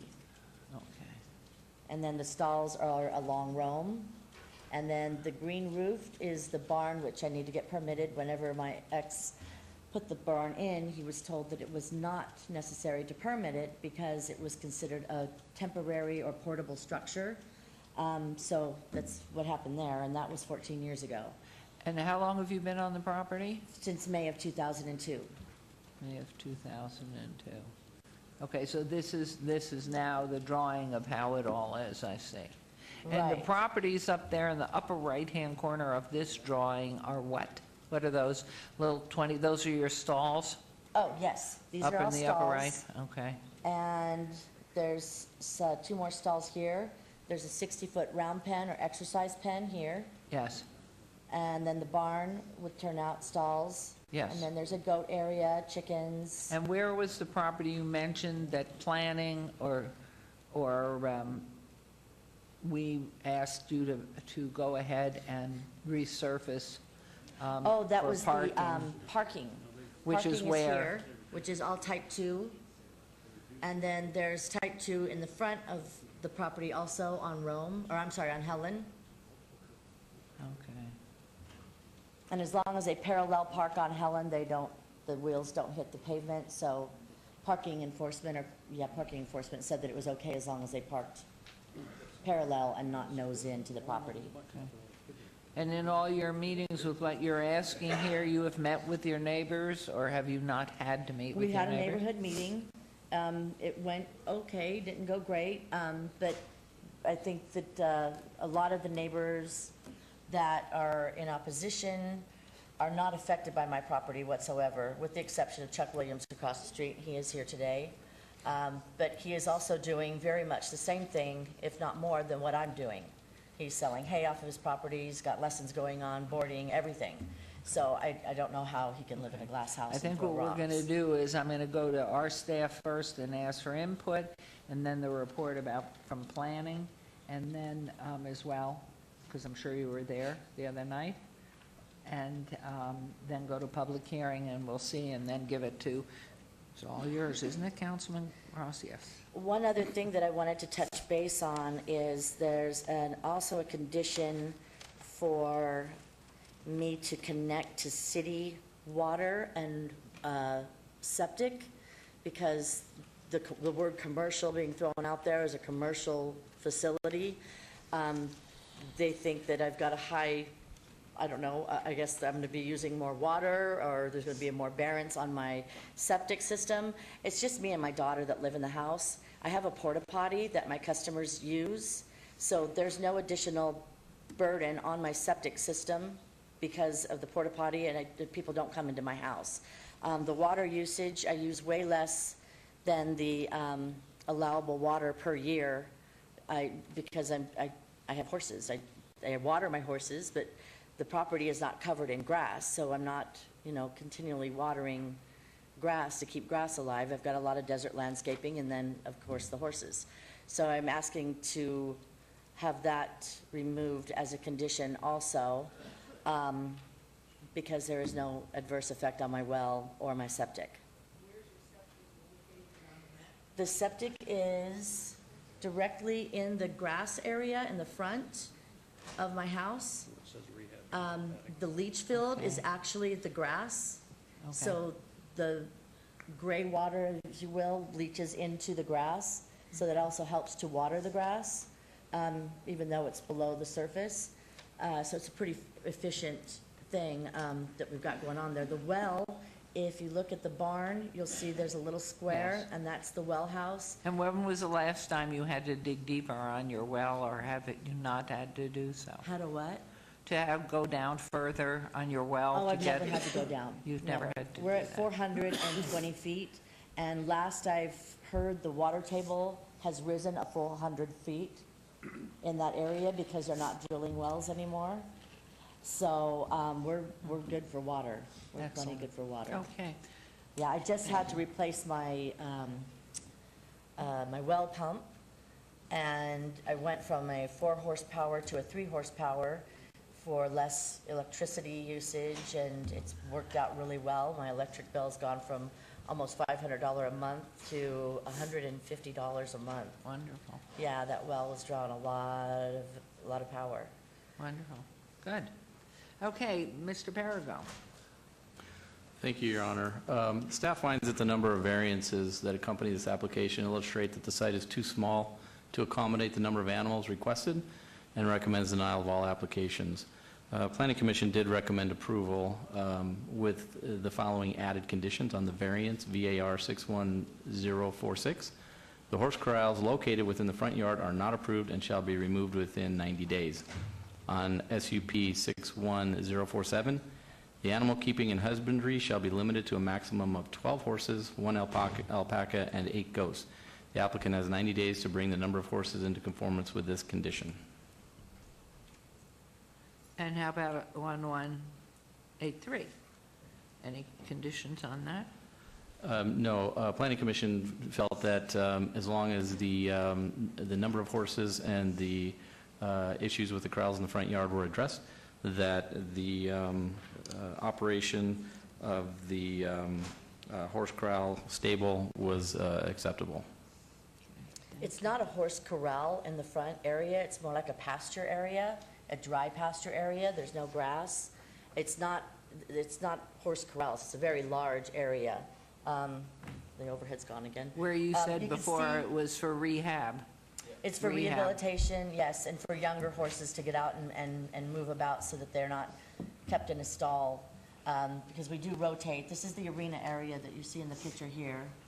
These look like current pictures. This is the first time I've had current pictures actually come up here. The Lori from Code Enforcement was out just the other day and took current pictures of the property. She's come out every time before. All right, well, Here's let's the corrals where the horses are. As you can see, there's ample area. It's not too small. There's plenty of area for 15 head of horses. Okay. In All fact, I right, well, have a let's lot of hear, empty stalls. I'm going to sorry. open the public hearing now, so you're welcome to stay up front and answer questions or sit down. I'll let you come back. Okay, And then all right, I'll we'll come have back. Councilman Ross Okay. take it from Thank there. you, Mayor. But this is public hearing, so I would welcome anybody to come forward. If you'd state your name, we don't need your address.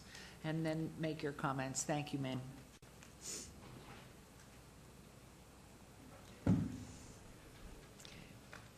And we may, I'm going to ask, can you get back to that overhead map on this one so we can find out from those who are commenting where their property is in relation to this property under consideration, please?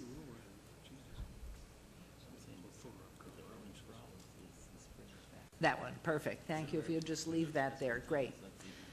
Okay, sir, if you'll start and state your name and then show us where you are in relation to the subject property so we can go from there. Chuck Williams, and I'm directly west of her property, just directly across Helen. Okay, directly across where it's a sort of a dark area under the word property, is that you? Yeah, it looks like it. Yeah, it'd be west.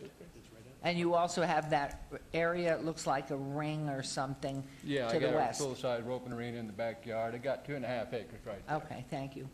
Thank you. So this is him here. Okay. Okay. Okay.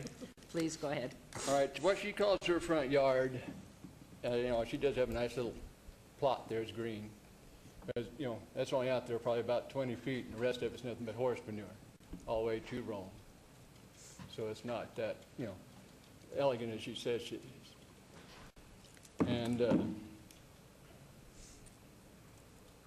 her turnout on them horses, she's got an arena right there. I mean, she can take her horses out of her pens, turn them out in the arena when she's not using it. When she's not done, she can put the horses back in the pens. That's what I do.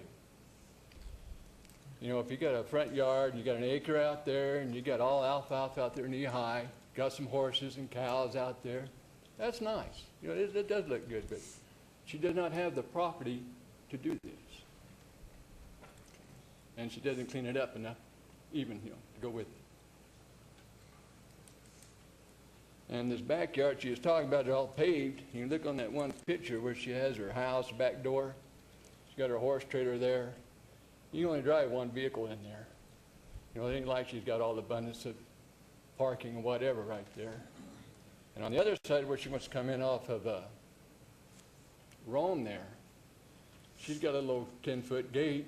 She wants to come in here and try to park everything. Everybody had to back up, get back out of it, unless she does a lot of remodification to it. And I'd like, if she does get this, to put a block wall up. All the other USUPs around there have had the stipulation to put a block wall up around her property. Wow. You know, from Helen and on Rome. And that's about all I got to say. Thank you very much. Thank you. Thank you for coming down. Yes, ma'am. Hi. Good afternoon, Mayor and council people. My name is Paula Hutchison. I live at 5704 Anno Drive. I'm a rural estate, and so I would be right above, I think, the J of subject, Okay. perhaps, or no? On the think- north side of Anno or the south side? I'm on the north side of Anno, and I'm the first house right next to the, what appear to be vacant lots Okay. with the RE on them. So That's, you- my home is the first one, I think. Okay, thank you. Anyway, so I'm across just open desert to the north and slightly to the west. I would like to say that Kim LeClaire has made an effort to clean up her property. She regularly has some manure removal from her property. She has just, I think it's the smallest size dumpster. A horse produces 50 pounds of manure a day. Even at 12 or 14 horses, that more than capacity fills one dumpster. It probably fills 3 dumpsters twice a week. And so I'm saying, although she has maintained consistently that she has an excellent manure removal program, she does not. In January or in February and March, she maintained that she had no fly problem. Well, neither did we, but there is a fly problem now for all of us.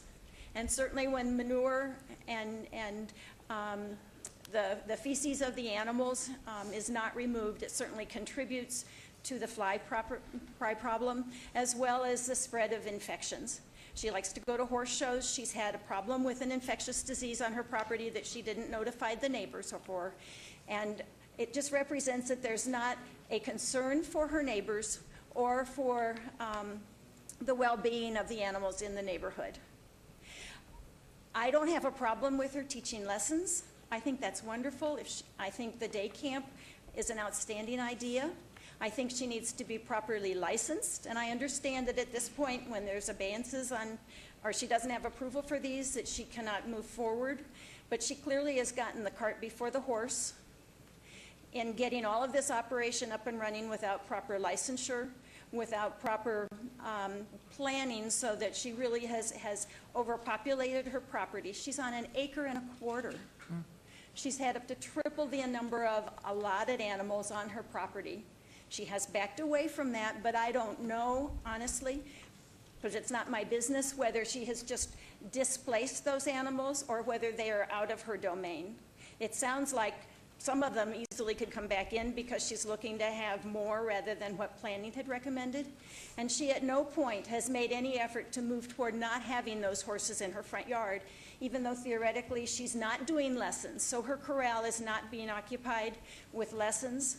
She doesn't need to rehab her horses per se because of the use of them for teaching lessons or for her other programs that she's offering. I am quite concerned for her well and the water. Her buildings and things are so close in proximity. I think it runs the risk of that well becoming contaminated since the manure, et cetera, are not being removed properly.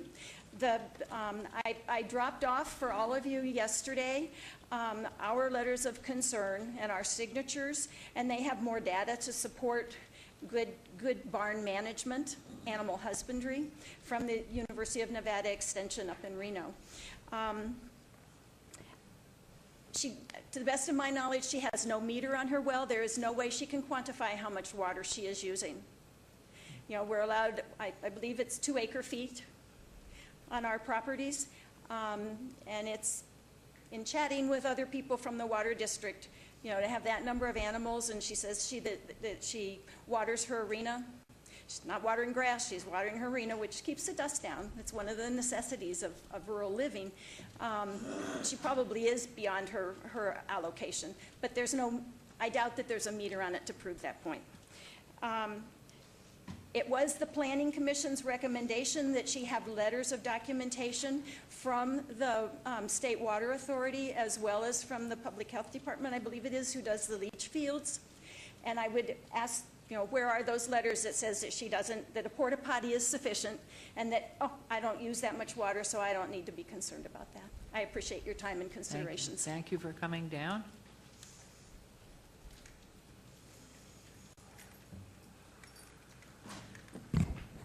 My name is Mike Bingham. I don't want to get emotional because I've watched Kim get emotional up here and cry for horses and all that stuff, but I've been to so many meetings now, neighborhood meetings, that I'm really mad. And I met with Mr. Ross, who said, you know, he says, I didn't realize all this, so I tell you what, we're going to have Kim have a neighborhood meeting. 2 months later, Kim says, I didn't know I was supposed to have a neighborhood meeting. So the Planning Commission delays it for 30 more days so she can have her Planning Commission. 40 neighbors there against it. I mean, very against anything she wanted to do. When we ask Kim questions, she lies. Like to me, and it's got to be on record, I says, you're still not emptying the manure. And she said, oh, no, we've changed all of our stalls. We have footing down, we have wood shavings in all the stalls on rubber mats. That is a lie. I drive by there every other day to see if she's doing anything. At the last planning meeting, they asked if she was willing to cut the number of horses to 12, and she said yes. Now let me backstep a little bit. At this meeting with 40 neighbors, Mrs. Mayo DeRizio showed up at the meeting, and she says, I'm Kim's friend, and I'm here to represent her. So we asked Kim, I've never met her before. I don't know who she is. So we have another lie. Then we get to the Planning Commission, and Kim's up here, and she says, now I want to introduce my dear, dear friend, Mrs. Mayo DeRizio, who represented and went on and about how great this was. This place is messy. There's manure everywhere. And then Ms. DeRizio said, well, anybody else at this meeting can't see her property. Well, I happen to live in a 2-story house, and I have a view right into her horse farm, or whatever it is. And then one other thing I want to go on record and be on TV if it's on TV. Is when we were at the Planning Commission, the Commissioner Quinn sat right there and went like this and says, if you all pursue this, I will have code enforcement inspect every one of your properties. And the city commissioner said he would take care of it and they would get back with us, and nothing has been said about it. That's wrong. People should not be on the commission that are biased. You should listen to all of our stories and then vote. So anyhow, something smells here, and it's not very good. And I know that you all are great commissioners, so please do something about this, because the entire neighborhood does not like this. And could Oh, one more thing. If you're living in a public, I can't talk, I'm so dry. If you live your life on Facebook, you better be ready to back it up. She's on Facebook all the time. She showed the other day how you could hide beer cans in styrofoam cups and put the lid on them. And she's working with kids. She's selling eggs on Facebook. She's selling stud services for her horse on Facebook. She's having overnight parties for little girls on her Facebook page. She might as well have a Walmart. I mean, how has this gone on for this long? Can you point to your property on this map, please? Okay, my finger doesn't show up on your map, or does it? No, but where are you? Okay, see, just outside the circle, do you see the RE at the top northwest? And over the C in subject? No. Due north of her property, go 1, 2, 3 lots north. Okay. And 2 lots west. And I have a 2-story house and a big barn type thing in the back. On Mellow? On Mellow. Okay, thank you. Thank you all very much. Thanks. Anyone else? Please come forward, state your name. Good afternoon, Mayor, Councilman. Hi. My name is Robert S. Conley. I live, you don't want the address. I'm grandpa for all this wild bunch, okay? But let me explain something to you. Like you're talking about 40 Your people. grandfather to all of them? No, I'm grandfather to everybody there. Okay. Bella. I was going to say lucky. But Hi. the 40 people he's talking about is one owner and 6 kids. That's the way that meeting was. It was full of children, so there wasn't 40 owners there. But I am the stall cleaner. I'm the carpenter. I'm the yard man. I'm the pool man. I'm everything there. And let me tell you something. I clean those stalls twice a day. I've been in the business 55 years. I'm a graduate from USC in animal husbandry and in reproduction. I know something about horses. The property stuff there, I can't do anything about. But you have to have a program set up where these horses can have rest. It's going to be 117 degrees out there. How many times can you ride that horse? None. This lady's been out of work for a year. Out of work for a year because of this, you know. And everybody else, I'm sorry about this, but I don't really care. Everybody else in that neighborhood is not up to code. There's no license, there's no anything to there. So what that gentleman there did say about them coming and checking everybody, they really need to do that. But this lady needs to go back to work or sell her property. It's real simple. She's got one child to take care of. She's a single mom, and she hasn't had any work at all for over a year because of this right here. So that's what we need to do. We need to decide. And the horses, she has to have a certain amount of horses to put back in. Because these horses, a lot of them are donated, and they're 30 years old. How many times can you ride a 30-year-old? Thank you. Thank you for coming down. Anybody else wishing to be heard? I'm going to close public hearing. I can't remember. Did we hear from Mr. Perico already? Have we heard from you, Mr. Perico, on this? Yes, ma'am, you have. Or is that a quick way out? We did, no. I just heard from Councilman Ross. Okay. Well, and I have a question. Was there an issue asked of you to make sure that all the properties were code and inspected and all that? No, okay. Oh, you ready for me? It's yours, unless somebody else wants to say something. No? All right, okay, you reserve some thoughts? Ms. LeClaire, good to see you. Thanks for bringing all the kids down. Let's do some history here real quick, and then we're going to clarify a few misstatements to the Planning Commission. When you came into my office at first and wanted to do all of this stuff, I said, awesome, great, let's get it all done, right? Right. And then, not one of your neighbors, all of your neighbors came to see me about all of the issues going on.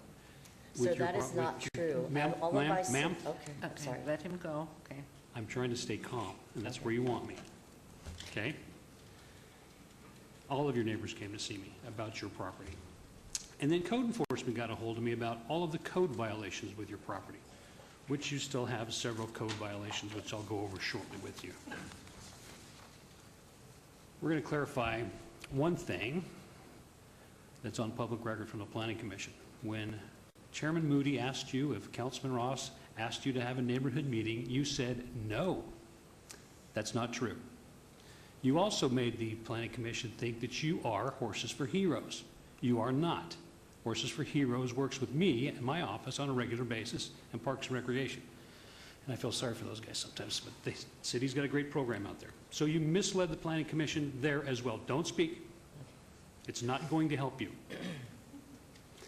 I want to give you all of these things you've asked for. I want you to have your programs because I understand they're awesome. We've all received several emails about how wonderful they are. I watched the testimony from some of your customers. There's no denying that. But first and foremost, you have to be a neighbor. And until those neighbors are satisfied with what you're doing, I'm not going to approve any of these things. Until code enforcement says you have answered all of the code violations that you are still haven't addressed, I can't approve any of these things. I've obeyed this. You're right about how long this has taken, Mr. Bingham. Absolutely. Blame me. I've tried to give her time, number one, to work with you guys to satisfy what your concerns are. The parking situation, it's horrendous. I know that. Chuck, I know that. It's tough when all those cars are parked up there. I've seen the aerial photos. So you have a long way to go still. I was trying to give you time to get there.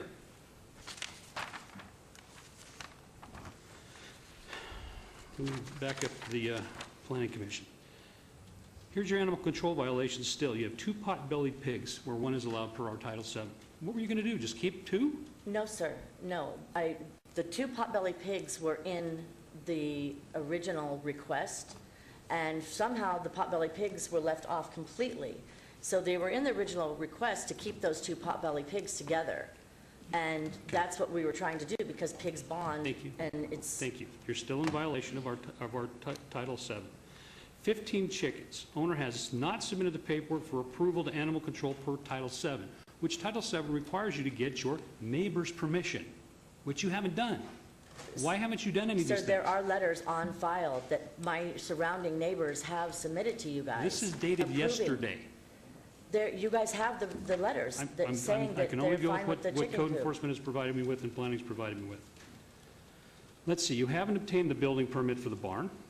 I have no money right now. I need to get back to work to make money. I need Well, then to I get money suggest you going. get a job because you're not going to do it like this. Sir, I've been injured as of August of last year. I've been injured and unable to work. This is Ms. LeClaire, my life's work and my only means of income for my daughter and I. We do not collect welfare. We do not get child support. I have tried to help you. And like I said, I want you to do all of these things out there with these great kids and these great families and this great training. Absolutely. You're not helping yourself. I'm not just going to give this to you because you lied about it. I I'm not just haven't going lied about anything. I don't understand how you could call me a liar. I have not lied about anything. And as a matter You of didn't lie fact, to Commissioner sir, Moody. I need to get this through. Whenever you told me to go and meet with my neighbors, you did not say to have a meeting. Oh, You yes, I said, did. go I'm meet very with your neighbors, consistent. and you said, bake cupcakes and cookies and bring them to them. I thought you meant go individually to my neighbors, which is what I did. I did not know to have a meeting. I had no knowledge of that whatsoever, to go to the YMCA. I prepared did to not make a lie motion, Mayor. about that. I do not lie, and I don't appreciate you calling me a I'm liar. prepared to make a motion, Mayor. Okay. Did you want to say anything, Councilman? Well, I don't know. I'm a little confused because, I mean, we have a planning commission that I have a lot of respect for that has passed this. I mean, one is they approved it 6-0. The 83, they approved 5-2. Planning commission approved 6-0 for item number 84. So I guess I'm trying to figure out, I mean, I've received some supportive emails from folks saying that you have a great program there and to support these SUPs and variances. So I guess what I'm trying to muddle through is how can we support you but deal with these code enforcement infractions that I'm hearing about. I mean, I see Vicky over there. I don't know if I want to put you on the spot, but is there, I mean, is there something that we can do to delay this to allow for the code enforcement official code enforcement violations to be dealt with in order to kind of get those out of the way and then follow the planning commission's recommendation for approval. So I mean, I don't know where I am on this particular one. I really don't. So maybe you can help me out. Code Enforcement, Vicki Ozuna, Supervisor. In January, Code Enforcement, Animal Control, and Business License, we had a sit-down with Ms. LeClaire to explain everything she needed to do. One of the top issues I had was about the barn and the permit, and it wasn't wait until after you get your variance and everything approved. You need to get this permitted. It's now June. She still hasn't applied for anything. So there are things that she could have been doing along the way to where, if we were going through this process, I don't think that it would be, I think it would be wrong to say that she should be waiting till now to permit something that is permittable, and then she's going to take her another 6 months, a year, whatever, to permit it. It's something that she needed to take care of. We made that very, very clear to her. We also made it very clear to her that all the activity needed to stop, all of the training, the issues with the pigs. You know, we told her then you need to either cut it down to one or get rid of both of them. And it's now June, and she still has them both.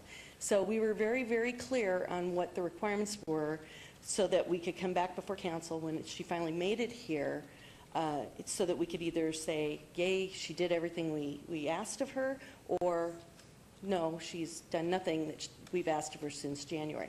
I can say that the manure has improved. It's not to where I think it should be, but honestly, we don't have any real regulations on, exactly how property with that many horses should look like. Our issues with Ms. LeClaire from Code Enforcement actually started back in 2006. We had the very same issues, too many horses, training going on, no licensing, and at that time she told us she was going to quit. And again, we get another complaint, she's doing the same thing. So I guess I don't have much positive to say in that if you delayed this, that she would be able to meet the conditions that you guys want us to set for her. If I could I interrupt for one sec just to add another question to it? What's the cost? I hear everything you're saying. Is there an inordinate amount of cost to the permitting? I know there's cost to the issues. I don't know the exact cost of the permit for the barn. It's probably $300 or $400. Okay. I was told that I would probably also need a soils report, which could be upwards of $3,800.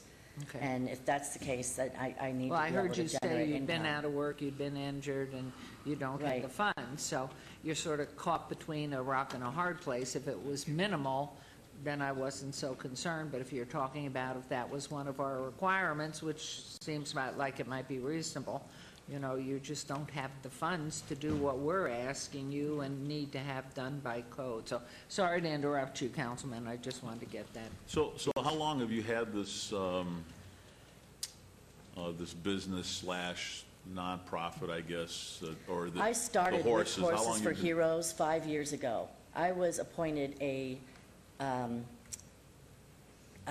facility an approved facility with Horses for Heroes. I have banners. I was on their website until just very recently as an approved facility with Horses for Heroes. So I don't understand where all of that's coming from, that I have not or never have been, because we've been with Horses for Heroes. I was summoned by Sydney Knott to go to a meeting almost 6 years ago to, at that time, it was her first barn, her first barn that she brought into the Horses for Heroes network. We had a long meeting about it. She said that we would fall under the Horses for Heroes umbrella for tax exempt purposes, for all sorts of things. So my own naiveness, I should have looked further into it whenever I signed on, but I didn't, and that's what brought us here to this situation. Okay, so you started this 5 years ago? 5 years ago, yes, sir. And you were actually doing the Horses for Heroes, and you were doing the horses and everything on this property, and then something happened that... I had that contacted City Holding. They had some horses that were surrendered by an individual that was running Sagebrush Ranch or something like that, and I had contacted them that I may have a client interested in one particular horse that they had. not from my facility, but they were going to have it in their own home. And that generated the call for code enforcement to come out. He wanted to make sure, I guess, that I had room for a horse that I wasn't even getting for myself. And I had we didn't even know if they were going to get it. They didn't get it. They didn't end up getting it because it was very old and arthritic, and they needed something that they could compete on. But that generated the call to code enforcement to come out and look at my property. So when Lori came out, she's like, well, I'm here and I've got to inspect. And later onto the property, no problems. At that time, I think I had 22 horses. I had 22 horses and about 19 goats and the 2 pigs and the alpaca and the chickens. How long ago was that? That was last August, So about a year ago? July-ish. Yeah. So when this first started, and so the first couple of 3 years you were doing this, everything was fine? Yes, sir. You were doing No the problems at Horses all. for Heroes? No problems at all. Any, as far as I know, nobody called the city complaining about your property? Correct. Or Now, back in 2006, as Ms. Vicki had stated, they did come out. They had gotten a call that I'm not even sure what it was. I think it was too many horses. And at that time, I went down to the number that I was supposed to have. I had 8 at that time. And then the market fell out of the real estate. People started walking away from their homes and leaving horses on their properties. I started getting calls from people to come and rescue horses, and we rescued several horses, rescued some horses right off the slaughter truck, and that's how I built back up to the 22 horses. I've since gotten rid of all but the 15 horses that I am asking to keep. The pigs, I was told that they would be in the bulk of my request here, and somehow the pigs got left off completely. They're bonded, they're together, they need to stay together, and they're part of my program. Having to explain to a child with special needs why their favorite horse or their favorite animal is no longer on the property, they don't understand all of this. All they know is that they look forward to coming out and seeing an animal that is no longer there, and they don't deal real well with it. so who are all these kids behind you? All of these children are part of my program, my Gymkhana team. I have a Gymkhana team that they're very competitive. I teach kids to ride. I don't put a kid on a horse and lead them around. These kids are taught to ride, they're taught to respect the animal, they're taught what to do if something happens and they need to get themselves out of a predicament with an animal. They're taught everything from the ground up. They're taught grooming, stall maintenance, everything. And back to stall maintenance. I have the same size dumpster that everyone in my neighborhood, including Chuck Williams, has himself. And there's more than efficient. It is dumped twice a week. It's dumped on Wednesdays and Saturdays. And in addition to that, I have curbside service. So I can have trash cans put out on the curb if necessary. My dumpster is filled every... So it sounds like you know Vicki, our code enforcement person? I've had a meeting with Vicki, yes. Can you stand there and tell us that any code enforcement violations, you're going to fix those? Absolutely. You will. Absolutely. You are? And I fully intend on getting the barn permitted. I mean, like I said before, had we been told from Jump Street that that barn needed to be permitted, it would have been done 14 years ago. But I mean, it stood for 14 years, so that's a testament to how well the barn is built. It's a very solid structure. And all the other, I don't even know what other code enforcement violations they're talking about, because all of the easements and everything, they equate to less than 0.00047, something like that, of my overall property. I mean, there's just like, you know, a few feet here, a few feet there. It's not a huge violation. I don't know what other violations they're speaking of that I have to fix. I don't understand. Mayor, I'm ready. Ms. Ozuna, thank you very much for your help in getting me these documentations. Ms. LeClaire, should you be denied, this is what you still have to do. Obtain a building permit for large barn with stalls within 60 days. Same thing if you get approved. Remove all horses down to the allowed number of 8 within 30 days. Proof of ownership of all horses staying on site is to be provided. This is if you are to get denied today. obtain approval from animal control and submit administrative site plan for approval for chickens and or remove them within 30 days. You've known about every single one of these items since January, and you've done nothing. Mayor, council, on agenda item 82, I move to follow staff's recommendation for denial. Okay, there's a motion. There's a motion, Councilman?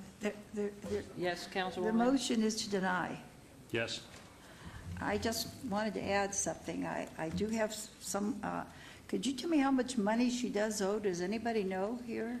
Total amount, I'd asked code enforcement, and there was, Mrs. I knew Zuna the was not sure. 400, Well, yeah. and the If applicant the had soils said. report is necessary, they're That's telling me another it's upwards of $3,800. $3,800. Well, that you when do don't you know have. if a soil is needed?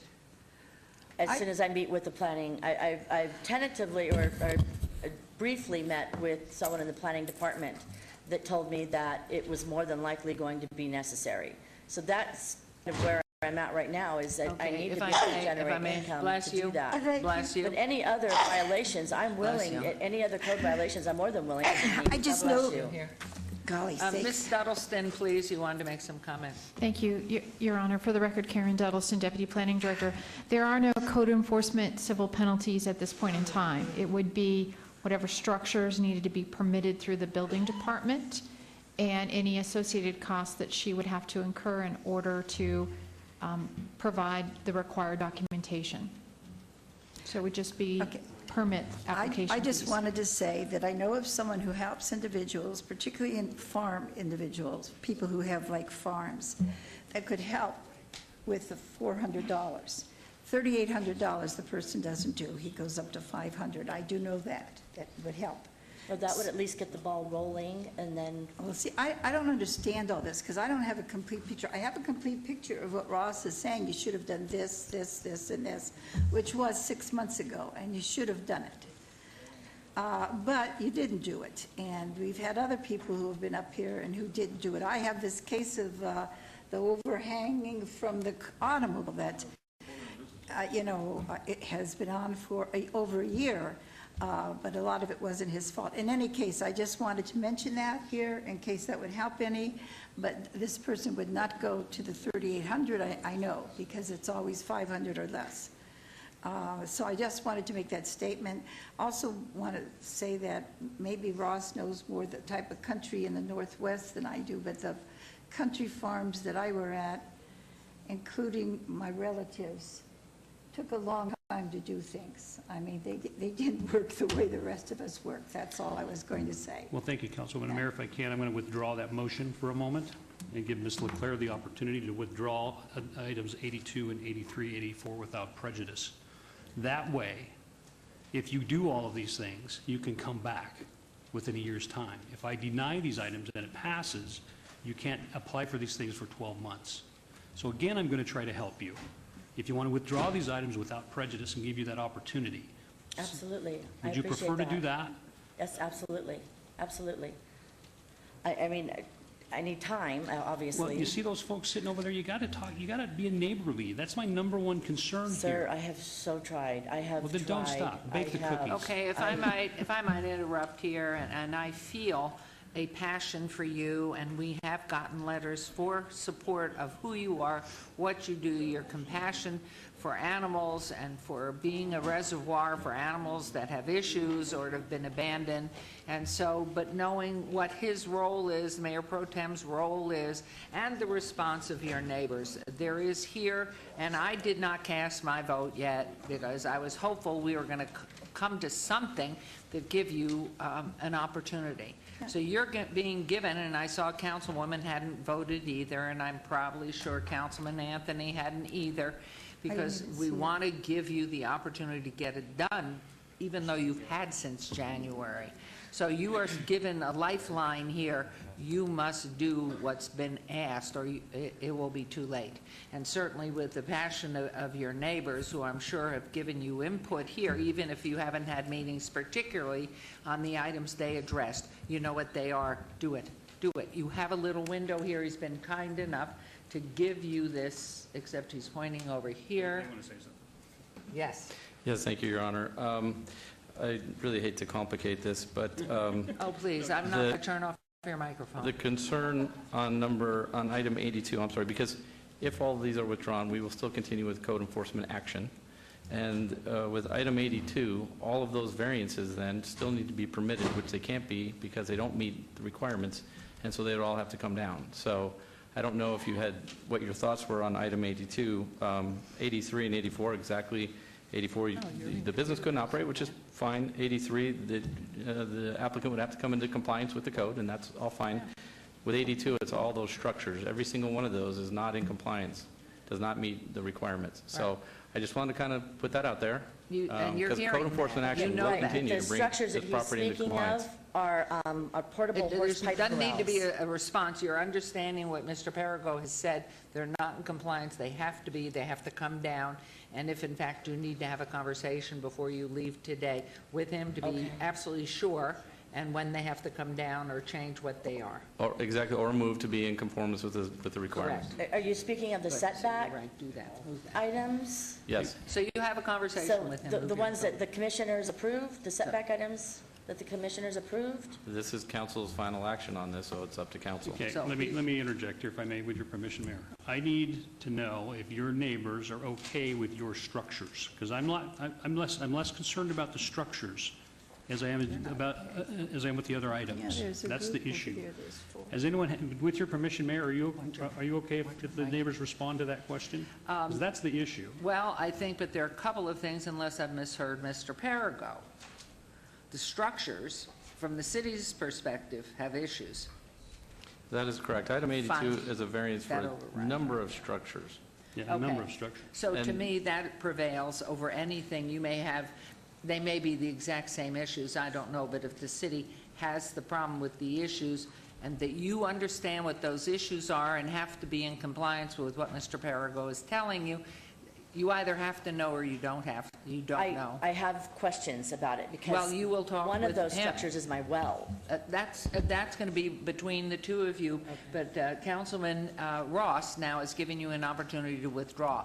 You either then going to get in compliance in everything you have to do as soon as you possibly can do it, which keeps you alive. Otherwise, he's going to revert back to what his original, Denial? we didn't vote and post that. No. So this is your first then, so do your thing. Well, I think what Let's Mr. vote this. Perigo's just trying to say is if she withdraws 82, she's still in violation of our codes. It Correct. still needs to fix all that. That's correct. That's what I just said. Bottom line. You have to know what And that not to is. confuse it anymore, if that's the case and she does withdraw, you'll have to make a date certain when she needs to bring those into compliance. Otherwise, code enforcement will continue to fine her on those issues. Fine. Okay, so if we may, how much time is the maximum that she might be allowed before these fines accumulate, or are they daily computed? Vicki? Yeah, they are. Ms. Ozuna, would you mind, with the mayor's permission? They need to have a little needle on that, there is.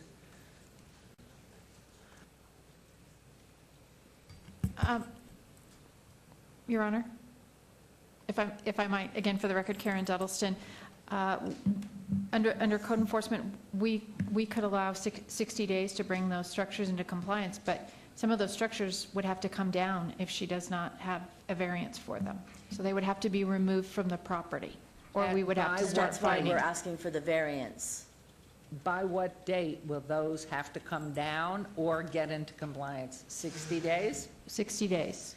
And if, in fact, they come into compliance, you go from there.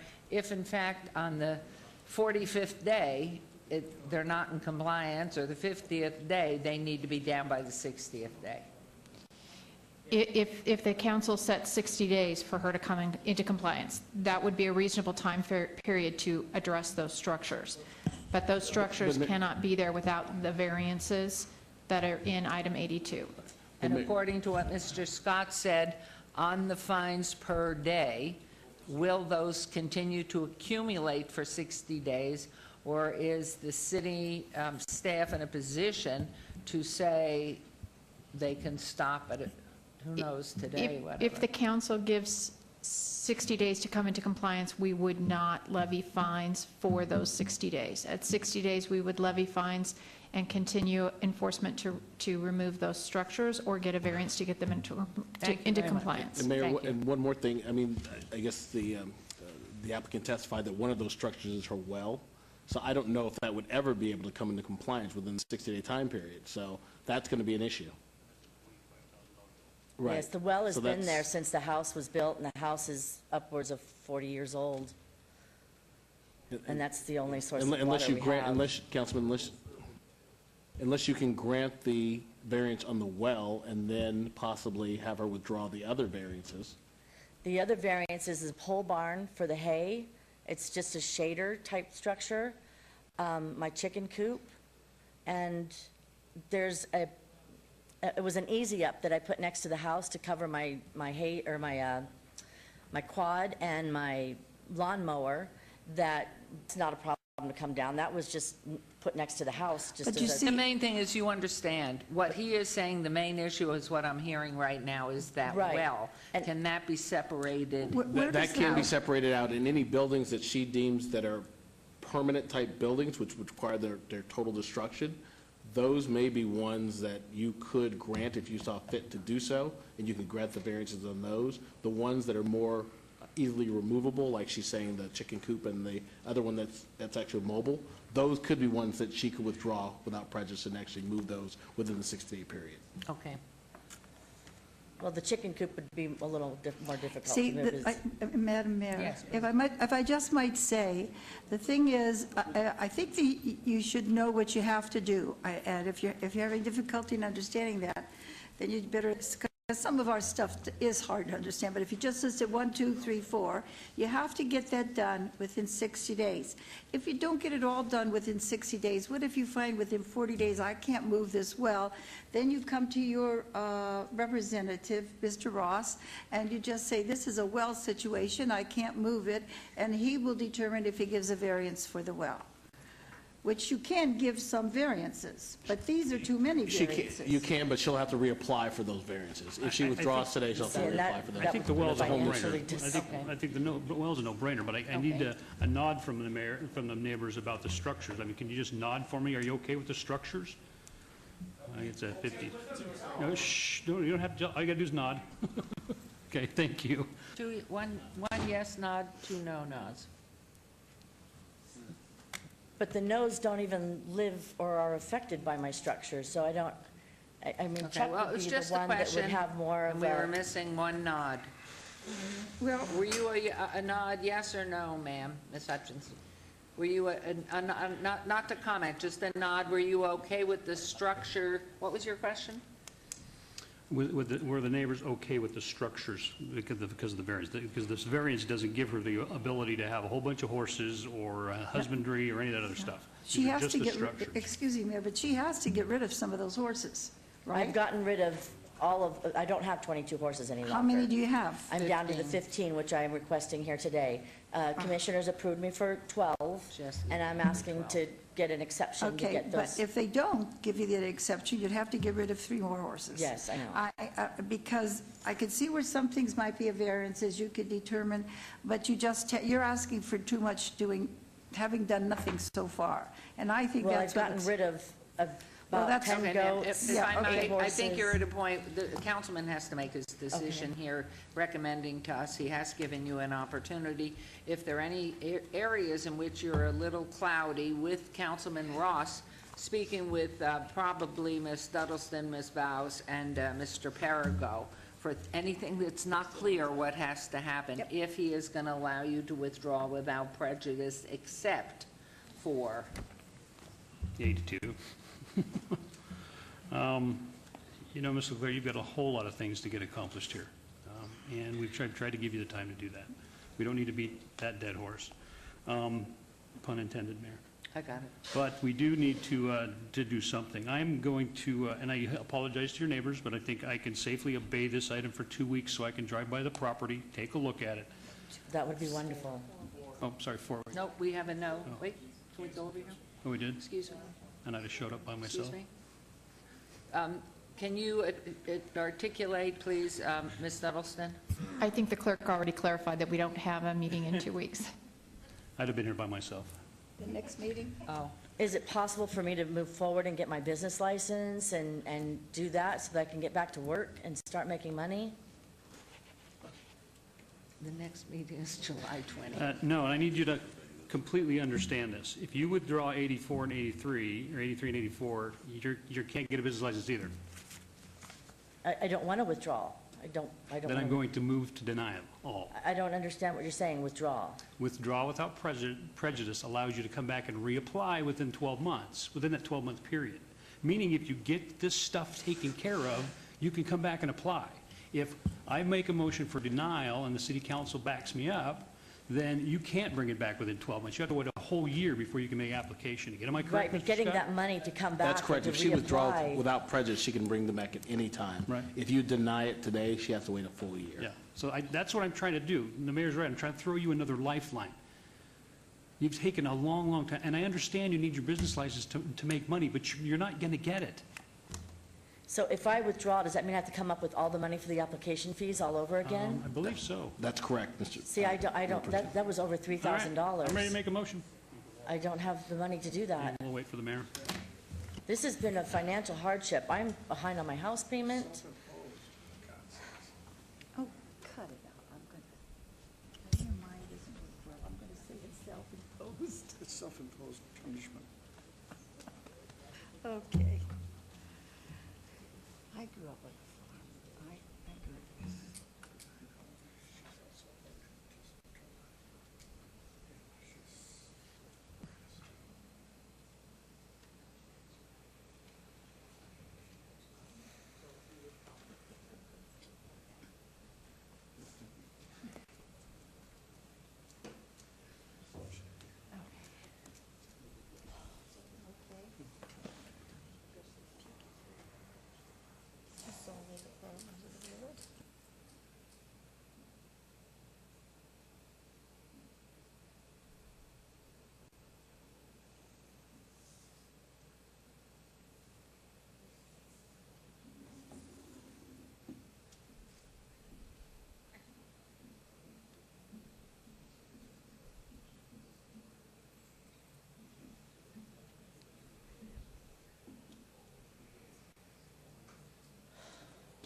Mayor, may I make this suggestion, Your Honor? Yes. That we trail this. Did you shut me off? I think I did. I'm on a roll today. Okay, let's try that one again. Okay. Okay, do that one more I'd time, like and I'm to- going to make sure Councilwoman and Councilman hear this clear. I'm going to trail all three of these items, so she's got a minute to meet with staff to go over this, the items in 82 specifically. Ms. Leclerc, I cannot support 83 and 84 until your neighbors are in support of it. I understand what the Planning Commission did, and I appreciate their efforts to try to help you as well. I can't support it, and I'm going to make a motion for denial on both, or you can withdraw them without prejudice, which would be fine. I'm going to let you work right now with staff on 82 to determine what structures are more permanent, like your well. It's ridiculous to make you have to move your well. You know, that's a $30,000 bill for crying out loud. But Mr. Perigo and your staff, do you mind, Ms. Dellison, do you mind working with her to kind of, because I'm trying to look at the picture where I was, and I just can't see it well enough. It's too blurry. So We'll step out with all of the information, make sure that there's clarity on what all those options are. Okay. And then, Mayor Pro Tem, what I suggest is just that certain of the variances, because they are separate variances, can be approved and other could deny. So we would you would go through the litany of the building, just figure out which ones are more permanent, and you would maybe approve those if you'd like, and deny others. And Ms. Dellison, I'll trust your judgment in regards to that, because I'd like to give it time so I can drive by and actually look myself, but if that's not acceptable to Ms. Leclerc, then this will probably be the best effort we can do. So I'm prepared to, what's your call, Ms. Leclerc? Do you wish to withdraw items 83 and 84? If I withdraw, that means that I can't. I can't come up with that money again. I need to, that's over $3,000 that I Okay. had to pay out of pocket that I just lost. Through the mayor to you, Ms. Leclerc, I understand it entirely. Oh, can't we, The next option is I'm going to move for denial, and you still can't recoup those costs, and you still can't get your business license. I'm not going to approve something that your neighbors adamantly do not like. I wouldn't do that to anybody. they I'm don't have trying a to be problem with fair. my giving lessons. They don't have a problem with, Ms. Leclerc, we're not going to hash it over all again. Okay, excuse me 1 second, please. We have a concept here.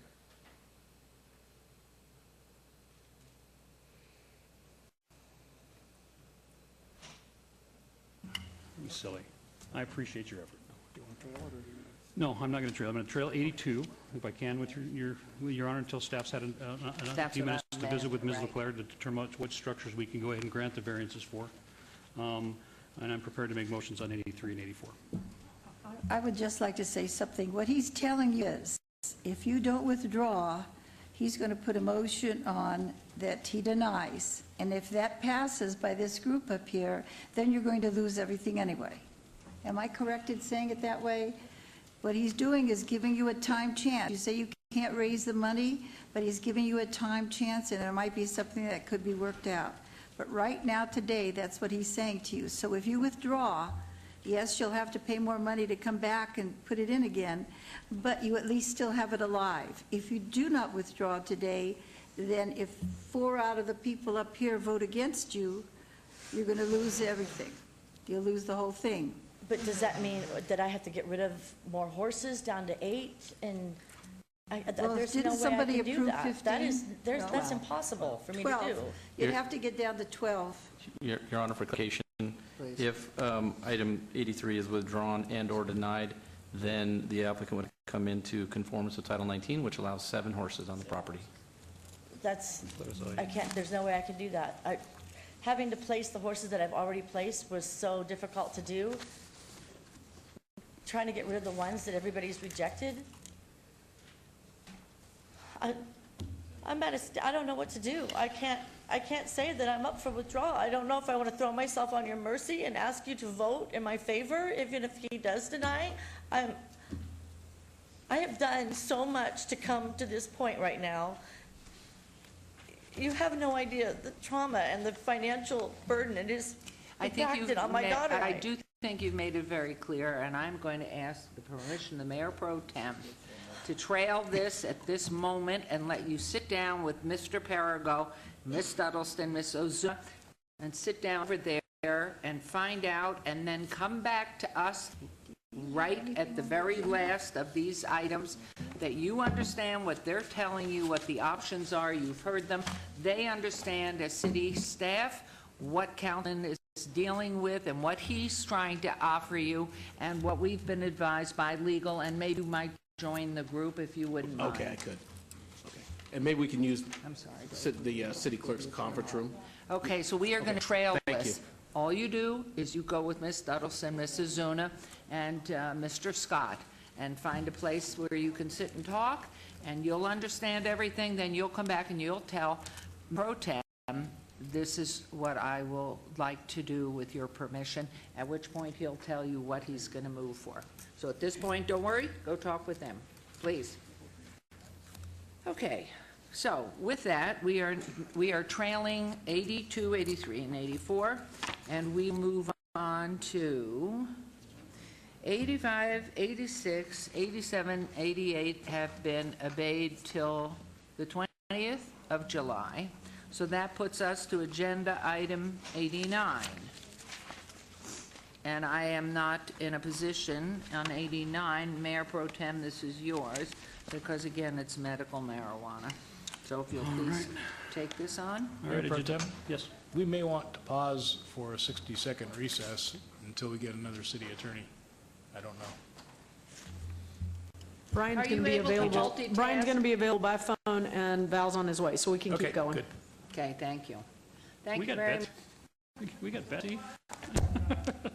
All right, agenda item 89, DIR 64714, the applicant Acres Medical LLC, owner 2320 Western LLC, for possible action on an appeal of director's decision to not accept an extension of time application EOT 64742 that was after the date of the expiration for use permit SUP 55187 for a medical marijuana dispensary at 2320 Western Avenue. It's zoned M, industrial. It's in Councilman Coffin's Ward 3. Staff recommends denial. This is not a public hearing.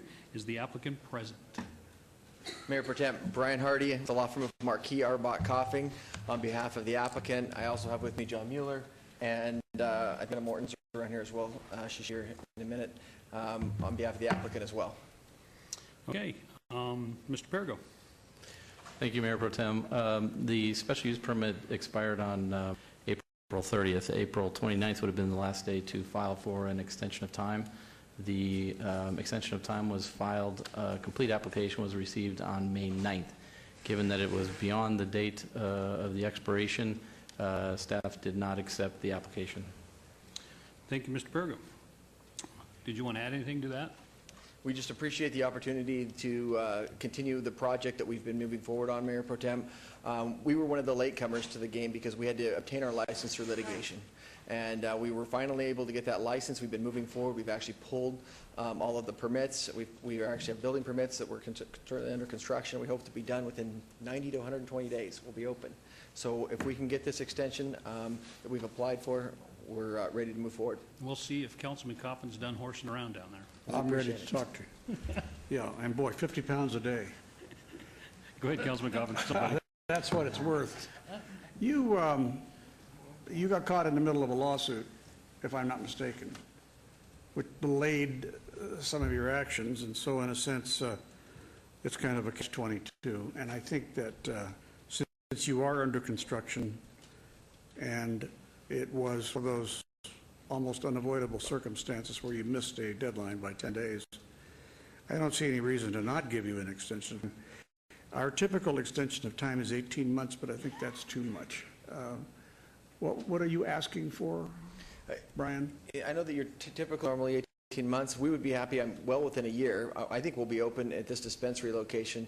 Well, I'm being told within 90 to 120 days. But if we had, 9 months, we'd be well within that. Your Honor, Mr. Mayor Pro Tem, I'm going to move for an extension of time of 12 months with all good wishes to the applicants that they open sooner and invite all of us to your opening. That's, absolutely. It's one of those things where we want to see you open, and we don't want to give you a hard time about missing a small deadline on this kind of thing. Thank you. There's a motion to approve. Please cast your vote. Could you tell me again how many days late they were? 10 days. How come you guys, with all your ability, were 10 days late? I don't get that. Stacy's getting it. Okay. Did we vote yet? No, you haven't done anything. There it is.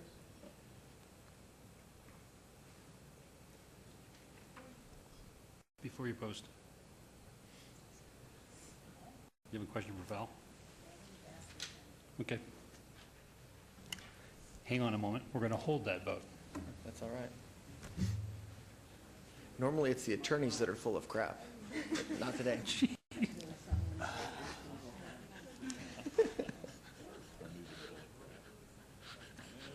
I deserved that, didn't I? Been holding that one for a while. Oh, yeah. Oh, I don't know if we have. We are. I'm sorry. I wish, call me. Except on Monday. If you go to the overhead, we can show you this as well. Staff in the back, can we have the overhead, please? That way you can see.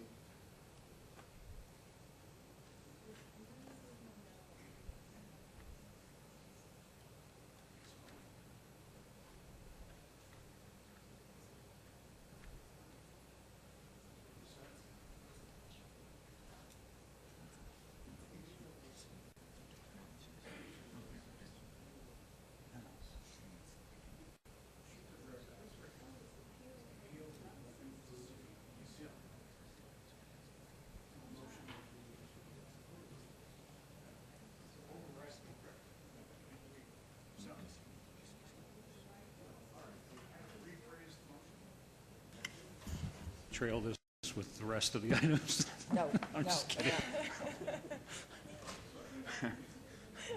Please no. Please no.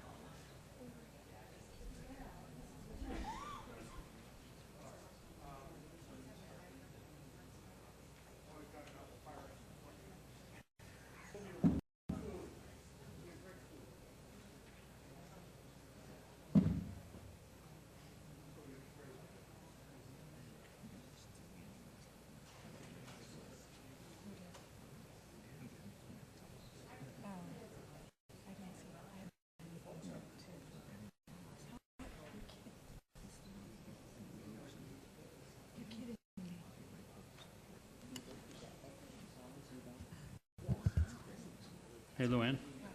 Val, I think Councilman's going to withdraw that motion and make one more proper one because of the way the item is agended. When Luann's ready. You ready? Okay, go ahead, Councilman Coffin. Thank you, Your Honor. I move to withdraw my previous motion on number 89. You don't have to move to do, Okay. just say withdraw It's my gone. previous motion and make a new one. That motion never happened. There is a new motion forming in my mind right now on number 89. It will be to override the director's decision. That is, to accept an appeal and reverse the director's decision on this extension of time application. Question on the motion. Please. Sure. Question on the motion? Go ahead, Councilman Barlow. The director, we're talking Karen, we're talking Tom. We're talking Tom. I Tom is- believe I did refer to myself in the third person. Director or designee, correct. So that would be myself or the deputy director, Ms. Duddleson. Okay, great. Thank you. Okay, question To answered, further Councilman clarify, the Barlow? director had no choice conforming with the pure statute ordinance. He had to do what he did. It's up to us to have the discretion, and therefore that, Was it, Madam Mayor, could I just ask, was it Karen who knows so much more about all this stuff than any of us, including you, Tom, knows, because that's what she studied so long and so hard, that made the decision, or was it you? This is particularly a question purely of the land use of the special use permit, and this decision rested entirely with me. Just with you, so you made this decision? I did. So let me be clear on something too, Councilman Coffin, so we all understand this.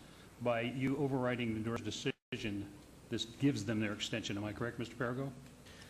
I guess I'd have to defer to legal, but I believe so. I think that the item was agenda to appeal my administrative decision, which is within council discretion to override that administrative decision, direct me to accept an application which we would put on a subsequent meeting for your consideration. So then their extension will be on another council meeting then? That is my understanding unless Mr. Steed. there might be a way to solve that if you just simply, if the council simply, through a motion, orders the director to accept the application for extension of time. Mr. Steed, why can't we do that? Well, I think that's the same effect, is that he now, whether you override his decision or you order him, he still has to accept the extension of time, but you aren't going to be granting one today because the granting of an extension is not properly agended. I see. All right. Then, if I've made a motion, I withdraw it. I'd like to say this. Can we get this posted for 2 weeks from to our next, our July 20th meeting? They're saying now. July 20th, Councilman. But I don't have the deadlines in front of me, but I believe that's possible to meet all of our notification requirements to get that on July 20th. But there's no meeting on July 20th, Mr. Perigo. Yes, I mean, sir. no, that's when that would be the July 20th meeting then. Oh, I'm sorry. It wouldn't be 2 weeks, Councilman. You okay with that? So we override the director's decision today. They bring back their extension on July 20th. Is that how you're seeing this, Mr. Perigo? That's correct. Is that your motion? Yes, Mr. Mayor Pro Tem, unless Val leads it, down there, though. It gives it 5 weeks. That's what Mr. Steed said. Yeah, I was just pointing out that that's 5 weeks from now rather than 2 weeks from now. Okay. All right. There is So- a motion. Let's vote. Motion to obey this, then. No, not to obey. Oh, geez. Councilman, your motion was to override the director's decision to accept the extension. That motion was on the floor. Yes, that's what we're going to vote on right now. All right. Let's We vote. already voted. She just hasn't posted. No. Please post. Beers has. Councilman Beers. Now, they can post. Okay, motion passes. No We'll further see you motion again in needed. 5 weeks. Thank you. Thank you very much. Mayor, it's all yours. And you're going to continue to construct, you're going to continue to move forward with your investments. And we just talked about that particular issue. So what's going to happen is that I think the motion you made was to direct the acceptance of the application. Because the application has now been submitted, we can continue on with our permitting process and get open and we can still be doing construction while we're awaiting the next agenda. So everything should be perfect. All right, as long as you don't have to reapply and repay, et cetera. No. Okay.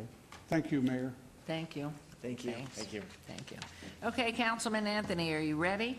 These next three are yours. Okay, here we go, and we do have a card from a gentleman, Sean Cassidy, on agenda item 91, but we're starting with number 90.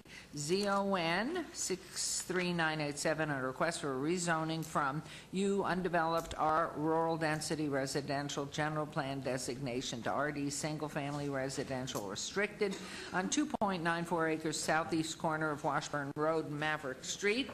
Agenda item 91, related item ZON 63988, on a request for same rezoning on 3.92 acres at the northeast corner of La Madre Way and Maverick Street. And then agenda item 92, TMP 63989, on a request for a tentative map for a 55-lot single-family residential subdivision on 15.47 acres, northeast corner of La Madre Way and Maverick Street, U, undeveloped, zone, R, rural density residential general plan designation, RD, single-family residential restricted zone, proposed RD single-family residential restricted. The applicant is D.R. Horton, the owner is Remark Revocable Trust et al. For item number 90, and Investor Equity Homes LLC et al. For items 91 and 92. The Planning Commission and staff recommend approval on all items. These are in Ward 4 with Councilman Anthony, and are public hearing items which I declare open. And is the applicant or representative? Yes, you are present. Good afternoon, Mayor, City Council members. My name is Tony Sless here on behalf of the applicant, D.R. Horton. Thank you very much. Just in synopsis before I go to public hearing, Mr. Perigo, anything here?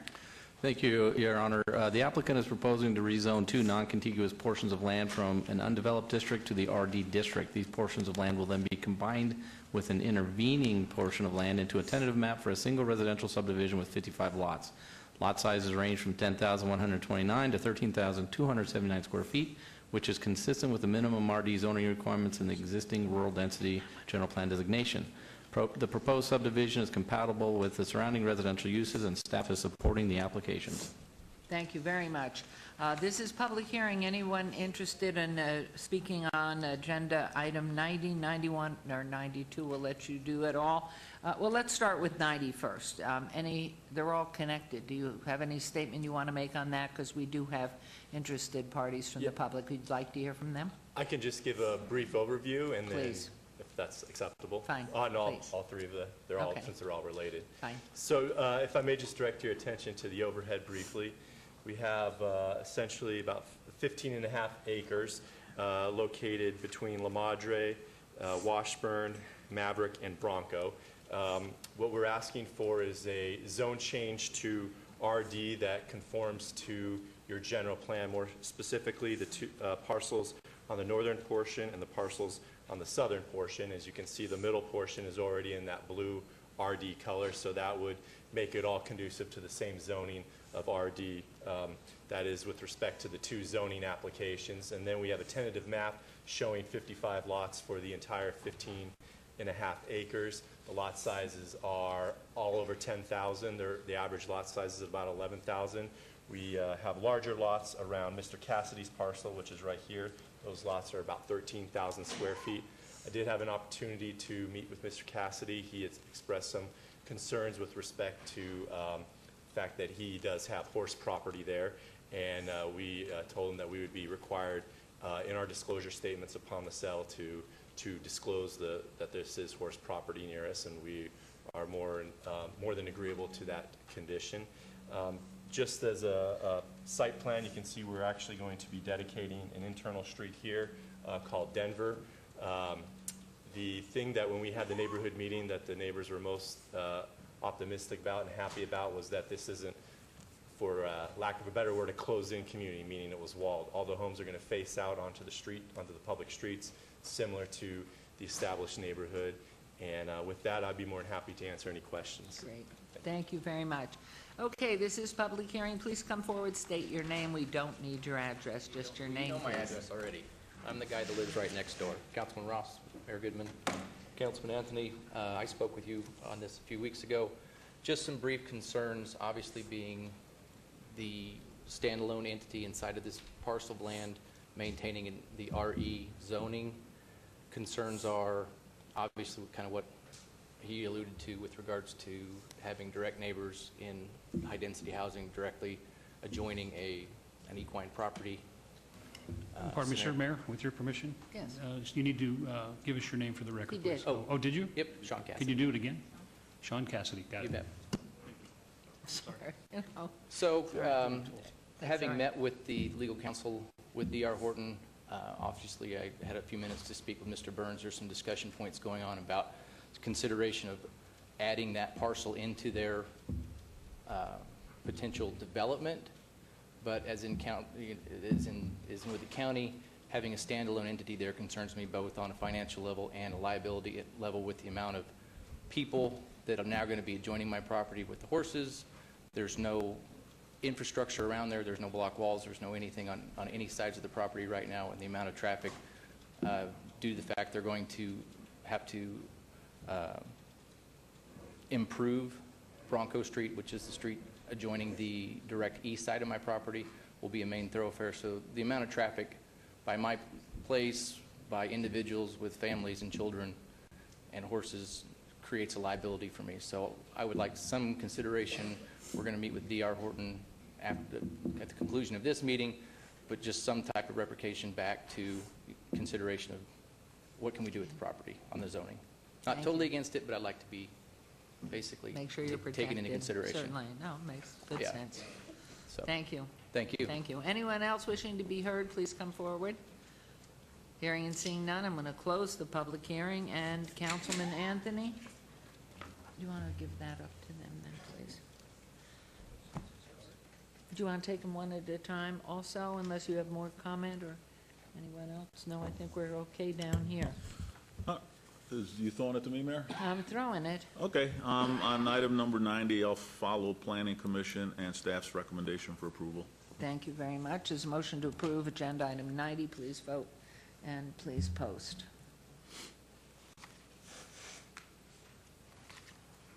Motion carries. On 91, please. Follow Planning Commission and staff's recommendation for approval. Is motion to approve on agenda item 91, please vote and please post. Motion carries. Agenda item 92. Thank you, Mayor. Item 92, I'll follow Planning Commission and staff's recommendation for approval. Thank you. There's motion to approve on 92. Please vote and please post. And if you could just spend some time with Mr. Cassidy and We'll help spend some facilitate time more with him. Thank you. discussions, absolutely. Thank you very much. Appreciate Thank you. it. Yes, have a good evening. We pulled forward 93 and 94 and took care of those, right? Those are the ones we did right after lunch. So we are now on to agenda items 95 and 96, both of which are public hearing. 95, VAR 63974, and a request for a variance to allow no off-site improvements along Melody Lane. And number 6, related items SDR 63975, and a request for a site development plan review for a proposed 9-unit addition and other site improvements to an existing 9-unit multifamily residential development, and waivers to allow a 0-foot wide perimeter landscape buffer along a portion of the north property line where 6 feet is required, and along the west property line where 15 feet is required. The applicant owner is Andrew Frank et al. On .72 acres at 3900 Melody Lane, R3 medium density residential zone. The Planning Commission and staff recommend approval of both items. These are in Ward 5 with Councilman Barlow. And our public hearing items, which I declare open. Is the applicant or representative present? Hello. Good afternoon, Council and Mayor. This is an existing... No. I'm sorry. You are... Liz Sorokak, here on behalf of the applicant, 896... Sorry, can you hear me now? I apologize. That's all right. I'm not sure I need the mic, though. Okay, I heard you. Liz Sorokak, here on behalf of the applicant, 8965 Southeastern Avenue, Las Vegas, Nevada, 89123. This is an existing 9-unit apartment complex and one home that's on the area where the new parking lot is going to be. So there's going to be an additional 9 units added to this property, and like I said, the existing home is going to be removed. The additional 9 units are going to be a 2-story apartment building. These are going to be, I'm going to move over here, sorry. These are, there we go, that's better. They're going to be, if I can direct you to the overhead. Sorry. There. Okay. So the existing units are here and here. And the new building is going to be here. It's a 2-story apartment building with 9 units, all 1-story one-bedroom apartments. The existing home that's there, if you've been by the site, is right here. And that's going to be knocked down, and this is where the parking is going to be, the majority of the parking will be here. We do have 26 parking spaces for the 18 units. 21 of them are here with 2 handicap spots. And then we have 5 parking spaces that are parallel parked that we worked with staff on to allow that. And they are actually located on our property and not within the right-of-way. So we do meet the parking requirements. The variance, as was read, the variance is to not have off-site improvements along Melody. These are more rural standards in this neighborhood, so we're just staying with what's in the area.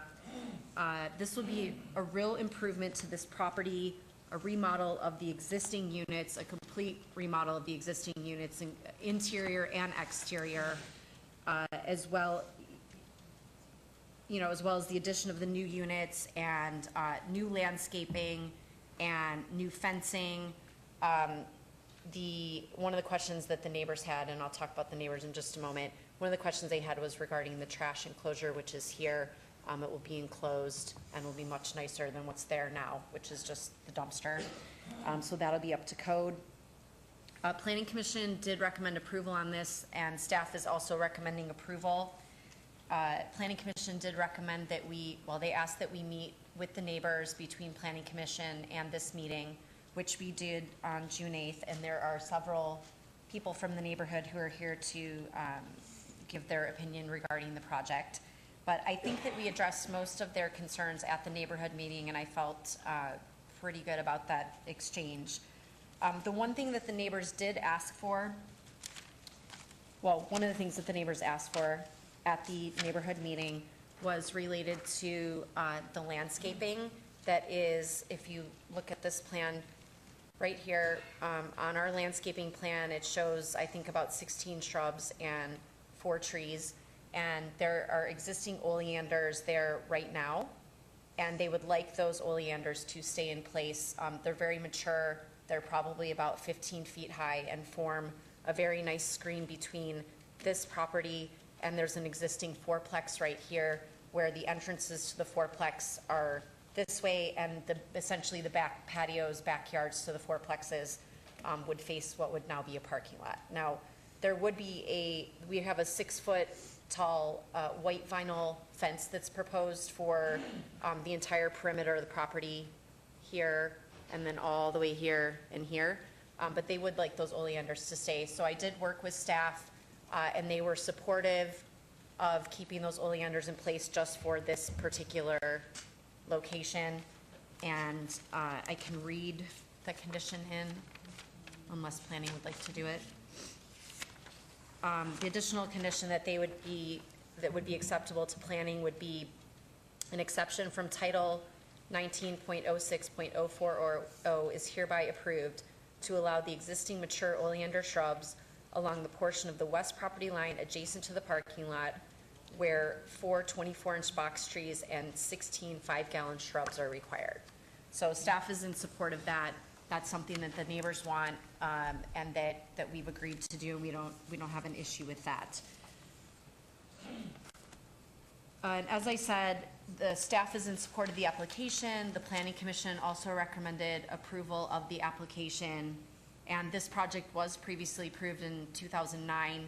The prior approvals expired in 2011, and given economic circumstances at that time, that's really the reason why the approvals were let go. So we're back before you essentially on the same project. It's for the same client, same owner. He's owned the property for a long time. Good. And we'd like your approval of this project. Thank you. Thanks. Mr. Perigo, any comments here, please? Yes, thank you, Your Honor. The additional units would increase the density of the development from 12.5 units per acre to 25, which is within the existing density limits. We do acknowledge a hardship on the improvements on Melody Lane, as the surrounding neighborhood is entirely built without sidewalks, curb gutter, and streetlights. We support the landscape waiver requests, and we agree with the, provided that condition on the oleanders, and generally staff is in support of the request. Thank you very much. It is a public hearing.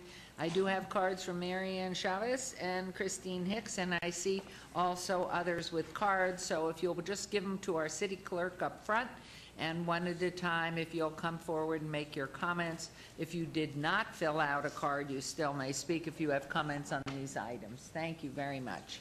And just say your name. I don't need an address, please. Hello, Mayor Goodman. Good afternoon. And the councilman staff. My name is Mary Ann Chavez. Thank you for the opportunity to speak with you today. I'm new to the neighborhood and I live on Willow Trail. I do have some pictures of my great concern. I worked for Las Vegas Paving for over 15 years, and so I am very familiar with the progress of our streets and the development of all the roads. However, I felt there's a safety issue in our neighborhood concerning more traffic. I do have a picture, if I can maybe put it somewhere. Okay, can you, right there in the center, you should be able to do that.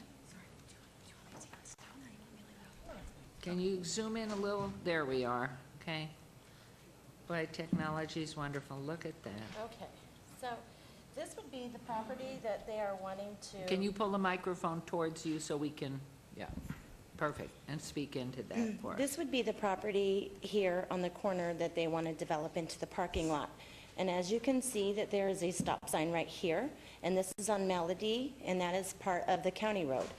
And on the back side right here is Willow, and that is a city street. And as you can see, you can't see the stop sign because of all the brush and everything there impedes everything. And on the opposite side of Melody, which is way back there, there's a stop sign, but you can't really see it from the three ways. And I know it says stop all ways, but this street over here is Mountain Trail, and there's not a stop sign at all. So Mountain Trail has an opportunity to keep on moving and making this turn or going straight at will. And if we don't have a four-way stop there to make it noticeable for everybody to see cars coming in and out of that parking lot or making our way back and forth, then I think having the extra traffic in the neighborhood can be quite an issue.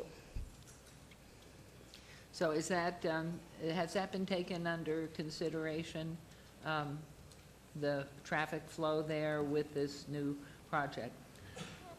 Yes, ma'am. Traffic flow has been taken under consideration. However, I will take the observations about the blinding of the stop signs to our traffic engineering so that they can go out and take a look at that. Thank you very much. Thank you so much. Appreciate it. Okay, next, please, if you'll come up and again state your name for the record. Appreciate it.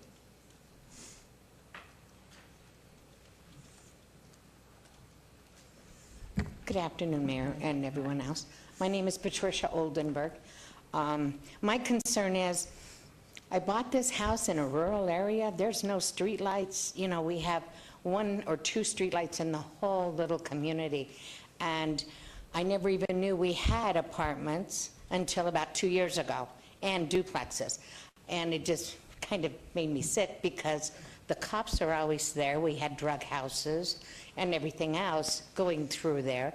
It took a long time to even get them out.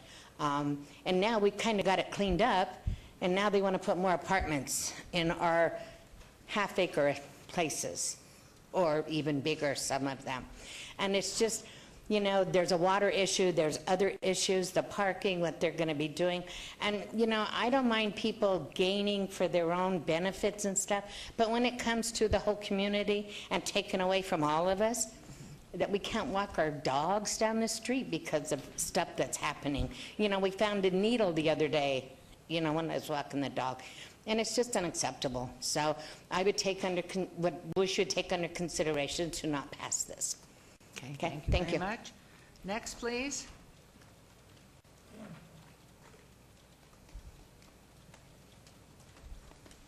Hello. I'm Gail Seidner, and I'm 4167 Pleasant Road, which I guess our city border and the county run right in that area. I'm on the well board over there, Eastland Heights Well Association, and I did get an email from the attorney this morning that no new construction would go on our well, but it just said construction. And to meet the code requirements, the existing 9 apartments have to put in fire sprinklers to meet code. Well, we don't have enough pressure on our wells. We have 2 wells. We just made a settlement with the state, and we lost a lot of our water rights. So we have less water, and now we're being told that there's going to be more water usage. So we're very concerned about the water. They're going to connect the new apartments supposedly on city water, but if they're going to put landscaping, are we going to be supplying the water for the new landscaping? We're very concerned about water. Can we respond to that, about the water? If they're going to be on city water, your sprinkler system, is that on city water, or is that tapping wells beyond that's in the county? Yes, Mayor, and if I can respond. You want to push on the button? Oh, sorry, there we go. I'm sorry, yes, if I can respond to this. We did discuss this issue at the neighborhood meeting, and I did represent I do understand their concerns. I understand the difficulties they've had with the state water engineer. I understand that they are in a community well. We did address this at the neighborhood meeting, and we did state at the neighborhood meeting that the new units that are being constructed will be connected to city water, as well as the fire sprinklering due to the fact that there's not sufficient pressure. And then I'd also like to just read my email into the record that I did send to the neighbors who were at the neighborhood meeting, who provided me with an email address, just so this is in the record. I said, thank you for attending our neighborhood meeting last week. This is to update you regarding the water connection matter related to the Eastland Heights Water Association. My client has agreed that no new units constructed on the site will be connected to municipal, I'm sorry, let me try that again. My client has agreed that the new units constructed on the site will be connected to municipal water. There will be no new connections to the Eastland Heights well that could increase demand on the well. And I said if they have further questions, they can contact me. So, can you submit that piece, or do we already have it on record, or could you give it to our city clerk right now? I can give you my copy. That's perfect.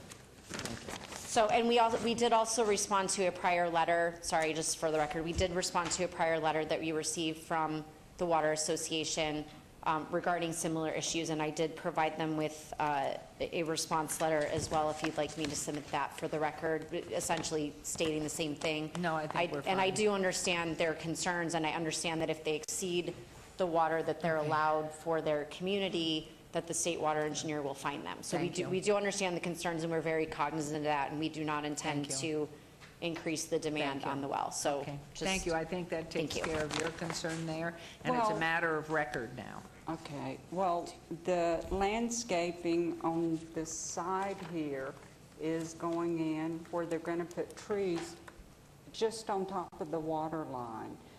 This property was built in 1955. I don't know how deep that line runs in there. And, you know, we're concerned there could be leaks, and, you know, we're just very concerned about our water. Also, on the other side of the property there, they're asking, I think, for a variance for their setback there, because they really don't have enough parking so that they can put parking on the street there. So, you know, they have to do that, or they don't have enough parking spaces. Thank you. Thank you. Thank you. Yes, ma'am, please come forward, state your name, no address needed. Okay. I'm Christine Hicks, and I'm actually an official representative of the Eastland Heights Water Association as well. I'm the manager. and you all are in receipt of our letters, but I would like to go on just a little bit beyond what's already been discussed here. Yes, they have agreed that none of these that the new apartments will not be on our water, that they will be on city water, but we would also request, if this is approved, that the council stipulate also that, or direct them that they will not be allowed to use the water for landscaping or for the sprinklers in the old units. Now, this is where where we as a board see a problem with it, is having two water suppliers to this same complex. As the Eastland Heights Water Association, we really would like to request that they disconnect from us completely and not have the 9 existing units on our system either. It becomes kind of complicated when you have 2 units and you're going, well, this little part we're going to feed you and this little part the city's going to. It gets pretty complex, and I'm not sure it's going to all come out the way it's supposed to. We've had issues like this in the past, so our request officially from Eastland Heights Water Association would be that the council direct that the apartment complex, old and new units, be entirely connected to city water. And that would be our respectful request. Thank you. Thank you, Ms. Hicks. Anyone else? I'll close the public hearing then, and I believe, where are we? We're on 95 and 96. I believe this is yours, Councilman Barlow. They are yours. Thank you. I appreciate it, and I appreciate all the residents coming out, addressing their concerns. I know I heard from Mary Ann and Patricia. I didn't get the last lady's name. I'm not sure if she read her name into the record. Was it Gail? Chris. Christine. Christine. Yes, Christine. Yeah, I did receive your letter, and thank you for that, and for the emails that came in as well. I do have some clarifying points that I would like to bring forward, and staff, you can help me with this. I believe it was Christine that mentioned the issue of a variance for parking. There's no parking variance, correct? Tom? Peter? That is correct. Okay, so the only variance is to allow no off-site improvements. On Melody Lane. On Melody Lane, which is the curbs, the gutters, the sidewalks, right? And what is your position in that regard, being that it is a rural area, and I know the area very intimately, is that something that is of concern as far as that request? The staff finds that to be consistent with what's the existing condition in that area, and I can defer to Public Works, but they didn't have any concerns with it, nor did planning. Okay. And traditionally in the RE type zoning, the residential estates, traditionally you have areas that at one point and still to this day have horses, which basically provides for bridle passages and things of that nature. Is that accurate, Tom? I'm not sure I fully understand the question, Councilman, but I suppose you could use those dirt paths for horse. Right. Looking at this area is no different than the other areas that we've had previously out in Ward 6, as far as the lay of the acreage. The half acre, the quarter acres, the RE zoning traditionally do not have curbs, gutters, sidewalks. That is correct. Okay. So keeping with the continuity of what Mary Ann brought forward as far as, the lighting issue, I don't believe that would be an issue in regards to the request of the off-site improvements, no off-site improvements. Now, getting to another point as far as the water, and this is a sticking point, because what I don't want to do is place the city in a position that is not our business. And so when it comes to connecting or disconnecting, can we force an applicant to disconnect from their main source of water? And direct them to move and connect to the city? That's not part of this particular action. I might ask for some help from Mr. Anderson on this one, but if they have existing water rights, and for us then to request that they relinquish those rights, I'm not sure how we would do that. I might ask Mr. Scott for help on that, too. Do you, there's no Mr. Scott. And plus, Okay. okay, and Well- plus, if one's county and one's city, how are we Right, and that's. cross-pollinating there? And that's where I just basically want to get the clarification, because I know that there was a request from one of the residents, and I believe it was Ms. Patricia. I may be wrong, but I believe it was Ms. Patricia that requested the disconnection from the water source. And I also know that the applicant had mentioned that there was a opportunity to connect to city water sources as well, as far as what you've commented earlier. Is that correct? That is correct, Councilman. However, I have not been given authority by my client to relinquish whatever water rights he may have with respect to the wells, and I would not feel comfortable doing that. I think this is an issue that has to be worked out in the planning and in the engineering stage of the project to determine what's the best solution for a situation where you have the 9 units on the well and you have new construction.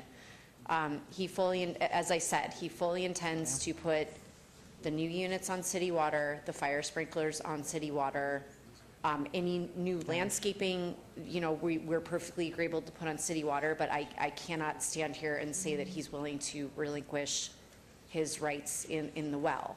I mean, Right. he's had the 9 units plus the house on the well as long as that association has been in existence, which I think it was formed in 1984, and I believe the water goes back even long before that. So I think we're going to need that's to just get where- a decision from our legal, Yeah. some advice here on, because we're sort of cross-pollinating county water and city water.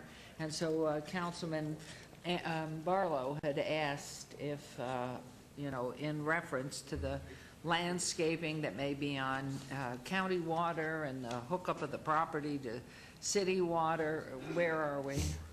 In terms of whether we could make them disconnect from one particular water? Wasn't that your I question? don't know if we've done that, I don't know if we've ever done that before, if we've ever had a situation like this before, but I don't know that there's any kind of precedent for us to be able to do that. Right, and that's what I was looking for, as far as just to clarify whether or not that's something we've done before, or is that something that we should be involved in? And that's probably something we should not be involved in. Okay. Councilman Ross, you have a With thought? the mayor's permission, Councilman, can I just make this comment? Please. I think that her client can probably tie to the city's water system for those other buildings and not relinquish his water rights. There is value in those water rights, but I think you would have to determine that with your client to make that decision. If it was my property and I'm building a new units and I've got older units on an older water system, I'd want to tie into the city's water system. From my perspective, that would probably be the right thing to do. And then that separates that. And that certainly the Well Owners Association would probably make them very happy, because there's value in those water rights. I think maybe you should talk to your client about that as well. Through the But mayor, Mrs. listening, Hicks. and listening to our advice from council, we should not be involved in this piece. Okay. Your Honor. Yes, sir. I want to make sure that I understand this correctly, because we're using the term loosely too much. I think city water, there is no city water. Municipal. I think we should make sure that it is understood. It's district water controlled by the Board of County Commissioners, not by the city of Las Vegas. And I want to make sure that we understand that, because if someone might think we have authority about what to do with that water. We don't have that kind of leverage. Business decision could be made between the parties, though, those in the association and the owner of the apartments, Thank you, Councilman. to do this or that, right? Yeah. Well, ultimately, the reason for me asking the question was to basically draw out the fact that this isn't something that this municipal government can do in response to the question of disconnecting or requiring the applicant to disconnect from their main water source today. And so I just wanted to basically make sure that there was a clear demarcation as far as demarcation in relation to what we can and cannot do. What's before us here today are two items, one being a variance and the variance is a request for no off-site improvements, which I'm pretty sure the community would agree to, because from what I've seen, there's no curbs, gutters, sidewalks, and streetlights in the neighborhood, and I'm pretty comfortable, hopefully, saying that you all would agree to that, that you don't want to see that, because this will be the only development in your community that would have that, right? And so I'm in agreement with the variance, unless there's a thought that someone else has in relation to having curb gutters and sidewalks and streetlights in the area. I haven't heard that through emails, telephone responses, nor anyone coming before me here today requesting that, nor opposing that. So on item number 95 for the variance, as far as a no off-site improvements, Mayor, I'll move for approval, subject to all conditions. There's a motion to approve agenda item 95, subject to all conditions. Please vote and please post.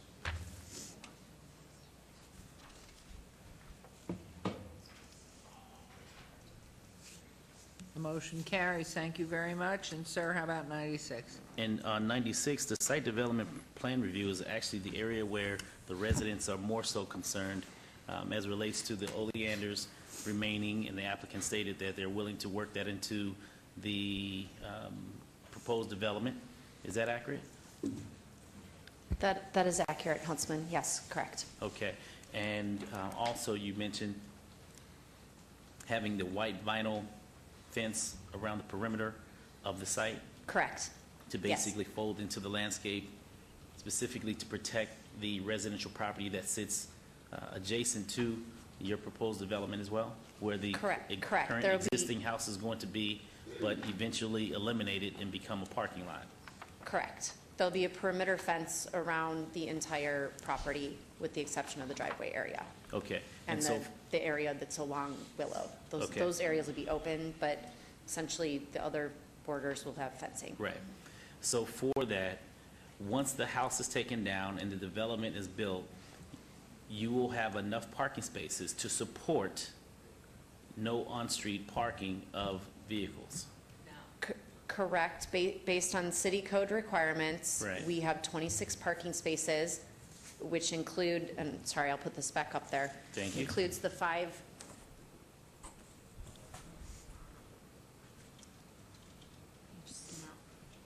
You can zoom out, please. Thank you. Which includes the 5 parallel parking spots that are along Willow, but they are not within the public right-of-way. They are on our property. On If your you property? see- The Sorry, if property you see, line? right here is the property line. Mhm. So these parking spaces are actually on our property. Okay, and so I believe so Tom and Peter, help me with this. For this development, the required parking spaces for this development is currently what according to code? Through you, Madam Mayor, the required parking spaces, total required parking spaces is 26, 2 of which are handicap, and that is exactly what they're providing.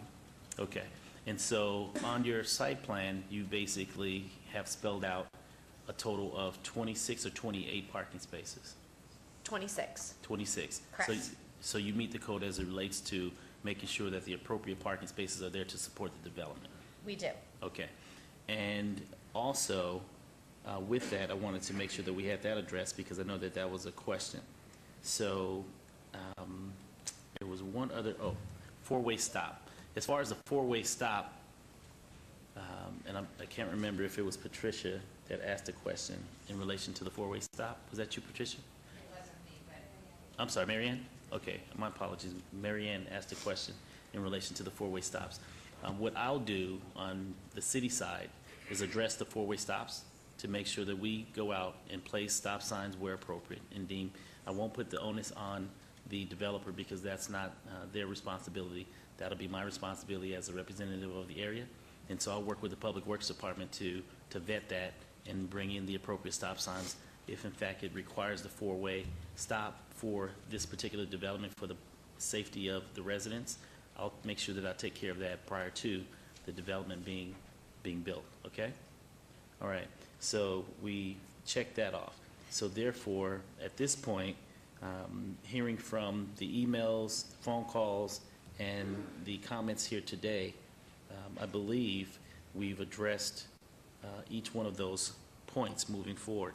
Planning Commission and staff both recommended approval during that process, and as far as the water, that's something that residents, the homeowners association, neighborhood association, homeowners association will have to basically work out with the developer, and the onus would not be on the city of Las Vegas. So with that, I'm going to move to follow staff and Planning Commission's approval. My recommendation would be for approval subject to all conditions on SDR 63975. And, Your Honor, Councilman, does that include the added condition as was read into the record by the applicant? Would you like me to read that again? Please do. The added condition just simply memorializes the agreement on the oleanders. So it reads, an exception from Title 19.06.040 is hereby approved to allow the existing mature oleander shrubs along the portion of the west property line adjacent to the parking lot where 4 24-inch box trees and 16 5-gallon shrubs are required. Yes, and let me say something about the oleanders and the landscape, because this is something that I'm big on, specifically when new developments are coming into the area.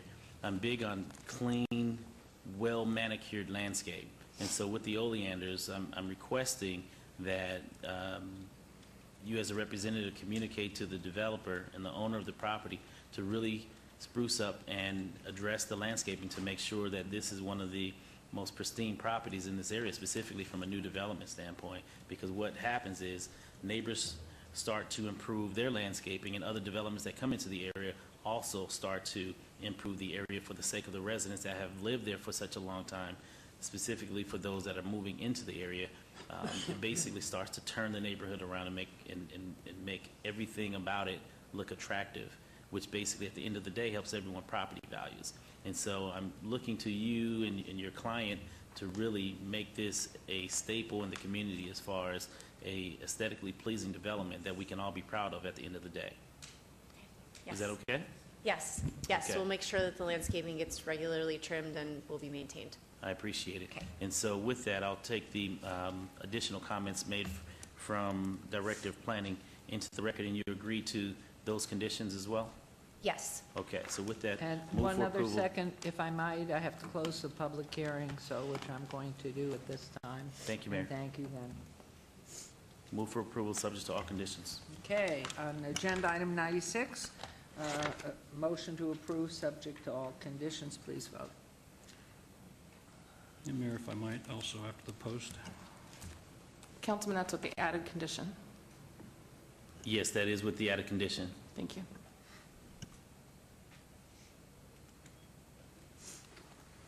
Please vote and please post. And Mayor, let me say this to the residents as well. I want to thank all of you for reaching out to my office and keeping me abreast as to what's going on, because you do serve as my eyes and ears. And if in fact there's anything that goes awry on this site, please reach out to me, and I'll most definitely be out to address those concerns real time. So I really appreciate you all for coming out. Mayor, Thank for the you. record, if I can. Yes. Okay, thank you. Would the city clerk put me down as an aye vote on agenda item 95? And Mrs. Hicks, good to see you. I remember when this was the edge of town. It was before he was born. Thank you. Thank you, Council. Thank you all for coming down. Thank you very much. All right, we will move, everything was the edge of town. The edge of town was, the inner city was the edge of town. Okay, agenda items 97 and 98.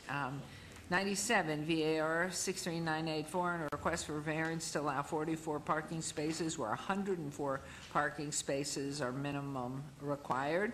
98, related items SDR 63985, and a request for a major amendment to a previously approved plot plan review Z0102-96 for proposed 4,800 square foot building addition parking lot reconfiguration for proposed medical office and clinic. The applicant owner, Smith Plastic Surgery Building LLC, on 1.20 acres on 1.20 at 7650 West Sahara Avenue, C1 Limited Commercial, zone. The Planning Commission recommends approval. Staff recommends denial on both items. These are in Ward 1 with Councilwoman Tarkani are public hearings, which I declare open. Is the applicant or representative present? Hi. Hi, Mayor, Council, Ben Gerardin, 801 Las Vegas Boulevard. Here on behalf of the applicant, I have Lauren Smith with me also. And your name, sir? I'm sorry. My name is Lauren Smith. I'm project manager, brother of Dr. Lane Smith. Okay, thank you. Maybe just a little bit of history on this. Dr. Smith purchased this building after being vacant for several years. We were hired as the architect. Our firm primarily does medical facilities and have for the past decade. This project's unique in the fact that his practice is unique. He's a plastic surgeon, somewhat of an artist. Most practices can expand people coming and going from their establishments by simply adding additional doctors, medical assistants, things like that. His is really a craft and something only he can do. In this profession, state mandated about a decade ago that any surgeries performed under anesthetic be done in a surgery center. So this building is basically two separate spaces. Only one is ever going to be occupied at one time because he's either doing surgery or he's having clinic.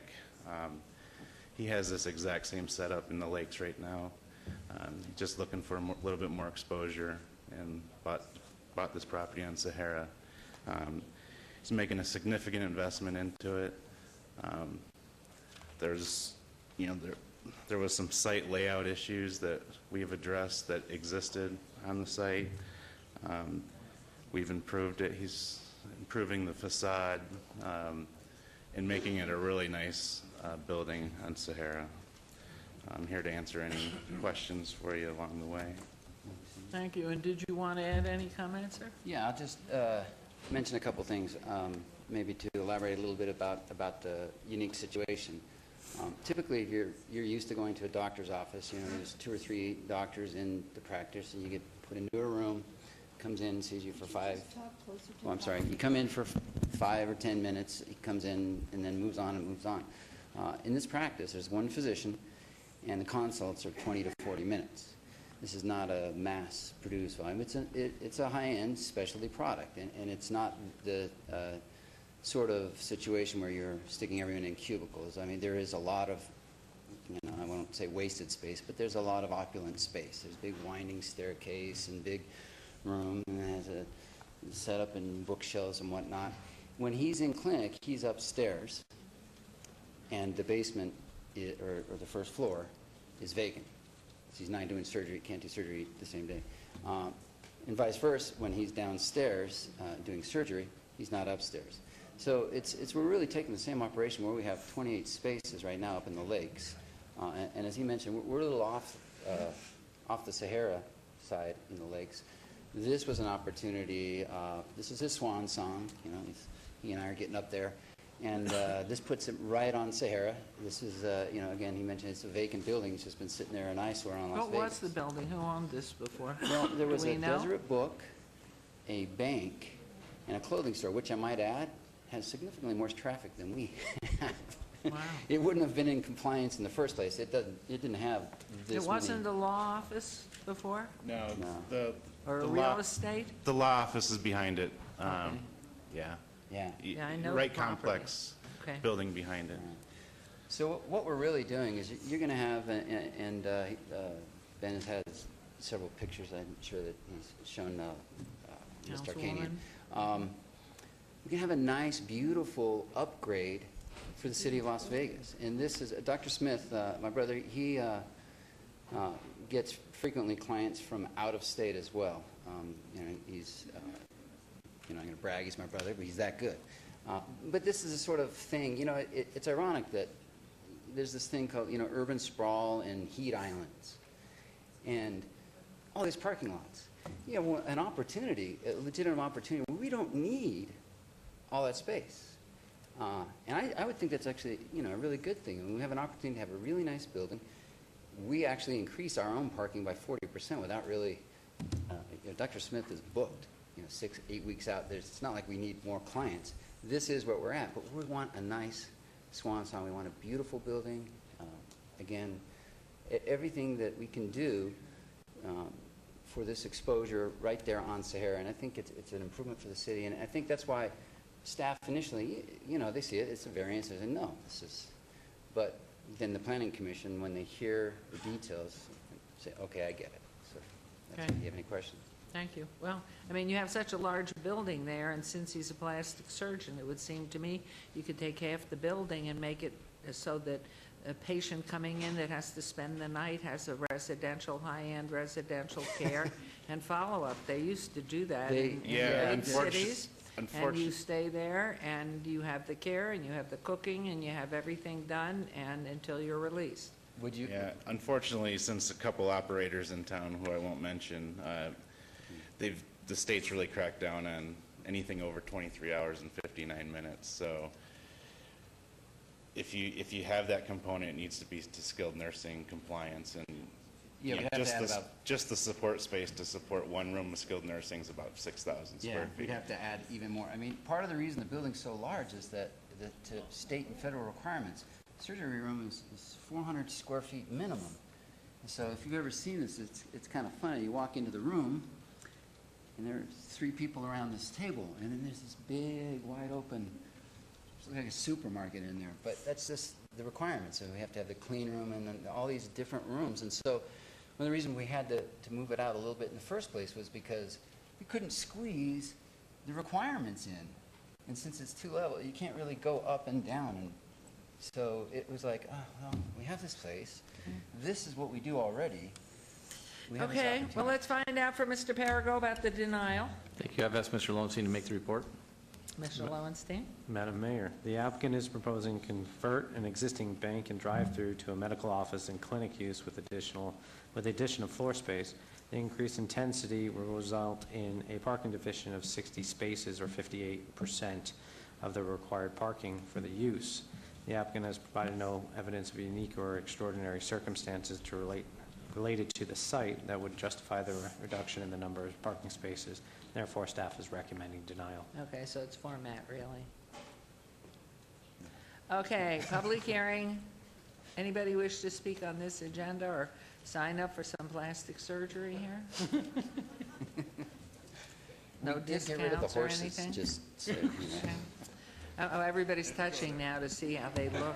Pull it up a little bit. Okay, I'm going to close public hearing if nobody's coming up. Okay, this is yours, Councilwoman. The plastic surgeon is your brother? Yeah. Do you work with him? I'm the project manager for this building. He has several properties. He also owns a few things in the state of Utah where our family is. And so, yeah, I'm spearheading the project for him. Is his home in Utah, or is it here in Vegas? No, it's here in Spanish Trail. I have to tell you, this was a strange one for me, as I mentioned to you when you came in. And because you look at all that space and you wonder, what in the heck are you going to do with all that space? He seems to be making it into an opulent place to work. And my understanding is he's telling it's only going to be him who does it? It's only, is it only he? Yeah. It's How about nurses and other people? Well, yeah, that's part of Well, why I'm just asking, how many other people are on his staff? Well, okay, because on surgical days, there's a different staff. There's an anesthesiologist that's in there, there's an assistant, and there's a nurse, and then there's an OR nurse, so there's like 4 or 5 people. But then we don't need all the staff upstairs. So at any given time, 8 to 10 is the staff, that's it. It's not that large, and yeah, we all have our own rooms, and we all, but that's part of the business. It's a fairly unique business when it comes to that. But kind the other plastic surgeon places aren't that big. Some are quite large, actually, and most would kill to be in this position to be able to do this. He wasn't in a position to be able to afford something like this once upon a time, but, Well, we've gone over this for weeks. We've talked with you, my staff and I, we've all looked into this. Quite honestly, it would be nice to have the building really in great shape, and it does look like a good building. And if you're only seeing one doctor seeing single patients, or even if you saw 2 or 3 at a time, that would be sufficient parking. And I did speak with legal, and legal told me that if somebody else bought this and they had a different type of business, they would have to go through this. Yeah, I think Brian's not in the room now, but he told me they would have to come back and a reevaluation would be made. So we seem not to have a big problem if it's just the plastic surgery. And so, did you say you wanted a free one? And so I'm going to move to approve. Okay, and this is on 97, correct? On 97, yes. Thank you. There's a motion to approve. Is this subject to any conditions? I don't have any conditions, but I want to tell you that we have had some parking problems in that area. We have all those car selling places that park on the streets. We don't want any parking on the street. Anybody there should know they should park in your parking spots. And if we have problems where you have too many or you're on the street, we'll come after you with fines and things, which may be just a part of doing business for a plastic surgeon. But nonetheless, it's very important to us. We're taking you at your word. We expect you to follow through and make sure nobody parks any place but if they're involved with you, but in your own parking, to avoid adding any more problems to the area. So I move to approve. We're still on 97. A motion to approve. Yes, 97. Okay. And would this, in fact, then, assumedly, down the road, they sell the property, it does come back for reevaluation on the standards that are in place now at 104 parking spaces? If it's not a plastic surgeon office, I was told it comes back. Is that inherent in this agreement here? Or do you Madam, have to put that in to this as a condition, that if they sell the building, the number of parking spaces are not at 44, but it has to come back to city council, depending on the use of the building? Mayor Goodman? Yeah, I don't mind, excuse me, I just was going to say, I don't mind having a condition on it like that. But I was told that it's automatic, that if, suppose you sold this to another bank or a grocery store, Right. or an orthodontist or something like that, that's the thing. it would come back again to make sure they had the right number of parking spots. Right. They don't get what we give here. The only thing with the land use would be plastic surgery. Now, should we ask him to come back in just to be sure? That's not correct, you're telling me? He just... Oh, there, he's right there with Ms. Fretwell. Can I, Question here, Mr. Scott. If in fact, and it sounds like Councilwoman's going to go ahead and grant the request on the parking spots, if in fact, down the road a piece, it is sold and put into another purpose, doesn't make any difference what the purpose of the property, goes back, goes up for sale, does that automatically put back on the 104 space requirement, or does it come back in council, and will they know that the original was 104 spaces? And planning will correct me on this, but I believe that if it's a different use, it has to meet that use's parking requirement. Perfect, that answers it. But if it's another surgery center... automatic. Yes, and if it's a similar surgery center, they would probably be under the same variance. can I comment? Well, if you say similar surgery center, we're talking plastic surgery where you don't have very many at a Right, well, time. maybe Peter can correct me on this. All right, just so we're clear, when the variance is approved, you're allowing, in this particular case, you would be allowing the 44 spaces where 104 would be required. If you had any other use that went in there to establish, and their parking requirement pursuant to code was less than that 104, they would be able to establish pursuant to the variance. If they exceeded that 104, they would have to then come in for the difference of that parking requirement, and they would be back before the planning commission and/or city council. Well, I think that's what I said. I didn't say that? I thought I said that if they come back in with a different type of business, that they would have to go with the original request of the parking according to whatever kind of business they have. I guess it depends on the type of business that comes to use this particular parking. Right. This particular spot. Clarification, if this is a medical office, if another medical office wants to come in after they have sold it to another medical office, they would have the rights of this variance. Can I just comment on that? Just my whole professional career has been focused around medical, and when doctors are looking for these facilities, they buy them based on parking ratios. And it's generally a 5 per 1,000 ratio that they look for. That's for the general practice world. If you got a family practice doctor that's going to buy this building, he won't buy it because it doesn't support his practice. He needs places for his patients to park. Another unique thing is surgery centers very rarely get demoed and repurposed just because there's a lot of money that goes into making them compliant. And there's some conditions with the state that they can't lapse use, meaning it can't be shut down for more than a month or two. So in all likelihood, it's either going to stay a plastic surgery center forever under Dr. Smith's control or get sold to somebody like him that doesn't need the parking. I think it was more just the inquiries more for the fact one never knows what happens in life, and then it's been vacant a long time, and should a bank come in and want to get back, or would it come back in front of a city council saying, well, the requirement based on what it was originally required 104 space. It has nothing to do with what Councilwoman has already agreed and stated has her motion. We just want to make sure going back that the amount of spaces for the use it's there, but if in fact it's sold to a bank, that those 104 spaces are required, not the 44. Mayor Goodman, on a personal note, Dr. Smith's son should be entering medical school, and he's hoping, the timing should be by the time he's out of medical school and residency and fellowship in about 10 years. And He's hoping residency in Las Vegas?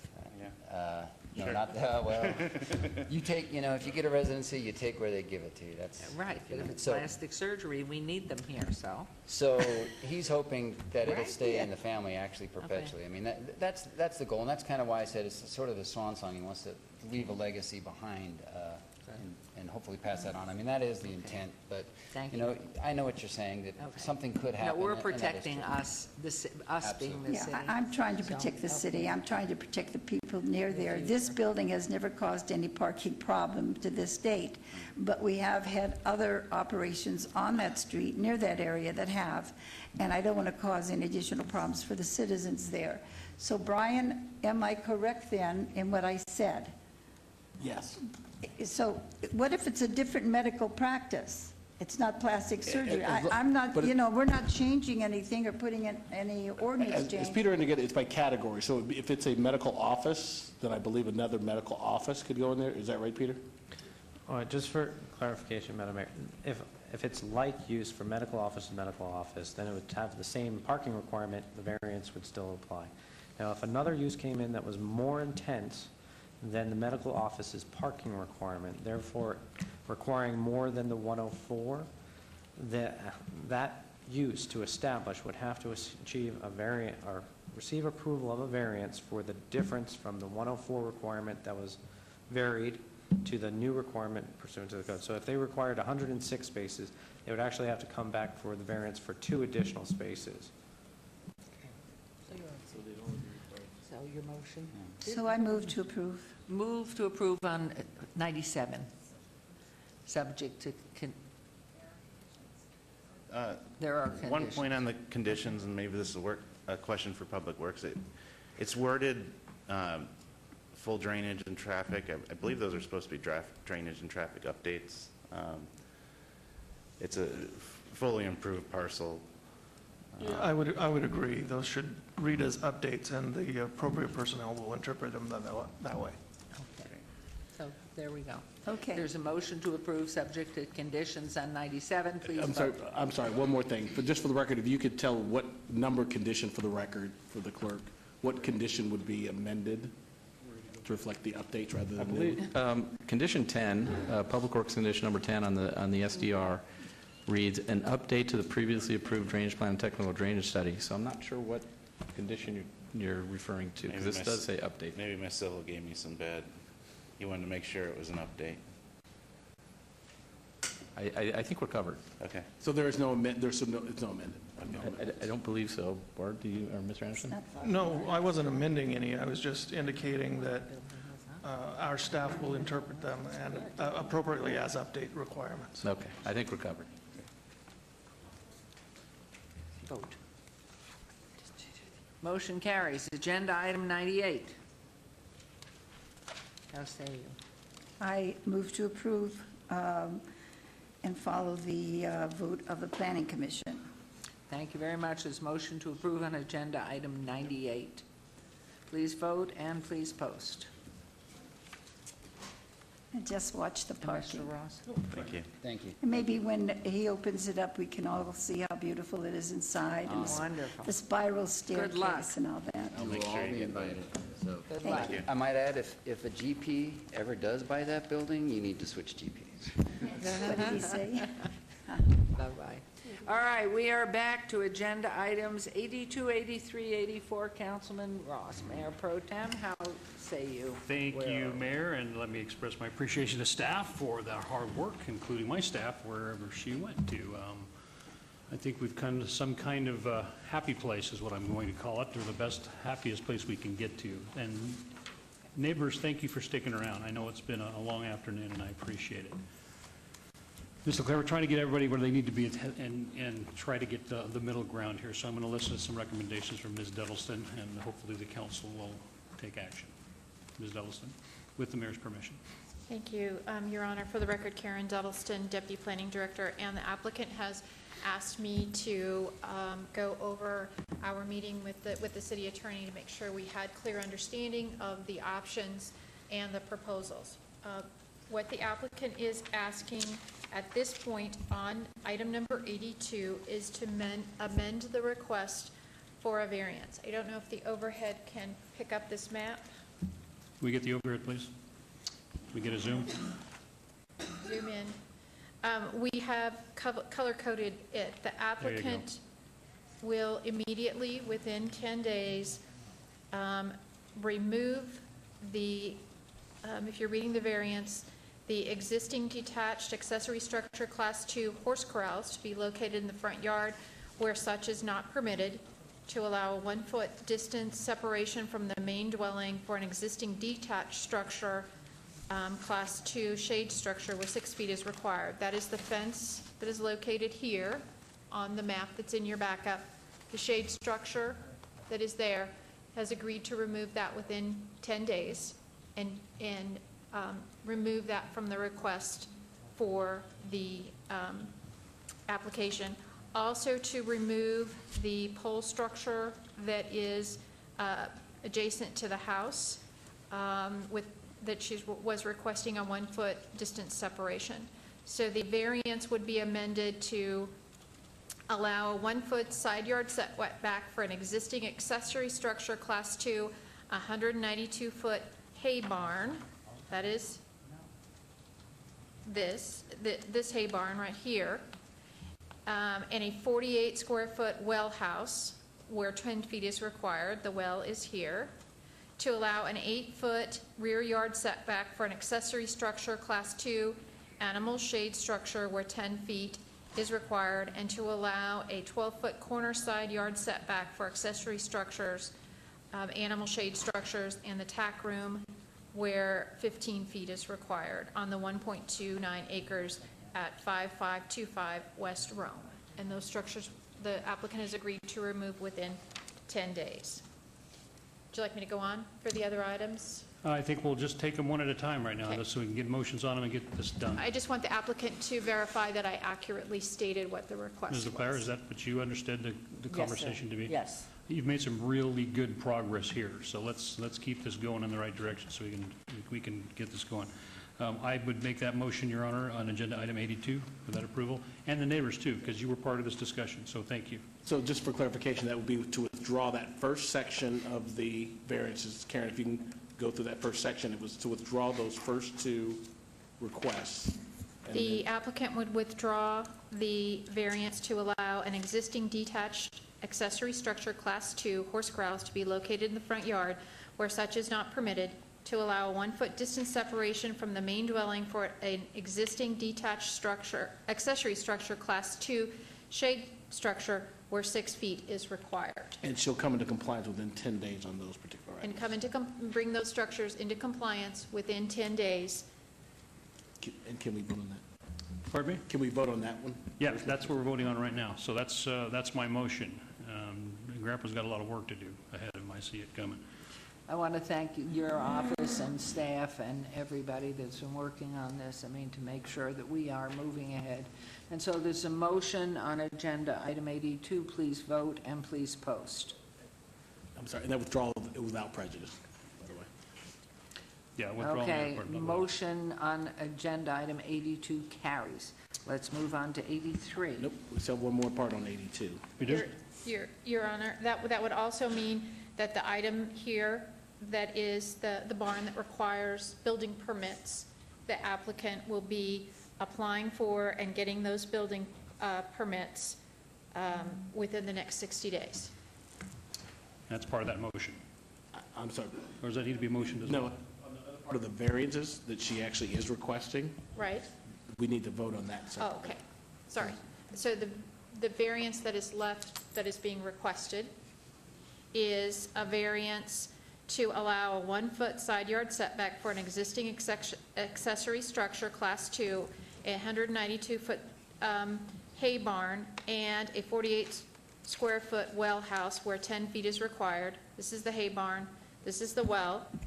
To allow an 8-foot rear yard setback for an accessory structure, Class 2 animal shade structure, where 10 feet is required, and to allow a 12-foot corner yard setback for accessory structures, animal shade structures, and tack room, where 15 feet is required.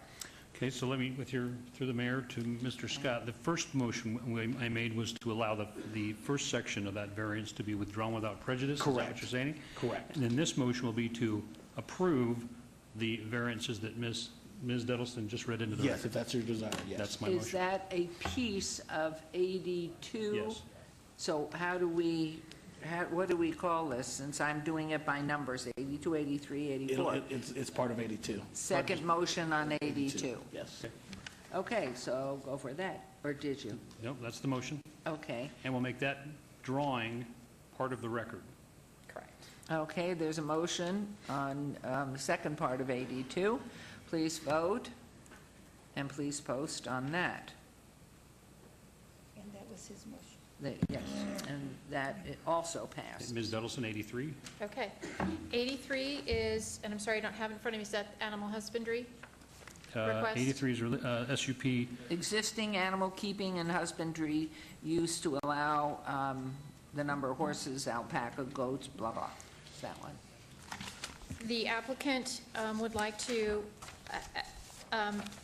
request that the council consider the recommendation from the Planning Commission, which was for 8 goats, 12 horses, and 1 alpaca. If the council is not amenable to considering a motion on that request, the applicant would like to request an abeyance for 60 days to bring everything into compliance and an opportunity to meet with the neighbors to see if they can develop an alternate compromise position. Wow. What? You want to state that? If the 12 horses is not acceptable, and council does not agree to that, then I would be willing to go to the 10 horses if necessary. You think you can meet with your neighbors and talk to them about having 12 horses? You think you need 60 days or 30 days? Well, I'd like to be able to walk out of here and be able to get my business license. Well, I'm not sure that gives you your business license just yet. That's what I'm concerned about. Ms. Dettleston? The items for the number of horses would have to be settled, and the authority for her to have lessons and classes there would have to be settled, and then we could process a business license. So if you actually granted her the provisions that the Planning Commission wanted, which were the 8, 12, I can't see it, Karen, 8, 12, and 1? 1 alpaca, correct. And yeah, then that would be the next part of it, that you could then, if you granted that and granted the next one, she could then get her business license. And then she could possibly meet with her neighbors to talk about 15 in the future. I think what she wants to do, through the mayor, of course, thank you, Mayor, Mr. Scott, is to 12 now. approve 10 now, or move 10 now, and I think is what the neighbors were accepting, and try to persuade them into the 12. Oh, well, gotcha. Sorry about that. So I think, am I saying that correctly? Okay. Mayor Pro Tem, potentially that could become a review of condition in the future to come back for a different number. That may be one way to handle that as well. So we could actually approve today 10, and I think the neighbors are satisfied with 10. You're okay with the goats, because they're cute, and then the alpaca, because it's intelligent. And we could do that now, and then do a review of condition. Does that cost, how much money does that cost to file a review of condition? I'm trying to keep our costs low here. Can you waive that, or she complies with everything? I believe with notification, that would be $800. If she's compliant, can you just waive it? No. But you could set a review of condition and notify the neighbors right now and just say it'll be back in 60 days, and then you don't have to do the re-notification. That's true. Just pick a date. That's true. That's why you're the city manager. I think we can get you going towards your business license quicker if we handled it that way. You guys okay with that? Yes? No? So you're saying We approved 10 horses, Right. 8 goats, 1 alpaca, Right. When I was the chickens. and we'll set a date in 60 days for review of condition after you've had time to talk to your neighbors about going to 12, right? Am I on the mark, Ms. Duddleson? Correct. Okay. And then code enforcement would give her those 60 days to come into compliance and be back before you at that time. Okay. And excuse me, could you shut off your microphone? And then you have the 2 pigs too, I think, right? Oh.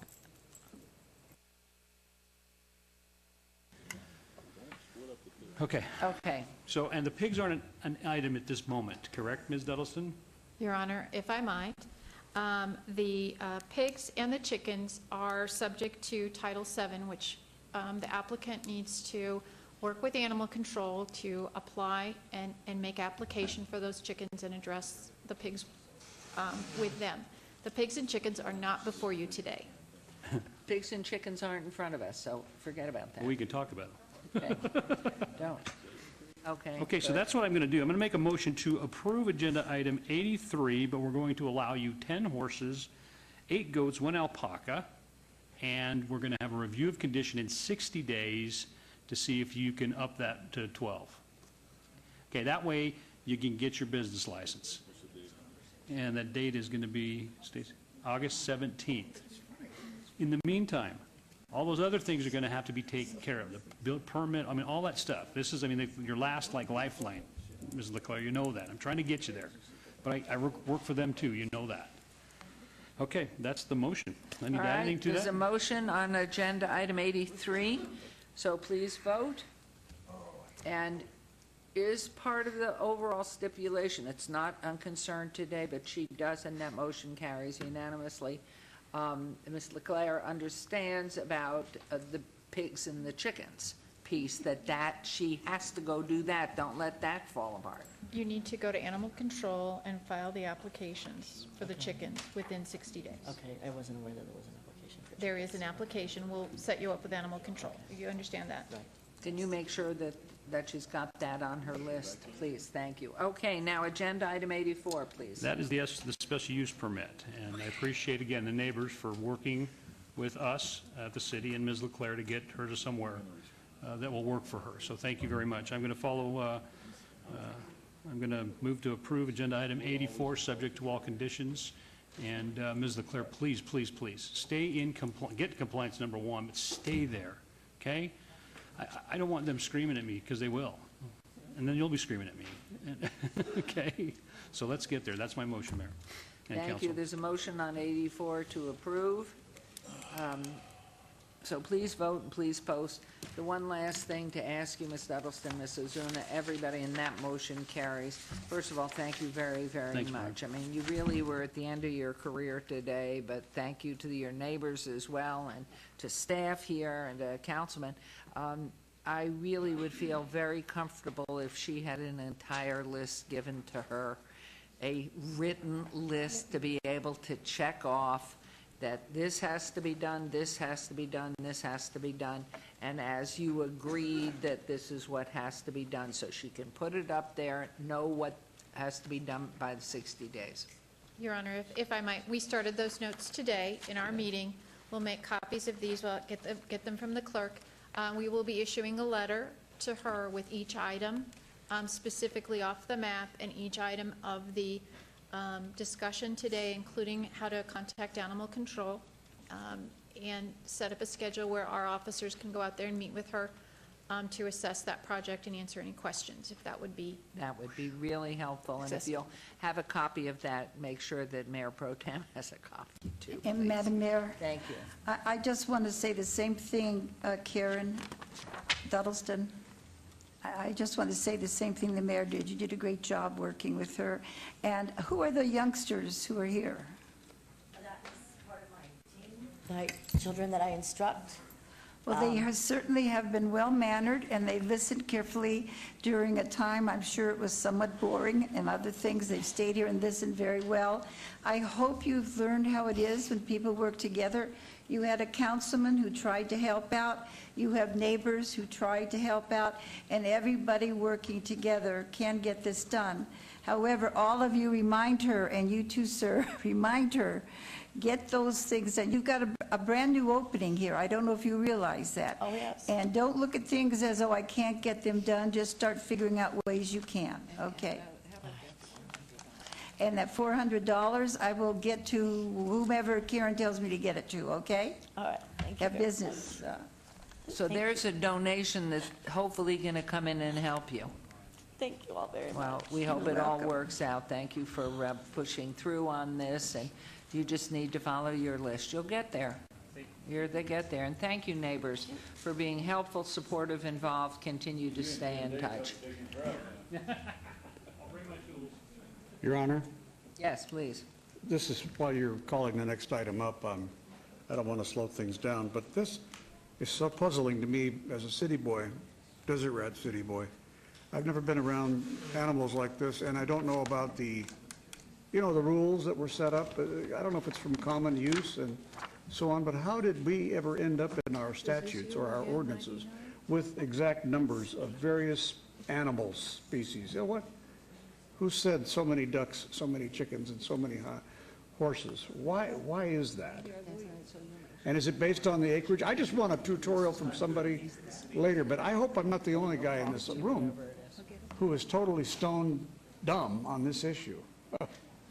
Well, if, through the mayor to you, Councilman, if I can respond to that, I mean, it's just a series of how we established our codes over decades of time. I mean, and Councilman Beers is right, you're the city historian, so maybe if you don't know, we're in deep trouble. Well, it's like I can understand acreage in relationship to animals, but there's smell, there's noise, and some species probably emit more noise and smell than others. Honestly, it's kind of funny. I would love an education from somebody if there's a link to something that's no more than 5 pages long. We'll get you set down with Mr. Pergo and Mr. Lowenstein, and I'll bet you they'll give you a great they're education. clueless too. Thank you. All right, you betcha. Because we got animals coming up on the next item. We do, and I'll take over for the mayor, as I can see she's a little preoccupied with it. This is agenda item number 9. Mr. Mayor Pro Tem, I Oh, just please. would like to say, if I could see Karen then afterwards about that thing, money. Thank you, Karen. Thank you, Vicki, wherever you went. You got it? Okay, multitasking. All right, are we on agenda item 99? More Steve Ross Day today here. Okay, more horses. Back to He looks like a horses. doctor. You're dressed, are you a physician here? I'm not. I work selling medical devices. Well, you're all part of the medical field. Okay. All right, this is agenda item 99, SUP 63982, which is also a public hearing. Applicant owner James McCarthy for possible action on a request for a special use permit for proposed animal keeping and husbandry use to allow 20 domestic animals, horses, where a maximum of 9 domestic animals are allowed on 1.58 acres at 5310 Grand Teton Drive, RE Residence Estate Zone, Ward 6, Councilman Ross. Staff recommends denial. Planning Commission vote resulted in a tie, which is tantamount to a denial. This is a public hearing, and you are the applicant or representing the applicant? I'm James McCarthy. I'm the owner of the property. You are the man. With my so wife, who's not talk here. to us.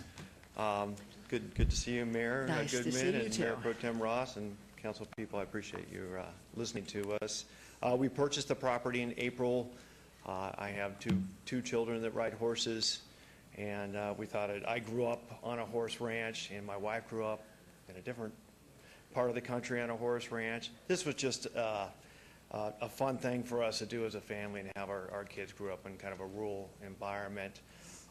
The stables and the property has been there since 1990. The buildings are quite mature. The barn facilities, et cetera, are very mature and have had horse businesses there prior for many, many years.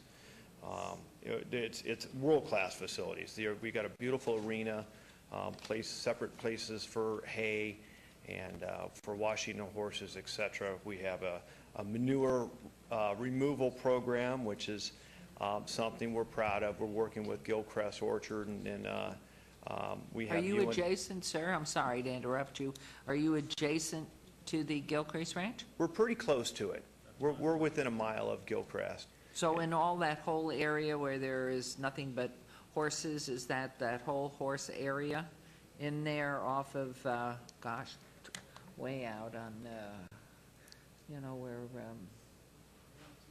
Chestnut and all those people have horses? He's close. That's all in the same area? Yeah, it's right by the new equestrian area that we hope Yes, will go in okay. back there sometime Great. in the near future. So, our neighbors pretty much operate horse operations as well, too. We did have a neighbor initially who, prior to us buying the property, owned the property, and they still own the land in front of us. We had a little bit of a squabble, and they weren't supporting us, but they did lend us their support, and I do have a copy of their card that they sent back in saying that they would support us having the variance for the horses there. So as far as I know, everyone around us supports us with what we're doing there. We've improved the property, like I said, so we hope to be good neighbors and Great. enjoy our facilities. Wonderful. Mr. Parago? Thank you. Mr. Lawson will make the report. Madam Mayor, staff does not support the request as the number of animals requested is more than twice the number that is allowed conditionally for the lot area available and would not be compatible or harmonious with the surrounding residential uses. Thank you. And because of the split vote, we know when it's a split vote, it always goes to the negative. So was That there is any correct. conversation in planning that would be of significance here in that dialogue, those for it, or it just was typical? The dialogue, as I recall, was about the facilities available for the number of horses versus just the pure number of horses based upon the acreage that was available and it being twice. the And amount allowed. you said you did meet with neighbors and for the most part have signed off and agreed to allow you 20? Yes.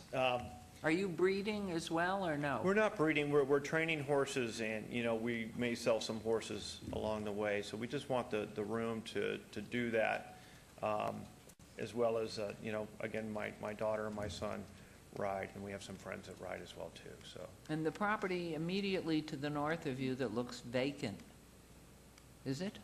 It is, and this is a piece of property that we are planning on purchasing to hopefully incorporate within this. I don't want to muddy the waters with it, Yeah. but we want to keep that whole area kind of rural and keep it a horse facility, so. Okay, It's thank at the end of a cul-de-sac, so it's kind of a private spot. Yeah, I know the area out there. It's Yeah. beautiful. It is a public hearing. Anybody wishing to comment on this particular agenda, item number 99? Okay, hearing, seeing none, I'll close public hearing. Anybody from council on this before I turn it over to Mayor Pro Tem? Nope, yours. Thank you, Mayor. This is an absolutely gorgeous property. I mean, it's awesome. And there's actually been more than 20 horses there at many times during its operation and lifespan.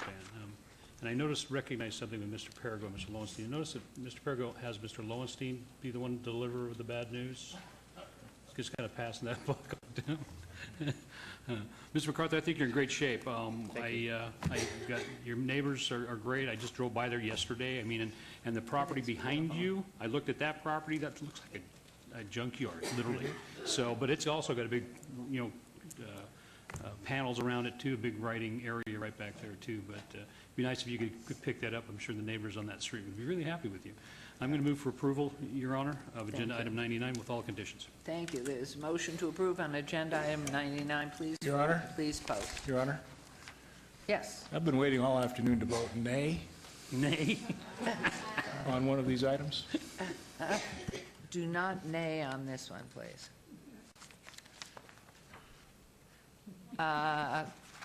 Councilwoman, right, Stavros? Okay. Motion carries.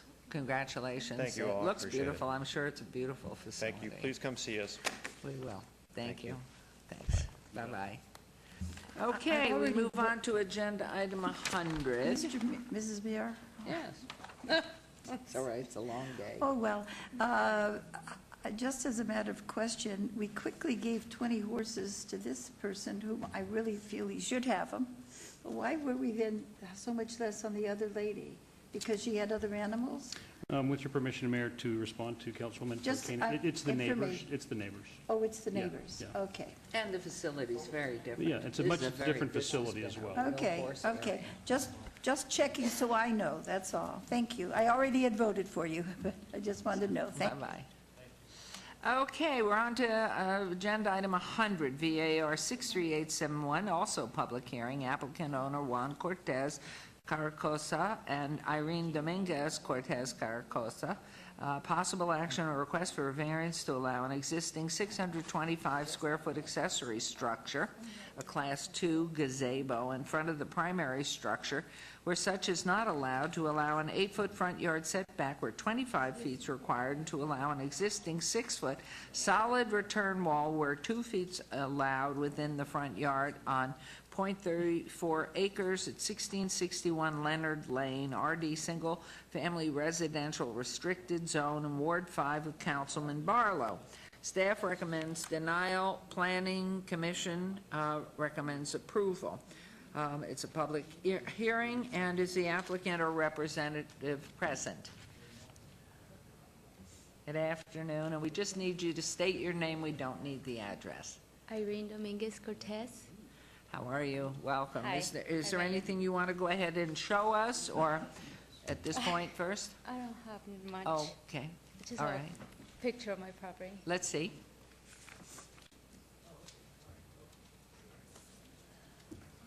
Can we zoom in a little? Can we zoom? Let me Okay. show you this one here because it shows the wall that is in question as well. Okay, very pretty. All right, Mr., are you going to pass the buck? Is this good news or bad news? If it's good news, best I want Mr. Mr. Mayor Pro Lowenstein will Tem be said. making the presentation. Please.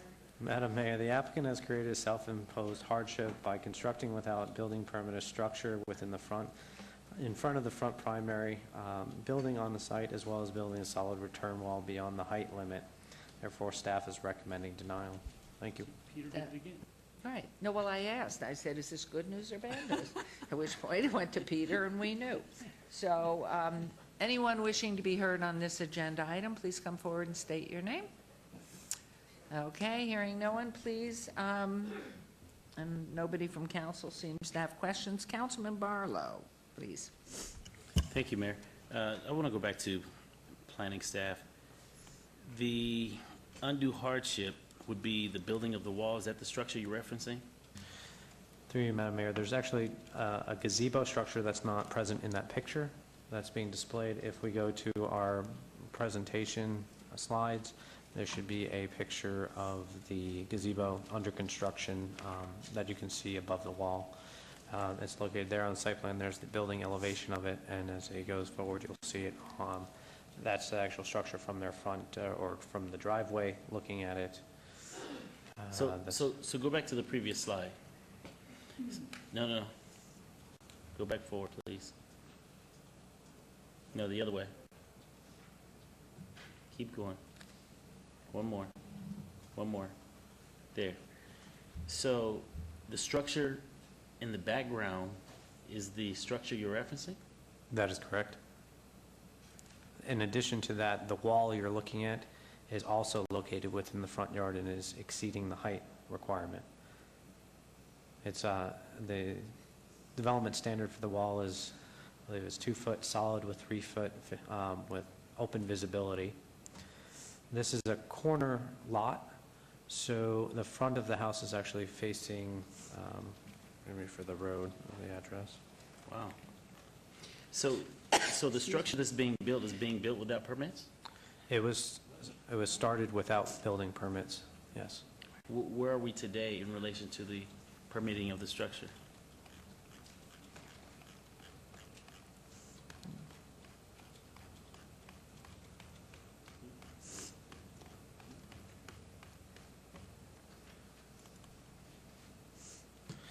As of February 11th, a plan check review was submitted to Building and Safety for the gazebo, and is currently in a denied status pending the approval of the variance. So they're calling this a gazebo? That is how it has been noticed, yes. Do you have more pictures of what you're looking to build here?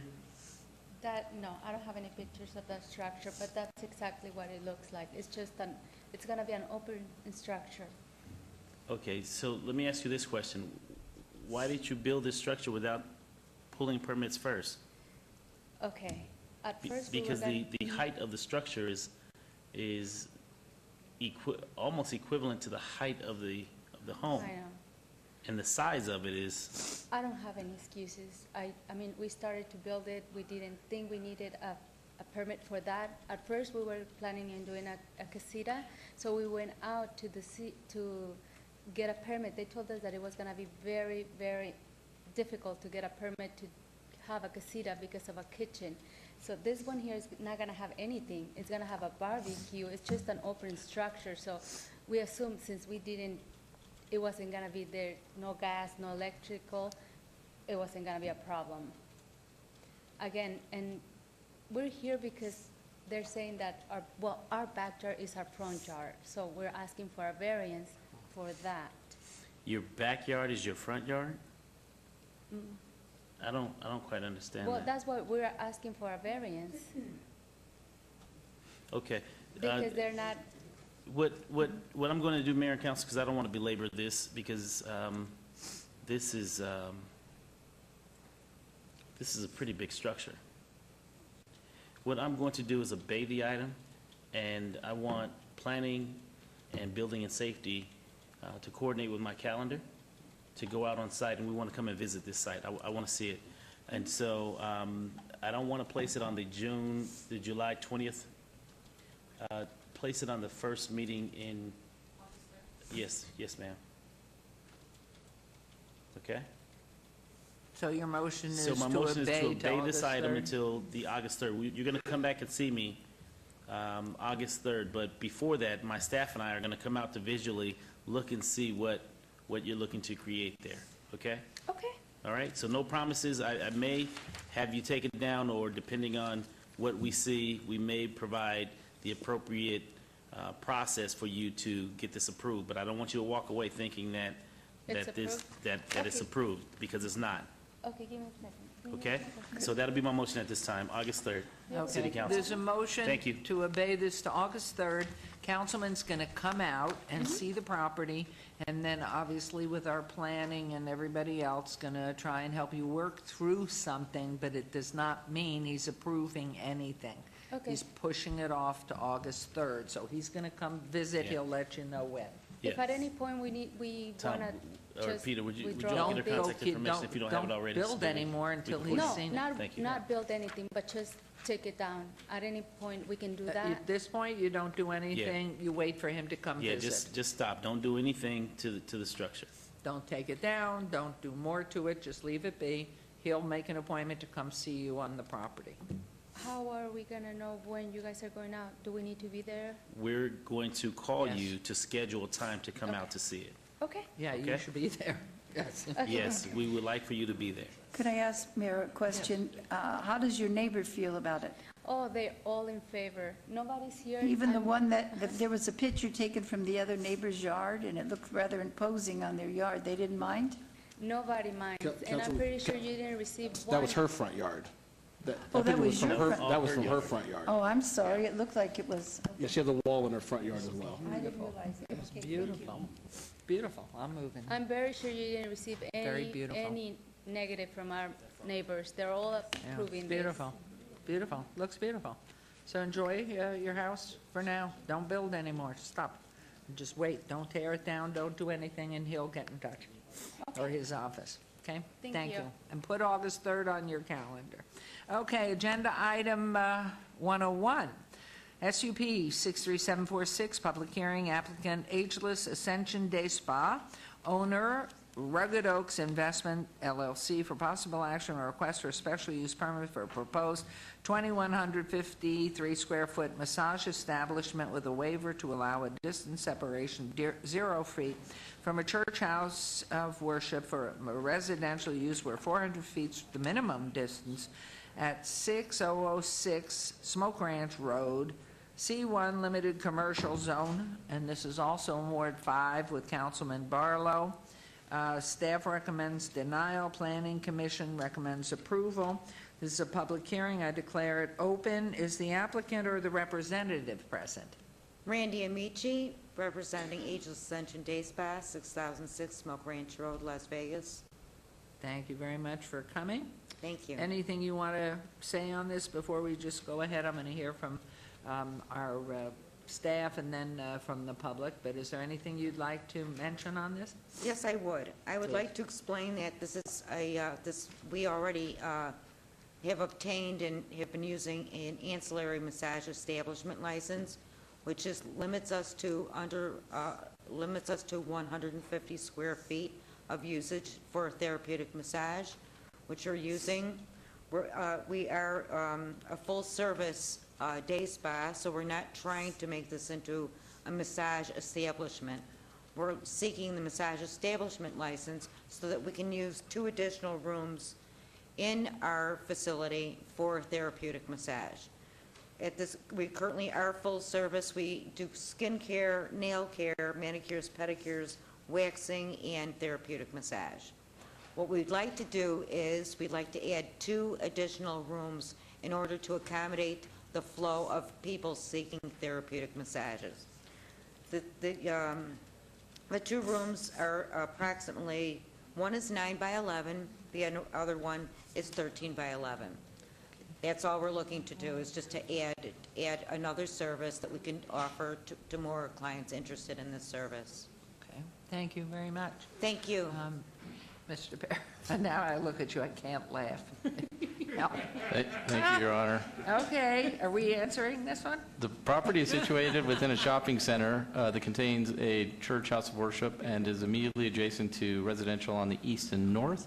As such, the proposed use cannot be conducted in a manner that is harmonious and compatible with the existing and surrounding uses, as it does not meet distance separation requirements, and therefore staff is recommending denial. Is the white property immediately to the east of the subject property here on this map, is that the church?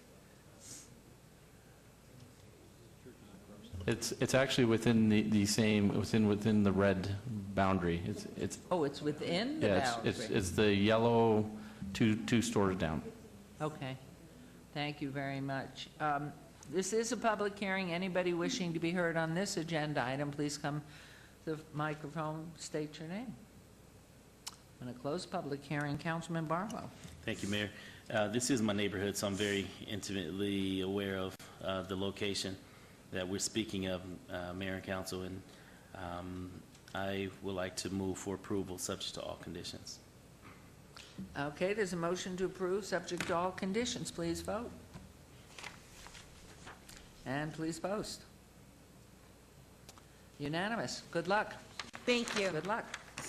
Okay, agenda item 102, SDR 62361, public hearing, applicant owner ProView Series 31 LLC for possible action request for site development plan review for proposed 5-story mixed-use development, including 1,188 square feet of commercial space and 48 multifamily residential units with waivers of downtown Centennial Plan architectural design site utility standards on .25 acres on the east side of 4th Street, approximately 125 feet north of Garces.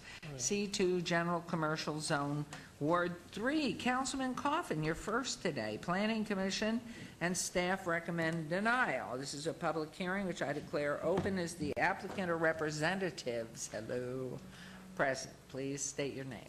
Good afternoon, Mayor and Council. Adam Fulad, 1115 South Casino Center Boulevard, Las Vegas, Nevada. Thank you. And with you are? Cameron Fulad, manager of ProView Series, 1115 South Casino Center. Nice to have you back. And then Lai Dow, 1925 Village Center Circle Drive, Suite 110.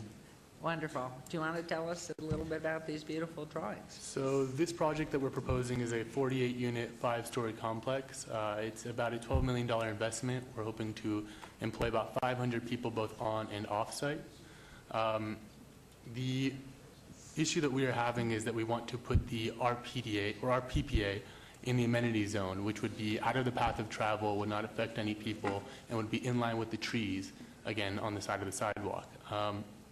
The Planning Commission has stated that they want the RPDA, which we've already put down inside the property, and the RPPA inside the property line, which would severely impact our property and make it, for lack of better words, ugly, and something that we wouldn't really want to invest $12 million into when it would be an eyesore to the downtown area. To quickly explain what the RPDA or RPPA is, it's a 20-inch by 1 foot by 20-inch tall box. So it really isn't that large.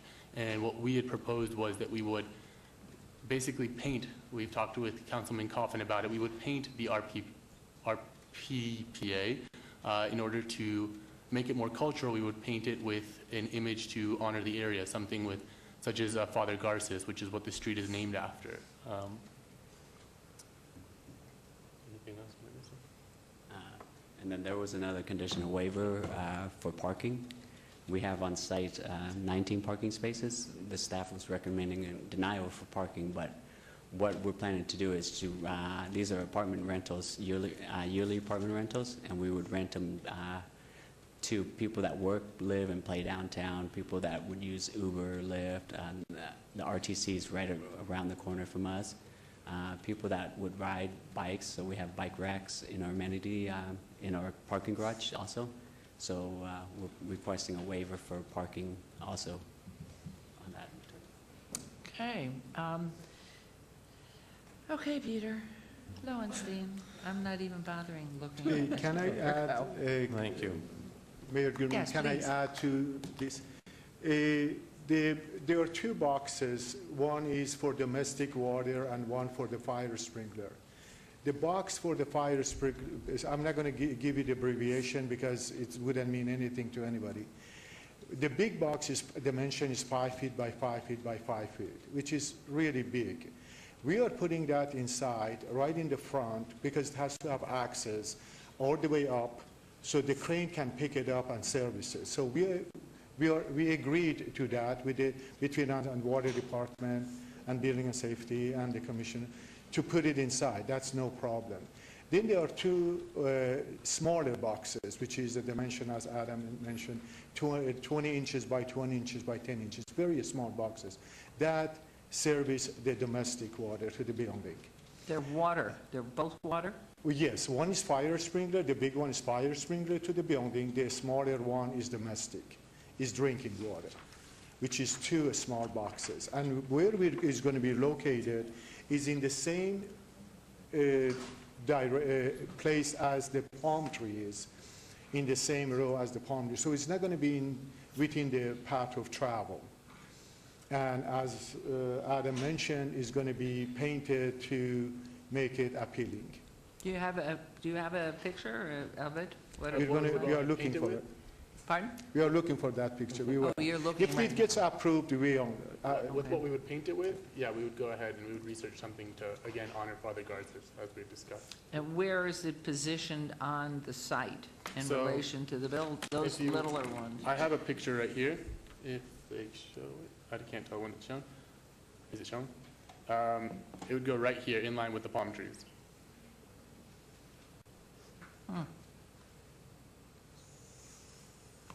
Okay, tell us the tale. By the way, there is another project down the street, in another street down, not too far from this, which is the theater. The theater is putting everything in the sidewalk. We are not doing that. The Eclipse, the new Yes. Eclipse. Yes, sure. Has the big and Okay. the small box both in the amenity zone. Councilman Coffin? Did you know that everything was above ground at Eclipse?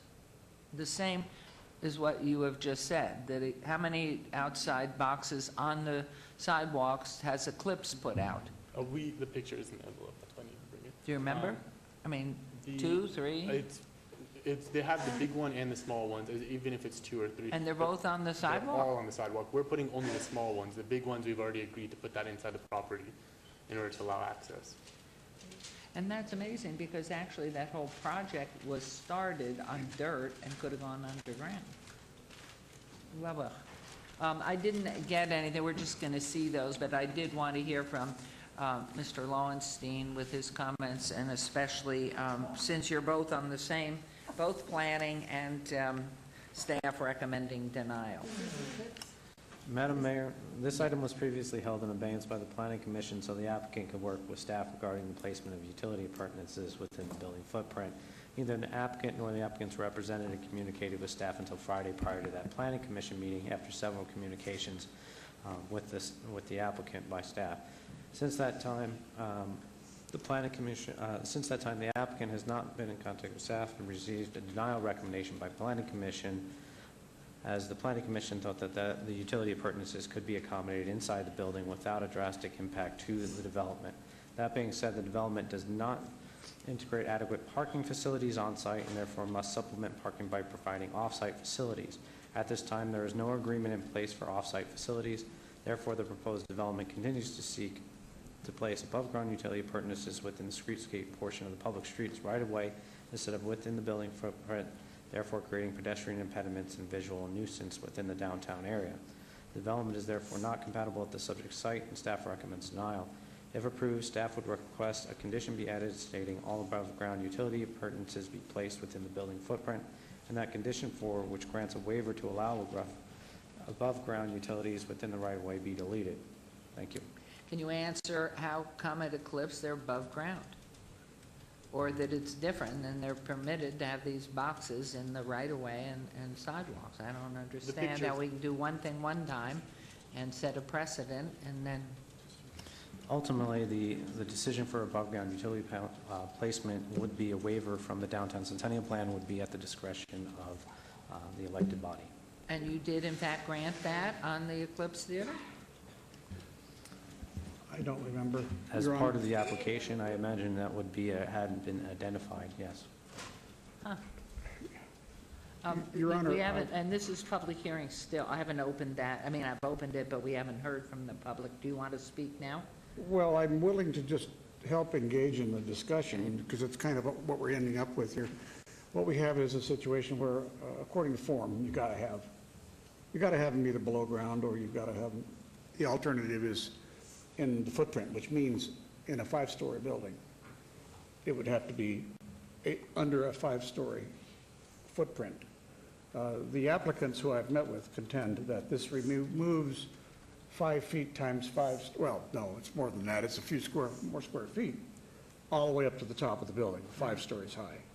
There's an argument about whether or not they would suffer that sort of a penalty. I think that if I can frame this in the right way, that is, in essence, what is being said, that you cannot service that water tool, that water equipment, unless you have heavy crane that can reach down, but you can't do that if you've got a building over you. So what they're asking to do is to move it away from the building, put it in the amenity zone, which under our plan is sort of a zone of, we want it to be a place of beauty, so to speak.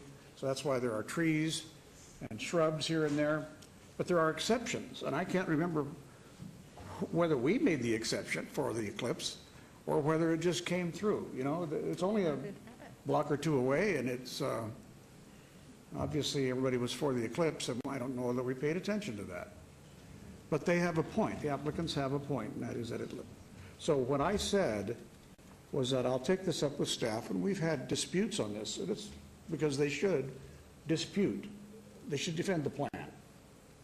And I have said, look, if you make it a thing of beauty, in essence, if you make it an amenity, or make it look like an amenity, if you can disguise any piece of equipment, and I guarantee you there's nothing more ugly than a backflow preventer just sitting out there naked. You know, they look like hell. You see them outside buildings and wonder, why are they there? What is that?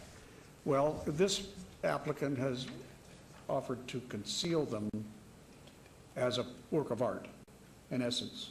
Make it something that would fit in an amenity zone. So I think that's a reasonable position for them to take. And it appears that we have apparently allowed this kind of thing without the artistic flourish. So, you know, I don't know how that happened with Eclipse, and we probably have overridden staff's recommendations on this before. But what do you envision, staff, as a in an amenity zone, if you have things that sometimes are not sightly, sometimes not what you wanted to call an amenity, but it's there. It's a piece of plumbing, or it's a cable box, or it's a traffic signal, or something enabling the city infrastructure to function, let's say. We can force those, we can force upon ourselves to have them decorative and to make them nice looking and blending in, literally as if it was a plant. I mean, we allow cell towers with the craziest looking camouflage. So we find things, ways to do things, but why not in this particular situation? We've done it, and I just want to make sure that, I don't want to argue against staff's opinions on this, but I think that's what we're here for, is to try to sometimes make compromises if it helps a project progress. So do you guys see where we have made exceptions in the past in the amenity zone? Well, through you, Mayor. Numerous projects throughout the time have asked for certain exceptions. Some have been granted, some have not. It's fully within your discretion to do so, as well as to direct somebody to have it be decorative. I'm sure in the Arts District there's some examples of them being put into almost works of art, right, decorated in that sense. And there are even some of those that are found all throughout the valley. So that's all within your preview to do so. The goals of the Downtown Centennial Plan currently are to have those above-ground utilities to be placed underground, and if not available, within the building footprint and concealed, therefore leaving the streetscape completely devoid of them and creating an identity within the downtown that's not broken up with utility appurtenances that we're trying to either blend in. Thank you. Your Honor, I want to hear and see what, from them and their pledge, the applicants, what kind of a decorative feature they will create. They should have had something in front of us. Here is apparently a plant, that they would create a box that looks like a plant. Madam Mayor, I guess it could be done. Could I just add something before you move to them? I really would like to know who made the approval of this one, and it was turned down on the other one. I want to know, because sometimes that happens where it's not just this instance, it's other instances. So who approved this? Isn't it supposed to come to the council? Aren't you supposed to be involved in the last approval? Your Honor, through you to Councilwoman Tarkanian, are you talking, if you're talking about the Eclipse project, the movie theater up the road? Well, whatever it was, Eclipse, yes. I could not possibly recall. I don't recall if we had a condition of approval from the Planning Commission and our staff, but apparently it exists. All right. Yeah. All right. I would hone it out, but that's okay. Thank you. I just No, I think there's a, think this her happens- question is, it does happen, and for the consistency and setting a precedent, I mean, that's what we want to be consistent in what we do. So to favor one with one type of permission and then deny on another situation or put different charges on them, I mean, I think that's what we want to do, and maybe there were reasons I don't know either. Well, the applicant has hit on a solution, in essence, which I think I like, and that is, yes, in fact, we can retroactively require some of these things on people who have businesses, and that is to go ahead, allow it, but have it done tastefully, artistically, as camouflaged as you can do. But they have to make that case. I would let them make the case. Okay. So this right here is a picture that we took from the water department. This is it's not an actual plant, it's a raft they put, or some type of film they put on top of the box, and it makes it look very much like a shrub. This is one of the ideas that we wanted to present. Nice. And it's also close to the landscaping, adjacent to the palm trees, the landscaping, so it would be complementing each other. Well, you do wonderful things with the city, so we're proud of, Thank and you. we know you Thank you. always appreciate and deliver Thank you. quality. So this is, and that looks like a big ice cube of one of those wonderful desert plants. It's lovely. Let me go ahead and open and have any public comment on this particular agenda, item 102. Please come forward and state your name. Okay, I'm closing it. Okay, Councilman. Staff, how far along are we on this? If we approve today, are they, in essence, is this the final thing for start of construction? Well, I mean, yes, they have building permits and whatnot, but this is the final land use entitlement to get them going. Okay. Well, I'm going to go ahead and move for approval, Your Honor, but I think we have an obligation here to request of you, and we want your commitment to provide us with designs of camouflage and that we could approve them. I'm not suggesting you go to the DDRC. That becomes a rat's nest. I think informal process with staff and our council office and anybody else that wishes to participate, to have these things on the outside, to have them concealed to the greatest possible extent. And I don't know what you can do. I suppose you can move some of it down lower. I'm not sure. Yeah, they're stuck there, Your Honor. It's either under the building or it's in the amenity zone or the sidewalk, and it's not in the sidewalk. As I see, I agree with the applicant. It's not in the way you're walking. Okay. So that is my motion then, Your Honor. Okay, there's a motion It's to going to take a approve. bit of an honor system. Okay. Please, on agenda item 102, there's a motion to approve with a condition to submit back to Councilman Coffin. Is that accurate? Yes. Yes, ma'am. Okay, so please vote and please post. Motion carries. Thank Good. you. Thank you. Thank you. Mayor Goodman. Love your work. Okay, agenda item 103 has been obeyed, I believe, to the 20th of July. So now we go to 104, SDR 63591, public hearing. Applicant owner Lucky Dragon LP for possible action on a request for a major amendment of an approved site development plan review SDR 43890 for revised hotel building, apartment garage elevations, and a waiver of downtown Centennial Plan parking structure design standards in conjunction with an approved 240,199 square foot hotel casino on 2.51 acres north side of Sahara Avenue, approximately 410 feet west of Fairfield Avenue, C2 General Commercial Zone, Ward 3, Councilman Coffin. Staff recommends denial. Planning Commission recommends approval. It's a public hearing. I declare it open. Is the applicant or owner present? Hello. Nice Good to see you. afternoon, Madam Mayor, council people, and a little shout out to Ms. Tarkanian. Congratulations to your son last night. Thank you. And you are? My name's Ed Vance with EV&A Architects, 900 South Pavilion Center Drive in Las Vegas, representing the client to my right. We are here representing the project Lucky Dragon, which is currently under construction and should be done sometime in November. We're very anxious to see it opened. At this time, we're asking for the above referenced waiver for removal of some of the things that I No. really wasn't in favor of. This property's different. You're talking West Sahara property. This says Lake Mead. Say again? The property that's on your, Yes. there we go. There we Yeah, are. you're looking at the site plan now, yes. Thank you. Right, so this is Cincinnati in the back.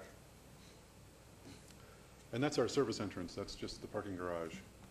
What we're asking for simply is to really respect the redacted design that we have going forward from the original design of the building. We have no articulation of this building. It's a very clean, elegant, knife-edged design. So sometimes we add articulation in our design standards, and articulation for articulation's sake sometimes really doesn't work for the architecture. So we're really in keeping with the design of the buildings adjacent. The garage for Allure looks exactly like this. We've just added the colors of our building. So we're being really very respective to the context that we find ourselves in. And so with that, we ask for this body to approve our request. Thank you. Welcome. Let's go ahead and smiling Mr. Lowenstein. Madam Mayor, with removal of the red-colored metal panels, the garage, which faces Cincinnati Avenue, will lack screening of the open areas of the garage, becomes visually and architecturally disconnected from the hotel casino and aesthetically incompatible with the other properties in the vicinity. Staff therefore recommends denial of the waiver and the associated site development plan review. Thank you. Thank you. Okay, this is a public hearing. Anyone wishing to come in on this project? Hearing none, I'll close public hearing, and Councilman Coffin. Thank you, Your Honor. The back of the garage faces world-renowned Naked City. The garage appears to be the same as the garage behind the Stratosphere, the same as the garage behind the Allure, with some added features. They're going to paint the garage in such a fashion that it has an element, as I recall. We've discussed this with staff before, so this is not the first time staff and I have discussed this. And so the waiver of the screening is a big item for dollars for a small project. It's extraordinarily expensive, but you see everybody else, nobody else has screened the garage in that area. And I would say that there's no precedent to force it on them. If it was in the middle of the strip or in the middle of an area that was under advanced development and of historic value, I would say you might want to consider. But going to the great expense, we're trying to help them get off the ground here. And I think, you know, we ought to go ahead and waive it. So I looked at it and I decided that I could approve that. So I will move for approval of item 104. Okay, on agenda item number 104, motion to approve. Please vote and please post. It's very exciting. It really is. Every time I Thank you very drive much. by. Thank you. Looks great. It Thank does you. look great. I Yeah, like it really. too. It's wonderful. Okay, agenda item 105.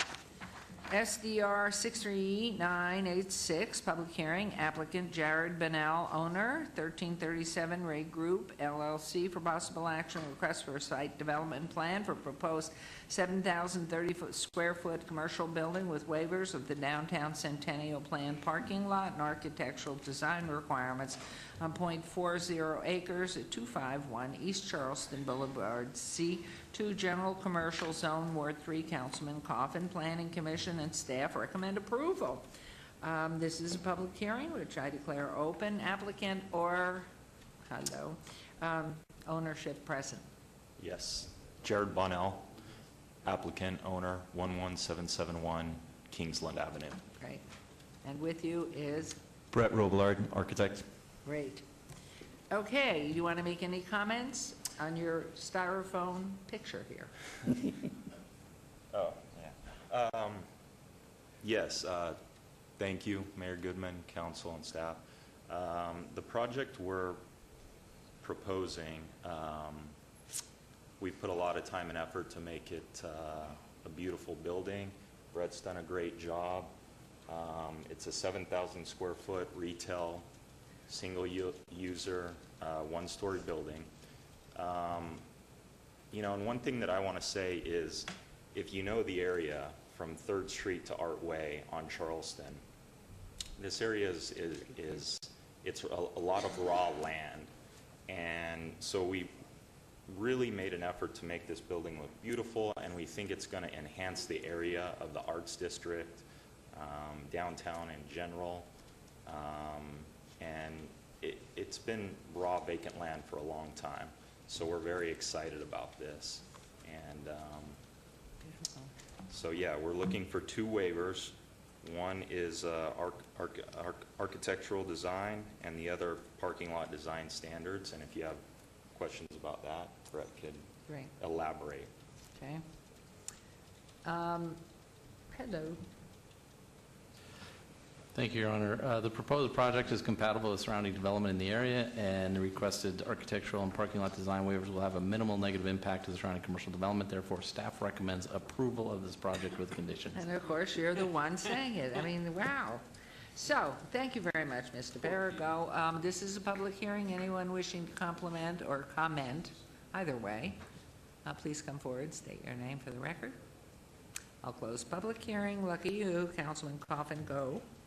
We can't wait to see this development. It's not big, but it's in a spot which will really help us there, Your Honor. It's vacant land. It's in an area that all of a sudden is seeing blooming development. We have, you know, I think this is going to be nice, and it's small, but it sure will help the appearance of Charleston in that area that several blocks from Main Street toward the boulevard. And the north line of the street has been left kind of naked lately, except for, you know, the little bars and art display areas, art galleries between Artway and Main. But really, this comes at a good time. And Brett Wesley is a partner in this too. Yes, he's Brett owns that land, has owned that land, and that was going to be a site, or partial site anyway, for the Modern Art Museum. Yes, that is correct. That was the Art Museum, and the Modern was moved to Symphony Park by the Board of Directors. And that happened a year and a half ago. And since then, Brett and I have been working on, you know, developments for this parcel and also the parcel just to the east, which is, you know, the triangle or pork chop, you know, looking. So that's next on our items. Thank you very much.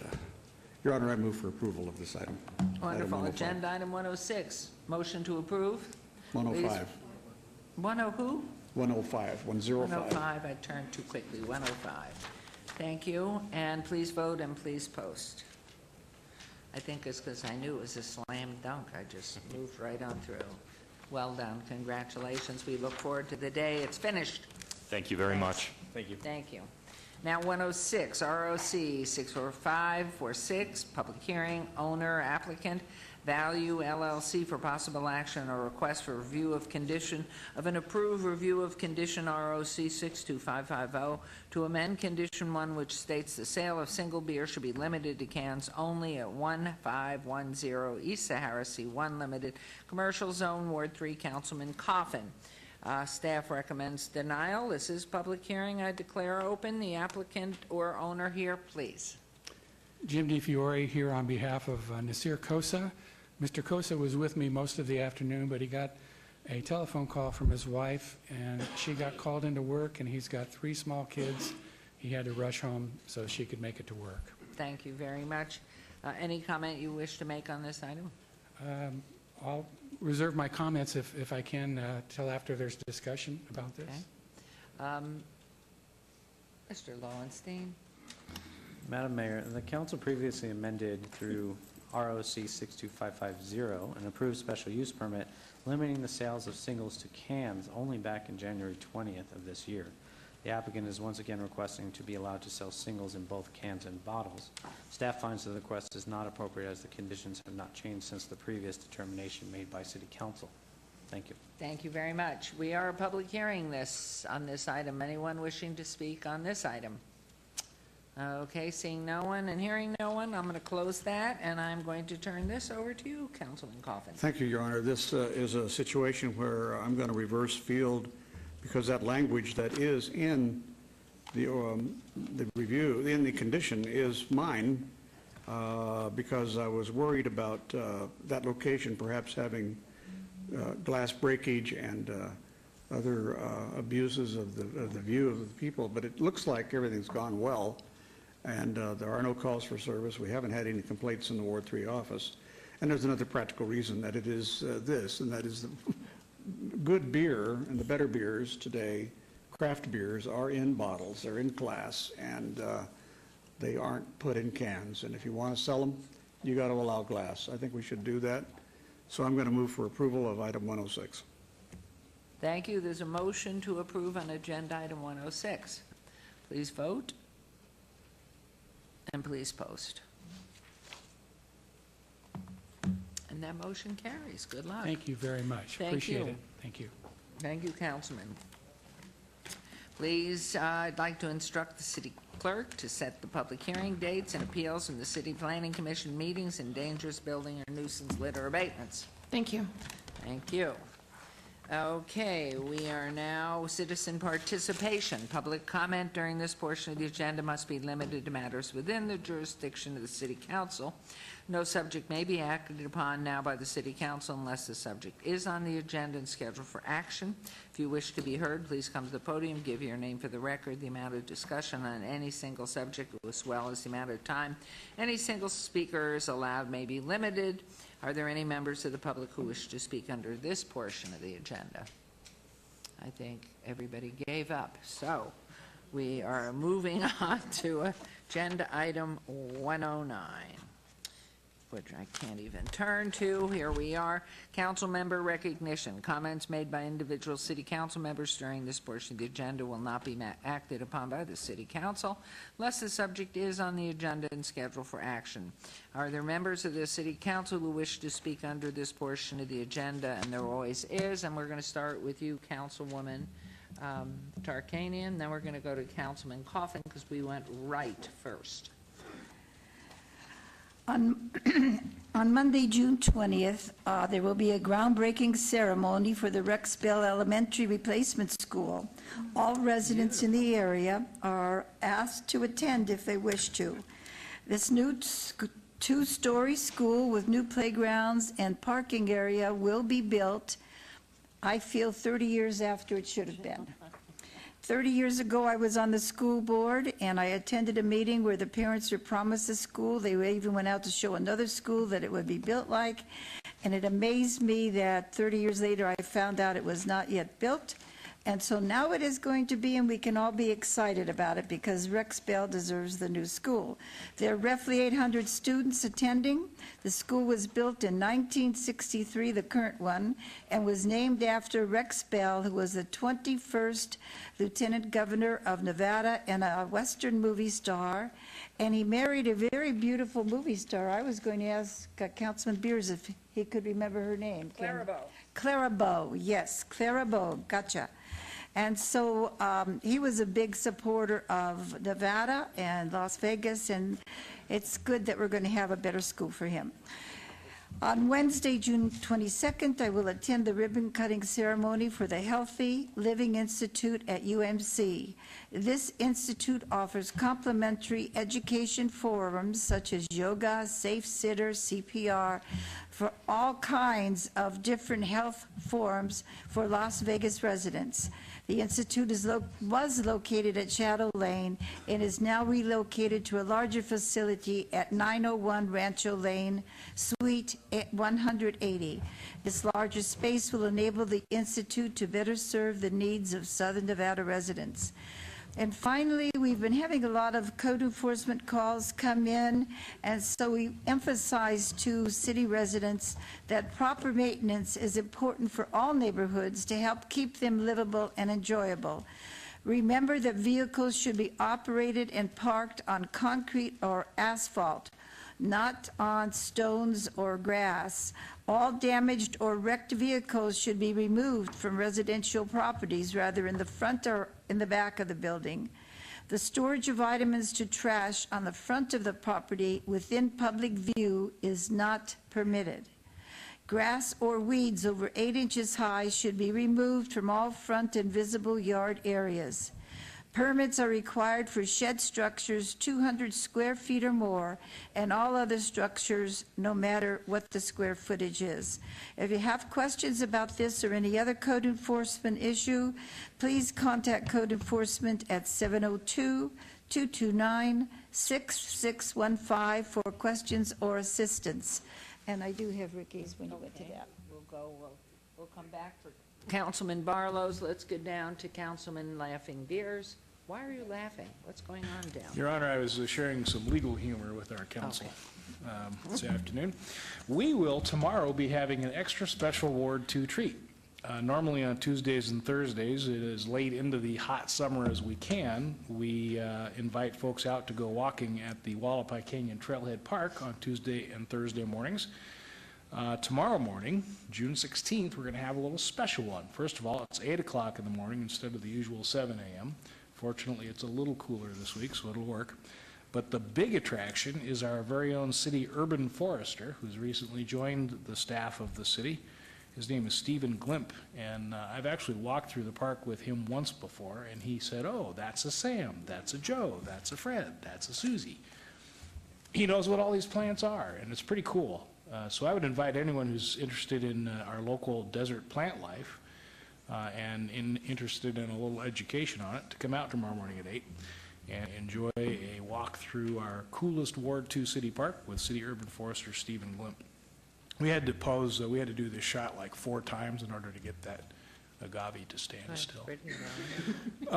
Then Thursday, June 23rd, 5:30 to 7:30 in the evening, it will be Beers with Beers. We'll be at the West Cliff Tavern, which is tucked in down there at the corner of West Cliff and Buffalo at the Ward 1-2 border. It's their 25th anniversary as a licensed city business this year. They were at our awards recognition earlier this year, and this was actually the first location for the Lodge chain. So it's kind of cool. We're going to be out there on Thursday, June 23rd, 5:30 to 7:30. Then, this took some doing. We had to get Rachel to cook some special pastries, but on June 29th, we're going to have the mayor up in Ward 2. At Rachel's. Coffee, Ward 2 coffee with Mayor Goodman. She'll be at Rachel's Kitchen, which is up there on Trailwood Drive and Village Center, kind of behind Fabulous Freddy's. I'll be there, and the mayor will be there, and we'd love to hear your thoughts on how we're doing here at the city. Hope to see you there, Friday, July 8th, 7:30 to 9 a.m. We will also, if you want to plan that far ahead, be having a coffee with the councilman on July 8th. That'll be at the Starbucks on Town Center in Charleston Boulevard. 106 years ago today in musical history, 1910, David Rose was born.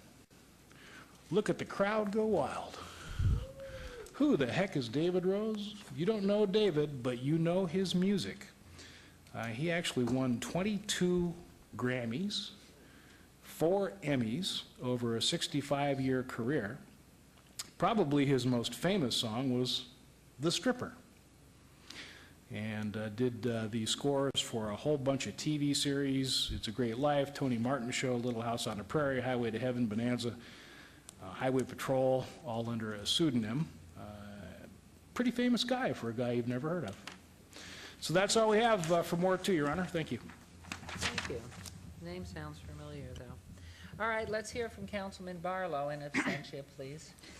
On July 14th, the Doolittle Community Center will have outdoor basketball court dedications, and he asks you to join him with the Orlando Magic C.J. Watson for the 14th annual Quiet Storm Hoops for Hope Camp, starting July 14th at 8:30 a.m. for the opening ceremony, located at the outdoor basketball court at Kianga Isoki I hope I pronounced that right, Palacio Park at the Doolittle Complex, where Mr. Barlow will be unveiling the newly renovated basketball court.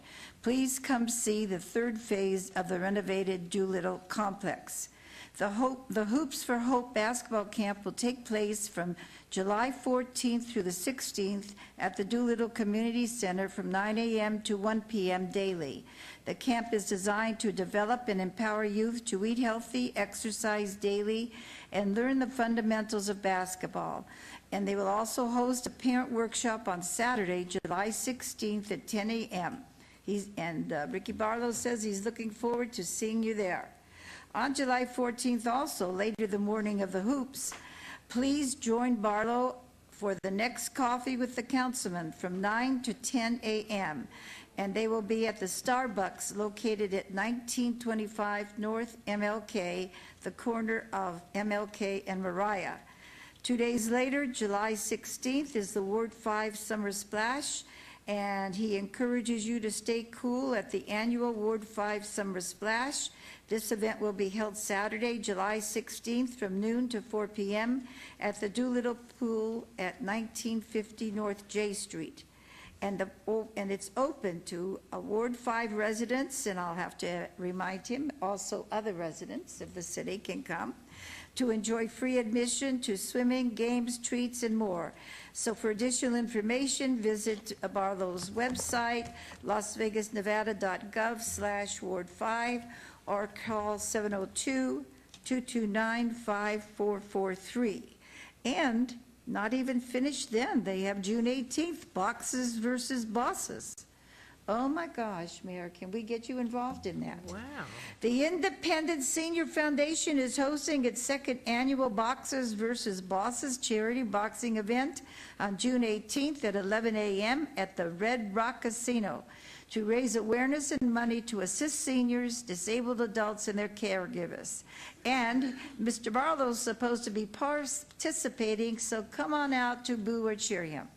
For more information on the event, ticket sponsorship opportunities, or donations, please contact the Independent Senior Foundation at 702-778-1234.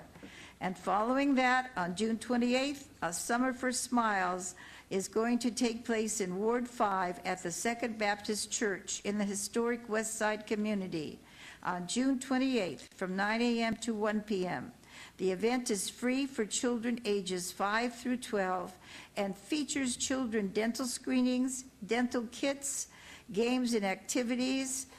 And of course, for these types of screenings, permission from parents is required.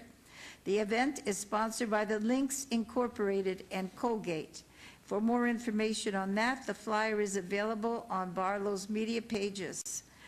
And then Ward 5 wants to emphasize social media, and he says, as always, you can stay informed with events and matters happening in Ward 5 by following him on Twitter. That's for Ricky Barlow, and Facebook. If you would like to receive the Ward 5 newsletter, please visit the Ward 5 website at www.lasvegasnevada.gov Ward 5 and send your email address, or you may call him at 702-229-5443. Thank you. it. Wow, you have to breathe after all of that. Go for it, Mayor Pro Tem. I will cover Councilman Anthony's as well, Mayor. Oh, So, okay, please. You want me to do his first or mine Yes, first? no, Okay. let's do his first since he's... All right, we'll start with Councilman Anthony, and he's got some new stuff out and said Cimarron Rose Park and Little Free Library. He's inviting everyone to come out Thursday, June 16th at 6:30 p.m. to Cimarron Rose Community Center. They've made some significant improvements out there. They've got 6 new exercise stations, a 40 by 80 foot concrete activity area with a shade cover, and they relocated the basketball half courts with the improved plaza area. There will be free refreshments and a disc jockey, and anyone needs any information for that, 702-229-2524 is Councilman Anthony's office number. Next, he's got something going on Friday, July 8th. It is the Splash and Swim Lesson Family Pool Party from 5 to 7. There's free entry to Durango Hills YMCA Pool at 3521 North Durango Drive. There will be swim lessons and water safety for ages 3 to 5 and 6 to 12. You must pre-register for the Y Splash swim lesson is required. Contact the pool manager. This is free for families. Any information on that, contact 702-839-4915. And that's it for Councilman Anthony. Mayor? One question, Councilman Beers, did I sleep through your announcement of the July 4th parade? Your Honor, I forgot to mention the July 4th parade. Would you like to talk about the most I would. fabulous The best parade in southern parade Nevada? in southern Nevada on the 4th of July is the Summerlin Parade every year. And what do It we will be want on the to bring? 4th of July And proper. Extremely hot, and we want to. We're hoping for better weather this year. Okay, and bring plenty of water. Bring and water. Hydrate. Shade's not a bad idea. It's all along Town Center, essentially from Hill Point up to the shopping center and the library. And it is the best parade in town. It's just simply is. It starts at 9 o'clock. And hopefully there'll be great music. And there will be bands and funny cars 4th and of July clowns music. and elected officials and No, 4th of July is great. humans of all varieties. I love that.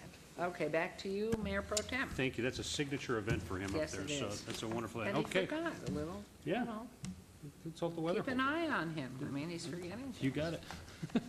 All right, Ward 6 announcements. Oh, Look at isn't all that those, beautiful? look at all those people there at the Yeah. Centennial Isn't that Hills gorgeous? Look at that Amphitheater picture. with that woolly, Beautiful. Colombian woolly mammoth in the background. Is Is that that just not gorgeous? perfect? So that's the amphitheater, and that's the segue into announcing our next 2 movies in the park at that location. And those are families who bring out their blankets and their kids, and looks like that was taken from the stage. But the next 2 movies in the park are, and this is the end of our series for this till July, so it'll be Friday, June 17th is Goosebumps. I will not be there as I will be out of town, and then Friday, July 15th, Norm of the North, I will be there. And it is free for our families. So bring your blankets, your folding chairs. There will be a food truck out there. And of course, we'll do the world famous knock knock jokes before the movie begins on stage. So kids, have your knock knock jokes ready. Our continued partnership with Nevada Child Seekers. We do have a missing young lady. Her name is Maritza Hernandez. She's 13 years old, 95 pounds, 5 foot high, 5 foot tall. She was last seen in the area of Hollywood and Lake Mead. She was last seen wearing jeans and a gray shirt and maybe carrying a backpack with her personal belongings. If you know the whereabouts of this young lady, let's get her to where she needs to be. Las Vegas Metropolitan Police Department, 702-828-3111. And Nevada Child Seekers, 702-458-7009. And as always, if you'd like to contact me, it's easy to do, lasvegasnevada.gov/Ward 6. I'm also on Facebook, Twitter, my office the old-fashioned way, 702-229-6154, or email me at councilman-sross@lasvegasnevada.gov. Thank you, Mayor and Councilman. Thank you very much, and thank you, staff, as always, and for hanging in on long, arduous discussions. I do appreciate it, and everybody in our IT department that continues to feed us magnificent overheads and take care of all of us. Again, Councilman Beers did talk about our coffee together at Rachel's Kitchen, so I don't need to do that. This weekend, the City of Las Vegas, having been named a finalist in the All-American City competition, will be making a presentation in Denver. So we're sending off the team tomorrow morning, I think at 8:30 from City Hall. We wish everybody who's participating the best of luck. I know our city manager's off, and Councilman Barlow, and I'm headed off with the group, as well as former Mayor Oscar Goodman. And our next city council meeting will be Wednesday, July 20th, beginning here at council chambers. And so tonight, again, as you go to bed, please say a prayer for those that we lost and so senselessly, and look at the faces that are before you, because they're everywhere, and just say a prayer for them. Thanks so much, and we are adjourned.